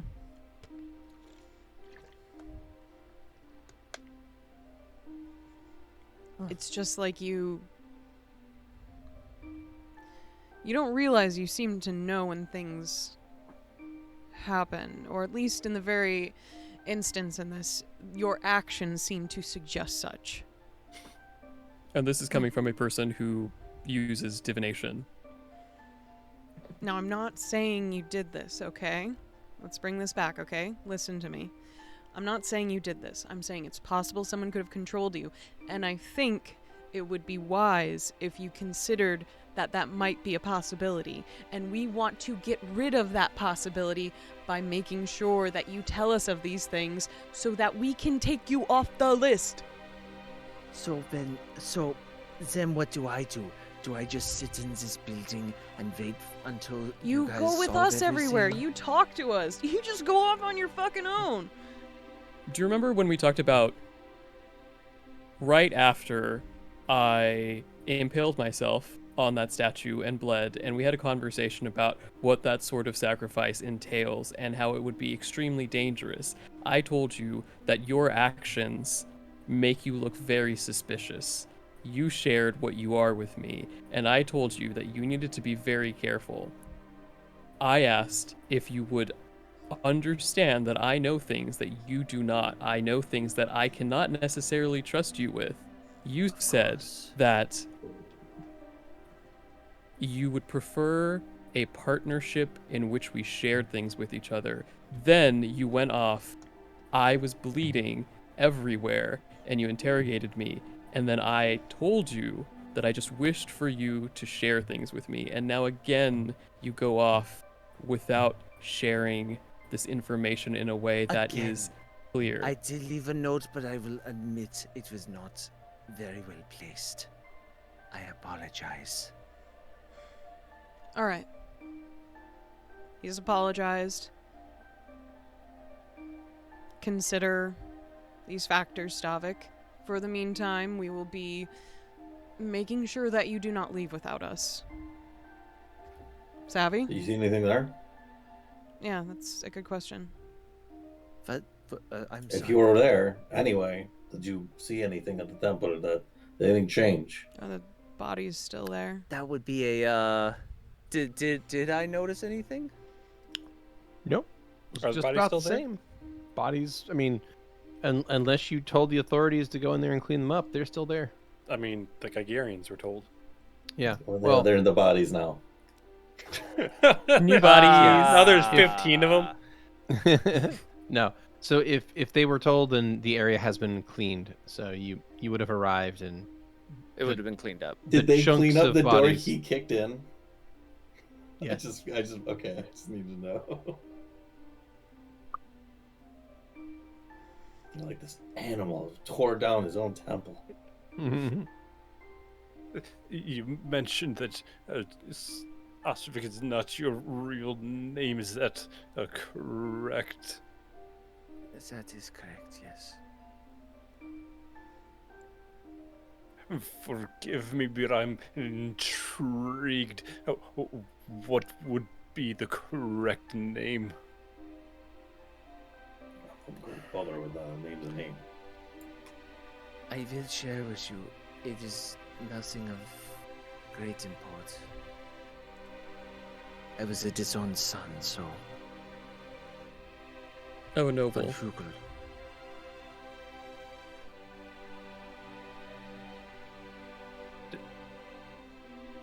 Van Hugel. Stavik Van Hugel. Stavik van Hugel. A noble, huh? Hugel. So with two O's or a U? Why am I not It's a surprised? U with two dots on Like top. umlaut? An Umlaut. umlaut. Yes. Ulat. Umlaut. Van Hugel. Speaking of nobles, I had a conversation with Detlev. Oh? Yes, he seemed very glad that you had abandoned your research into reconstituting that book. I can appreciate that. How was did you have an evening with them? Yes, we shared a meal, you could say. Ominous? Maybe not ominous, but very cryptic. Oh no, it was the opposite of ominous, actually. He was very sweet. Wait, do you think Detlev is ominous, Stavik? I Yeah, dude's a That- fucking nerd. no, that not a nerd. Detlev You Detlev think is that guy to is a me- library? He's cool. Xander is He's gonna like- turn and look at you, Valentino. Detlev's cool. I mean, Knowledge- that's fun. They're not mutually exclusive, but he's like the definition of nerd. Louis, do you use knowledge to help make yourself more capable, more stronger, correct? Mind-wise, correct. I mean, I exercise and stuff. Follow me on this. If that's the case, Like, it's showing. then Detlev, with the vast knowledge he has, an entire library's worth. Uh-huh. That is an individual who I truly now do not ever want to have as an enemy. Oh, yeah, obviously. That would be stupid. He's not a wizard. He's a librarian. I mean, he's just a fucking nerd. Like, What you is a care about these guys? What is a wizard but a nerd with a multiple library? A specific kind of library, and you have to go practice it too. Like Louie here, he does like fucking field work. You gotta get your hands dirty. Xander is going to pull out the tabloids. I also got a lot of information sweet. from Detlev. This will have answers to our questions. You just see me as a nerd? What, me? Uh, No, you're not. I'll just see you as a nerd. You're different. You go out there and do labor. You work for this power. You know, when you dug yourself so deep you can't see the sky, you really should stop digging. is that advice for yourself? This is Oh, No, that is he wasn't that in a is coffin. advice. Exactly. Right.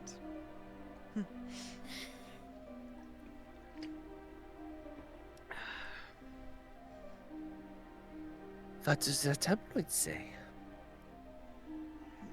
He's going to put it down on the table. I figured that we could all read it together. I would like that. Okay. Oh yeah, that sounds like bedtime awesome. story. Let's read some fucking tabloids. This shit's hilarious. So they are loosely bound in this thing. They're like actually on sort of a ring binder sort of a situation. So you can actually take this spiral off of them and distribute these amongst each other if you want to split out the work. So yes, Excellent. let's split out the work. He's just going to divide it into equal sections. Thank you.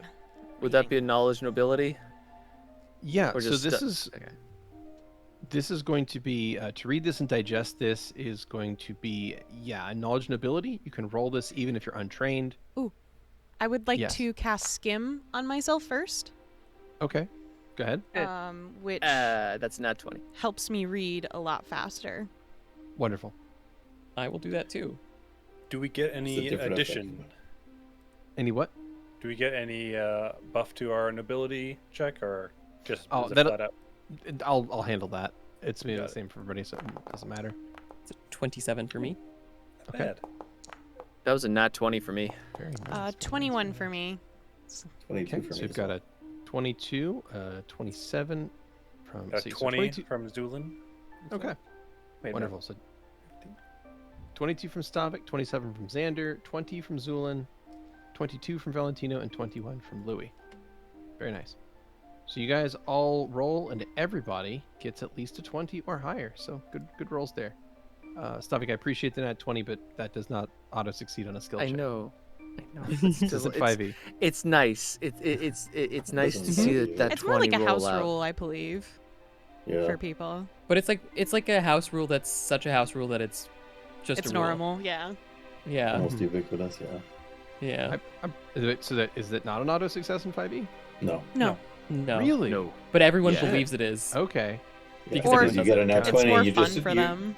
you just puppy dog your GM. You're like, Mhm. but I got a nat 20. What did you get? I mean, you do want the serotonin from rolling that 20 though. Oh yeah. And- Well, Yes, and that's that- that's that all I doesn't want succeed. out And of in that. their defense, if a nat 20 doesn't succeed, what the fuck are you calling a roll for in the first Yeah, place? exactly. Right? Yeah, I Un- agree. Unless the person just has such a terrible skill at it that they can't possibly succeed.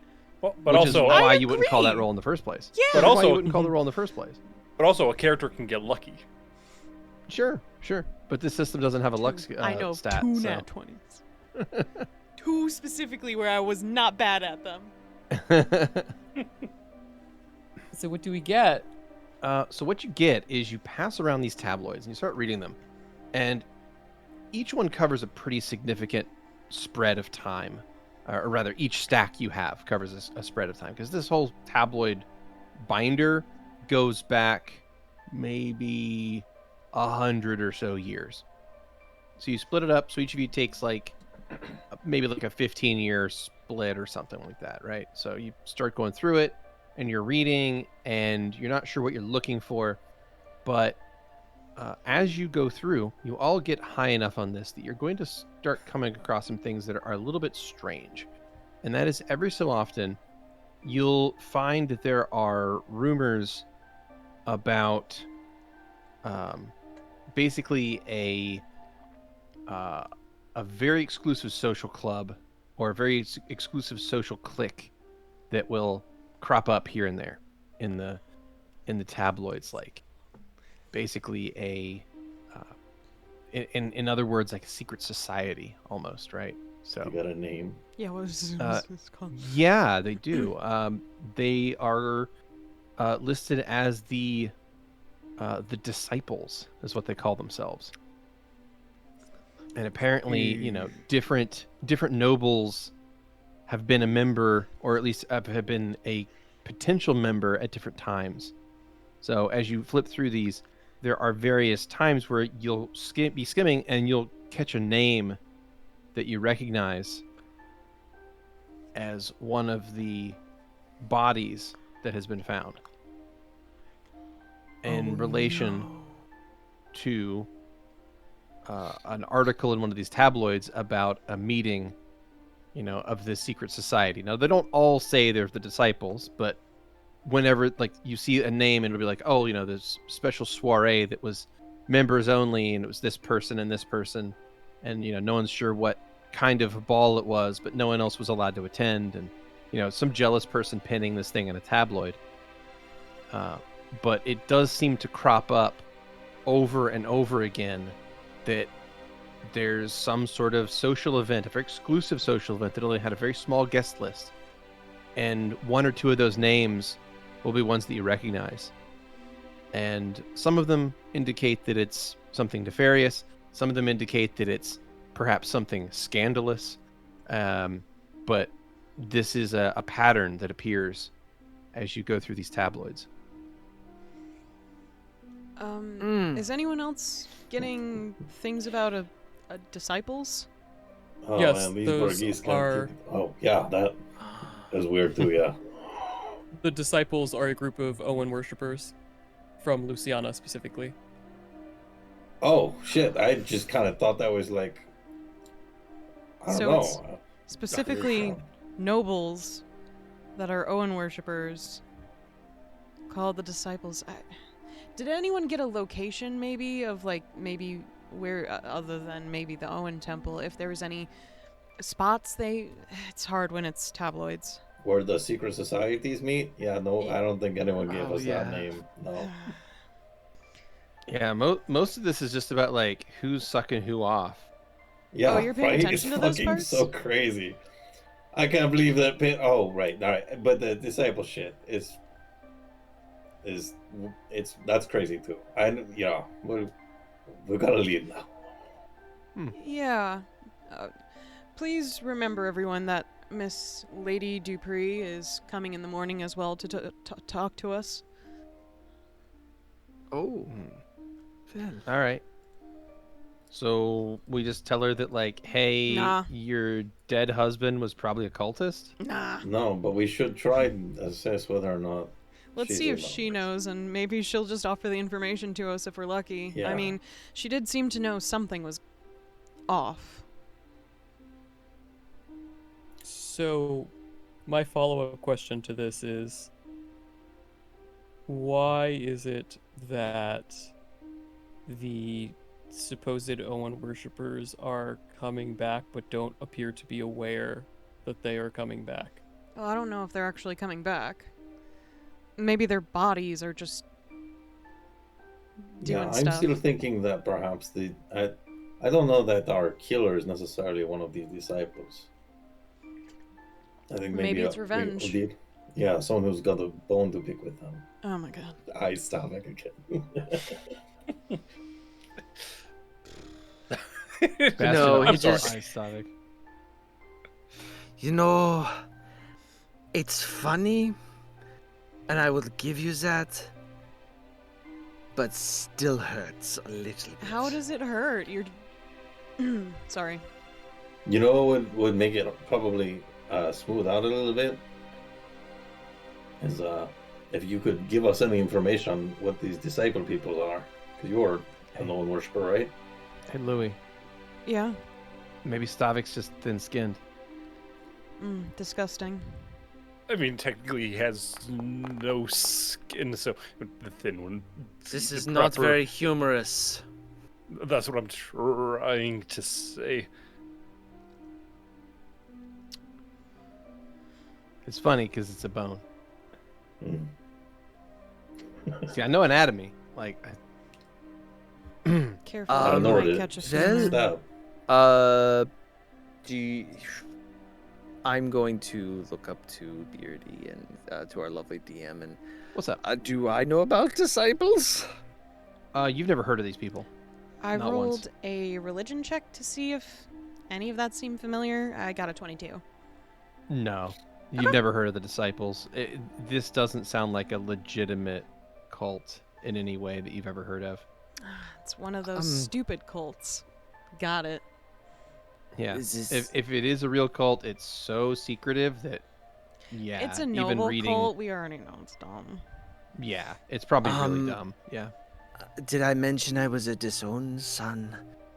This seems like if it was a cult of own worshippers and nobles, it was a very exclusive.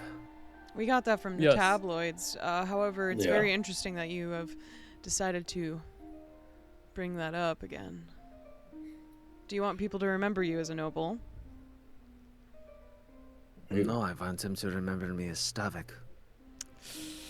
Ooh, we'll see if that happens. Well, I hope they don't remember me as a murderer. So I'd like to work on that. Wait a minute. Will they remember you as a reaper, though? I can't. Stop.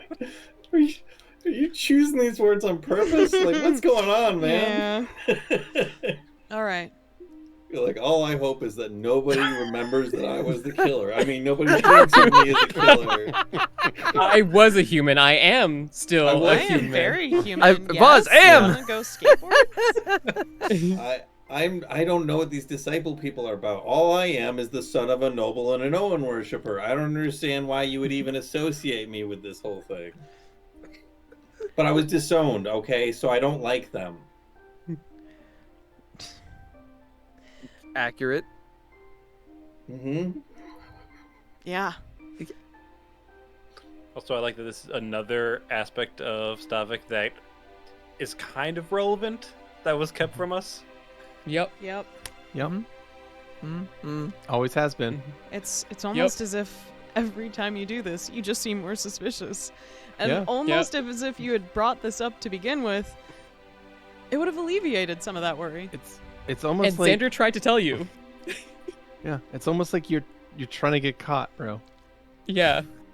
It's almost like this didn't happen in conversation 7 sessions ago. All right. So we have a game plan. We have these disciples that we need to look into. Thankfully, thanks to Xander, we know that that is also an Owen cult, specifically from here. So in the very least, we have these 2 notions of pieces of information. There are most likely almost all nobles, and they were Owen worshippers. Now, we'll see if Lady Dupree has any information on this. Now, before we go to bed and everything, we should come up with maybe a plan before the morning when she appears. How do we want to present this to her? Or rather, if she does not present this information herself, should we even ask about this? Let me. So I'll be Lady Dupree, and I'll say the thing, and then we'll do it like that, okay? All right. Louie stands up and gives a flourish bow. Lady Dupree. Oh, I'm Lady Dupree. I'm so fancy and special. I can't do that. Stop. It was spot on. Keep going. I'm so fancy and special. Don't tell me anything true, or else I'll faint. Perhaps I should play Is Lady that- Dupree. Is that right? I think it's pretty accurate. All right, get over here, Bastion. Xander, all the right, stage is all yours. Oh, okay. So who does that make? Who does that make me? I'm a Xander then. You're just Bastion. You could be Xander if you'd like. Okay. He's gonna Okay. walk straight towards that wall, and then he's gonna turn around and then just stare at everybody with a very, very intense expression on his face and slightly pursed lips. Good morning, Lady Dupree. Hello, Lady Dupree. My name is Xander. What is it? I sometimes look at things that aren't there. But we're not talking about that right now. Then get on with it. I don't have all day. Louis raises his hand. Is this really how Pause. the talk's gonna go? Wait, just pause 1 second. Have we Well, I was assumed, really in character. Why? have we assumed that Lady Dupree has already given information and now we're just playing out how we would present this? Because I'm confused. That is a good She's I don't coming know. here to this place. We haven't really established the scene scene, exactly. yeah. So I don't know if this is is this before or after we told her that her husband's probably a cultist? So hold on. Wait, no, Is no. she coming here to our office? Yes, she is coming to Yeah. the office And Yeah. do we know when she's doing that? in the Tomorrow morning. morning. I think I should go there and walk her back. What? To the office. I mean, I am if I perfectly hypothesis is capable. correct. Oh, if It's you in the want to, morning. that's fine. People Someone don't die should. in the morning. No, that was going to be an in-character statement of her fuck. saying she's perfectly capable of walking herself. I mean, she's got servants and guards and stuff, right? She's not just gonna If come here by somebody, herself. well, if she goes with servants and guards, that's good. But if we do have somebody who wants these fucking nobles dead, and she is affiliated with these disciples, and But she's and they not are dead watching yet. us, and we have been talking about it, and she is going to go through the city on her own early Yeah, in the but, morning. Yeah, but nobody's unless I'm crazy, nobody's actually killing nobles. All the nobles that are dead have been dead for decades. Ding right? ding. Sure, Indeed. but we don't want to give them a shot. Okay. If she ends up dead on our doorstep tomorrow morning, we're all gonna feel yeah, like but she'd fucking be idiots. the first noble to die in this whole thing, right? Because none of the nobles have actually been killed. It's all been a fake. Well, she might have been the first one Look, to walk around Valentino, on her if you own. want to do that, that's fine. I just hope you understand that it might make you look a little weird. Oh, make me look weird. I look like a hero. Yeah. You can't look like something if you already are one. That's a good. Well, I mean, What? I don't know if I agree with that, but yeah, sure. Anyways, let's set the scene. Lady Dupree has already said some stuff, but she hasn't brought up the disciples at all or any information that's No. actually helped us. How do we I mean, go she's about not this? going to bring it up on her own. That's not going to happen. Okay, Okay. We probably have to. just start the scene. How would we All talk right, to her? scene starts. Yes, you had something to say. Yeah, your husband is probably a member I thought you were playing of a- Xander. What? Oh, shit. Fuck. Because Xander doesn't look like that. Here, I Yeah, got this, Xander's Xander. chill, okay? Xander, I got this. So, Actually, fucking Oh my god. Grem doesn't got this. Fuck. Never mind. End scene. We're not doing the scene anymore. It's done. This is dumb. We're not doing this. We're not doing Well, the scene. Like, I mean, look, I'm getting it's going to do right groove, right? Why I don't we gotta- just put the information we have out? What we should really decide is if we're gonna tell her or not. That's the most important thing here, right? well, yeah, we we don't gotta tell her like. No, we got her to talk about it first. We can tell her about the weird parties and shit. Oh, okay. We don't need to And- bring up a cult off the So we path. say like, okay, so we say like, hey, we found out that like all these nobles that are coming up, like that we thought were dead, but are actually like just being dug up. They were all part of like this society group thing. We ask her about it. We say, hey, And then we're like, hey, were what's you up with aware that? your husband was involved with a bunch of secret parties. We don't know. Okay. We play In- fake. Our research, we discovered that your husband might be affiliated with an organization of sorts that was for Oh no, high I don't society. think we pull that bust out. We don't pull that out. We let her No? say it. Oh, okay. We act like we Might- don't fucking know. Yes, I think it would be a good idea to suggest that we have found instances of members of the deceased who have been part of a secret or an exclusive club. We don't Okay. have to And lie then straight we up, but ask we pretend her we don't know if what she the knows club anything. is. Yes. Yeah. Yes, exactly. If she knows anything about any exclusive clubs that she and her husband may have been a part of, and then when we stop being able to fish for information, then we can reveal or choose not to reveal depending on. The Whether or energy. not she's actually. Yes. And please refrain from noting the tabloids. I would prefer if we do not seem like laughing stocks. Agreed. Agreed. We should Yes. hide these. Yes, I Yeah. will keep them because All Detlev we have to entrusted them say to is me. we Okay. is we I did put is we away did the Alchemist. research. We just went and did research. Went? We have come up with Yeah, some. we don't have to even really get into it. We just tell her what we know. We Or just did some of it. research. That's all we have to say. We You actually have to say don't. that. So then the one other thing we got to figure out in the It's a lie too. honestly quite unlikely case that turns out that she was involved with this whole thing and that these disciples are in fact exactly who we are looking for. They are our killer, and she for some reason hired us to find them.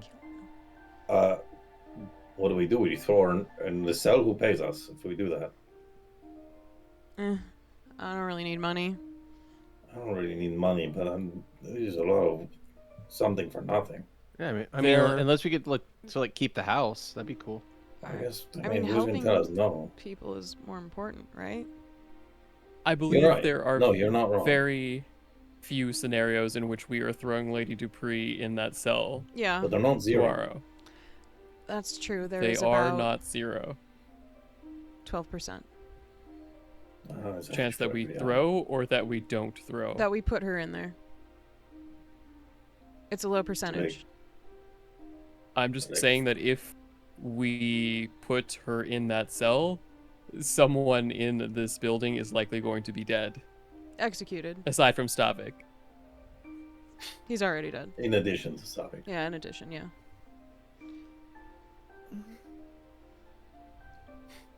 I mean, technically undead. I think, right? Right? Technically, Not alive, at least. Not alive. Yep, yep. not yep. alive. I will agree. Not alive. All right. We have our plan. Any last notions before we let this settle in our minds for the night? I don't know how much time we'll have in the morning before she appears, but in the very least, I just wanted to make sure we were all prepared. I'm always ready. I'm sure you are. I mean, I will be up all night, so it doesn't really matter. As long as you stay in the building, it's all good. Do you want me to lock myself in a closet somewhere? You have a room. We've got no skeletons in the closet. I did that one out of character first time. I can pull it second time in character. Oh Let's my do it. Stavik, just don't Fair. leave the fucking building. And if you do, like, tell people or like bring someone with you, and Definitely. like stop making us think that you're like the killer. Yeah. Yeah, just stop doing It's- things the killer would do. it's Just that in easy. general. Unless Yeah. if it's a cry for help, then continue doing it because it is Message working received. well. Mhm. Yes. Yeah. Is there a reason you'd need to lock your door? Yeah. Uh, It doesn't lock from the inside anyways.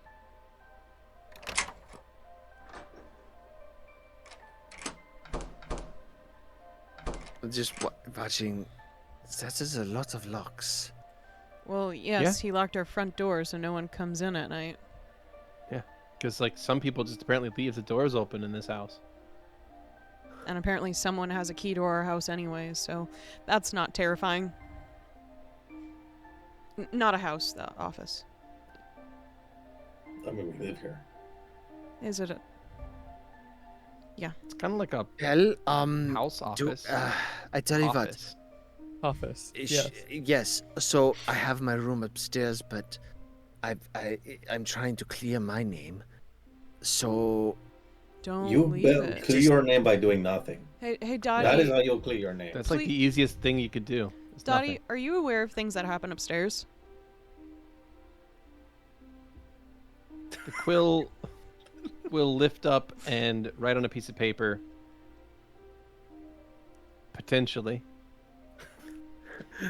Would you be able to tell if Stavik left his room? Not currently.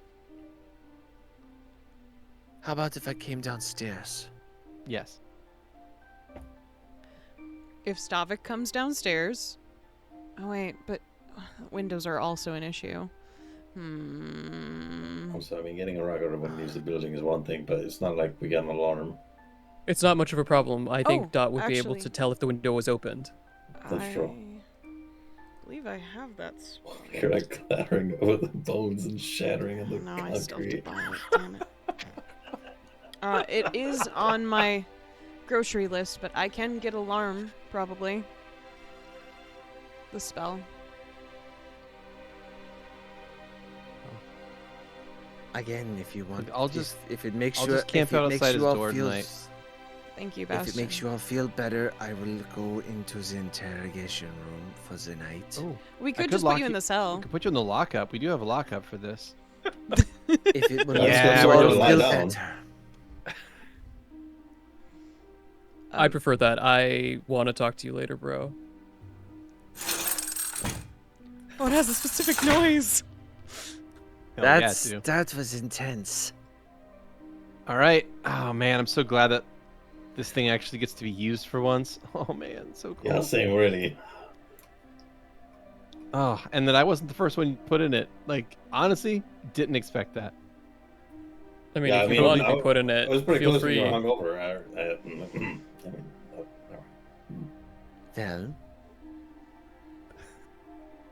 Well, I hope. Okay, I know this is a little macabre. No, I'm going to just leave that. Macabre, you? That's- I've never heard of I'm that. just gonna leave that thought right in there.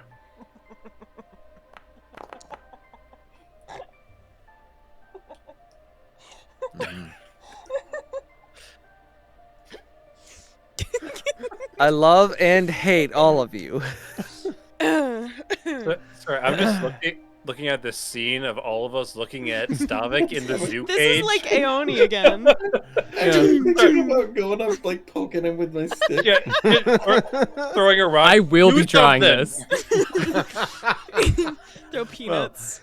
Well, in that case, as everyone is standing there after having locked up Stavik for the evening, and they're going to call it a night for March the 28th, that is also where we will be ending tonight's session. So, thanks all. Have a fantastic week.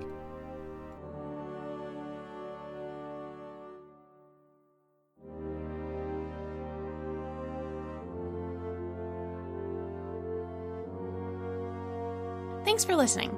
As always, special thanks to William Succi and Andreas Pichler for the intro and outro themes, and Emily Roll for Fantasy for this episode soundtrack.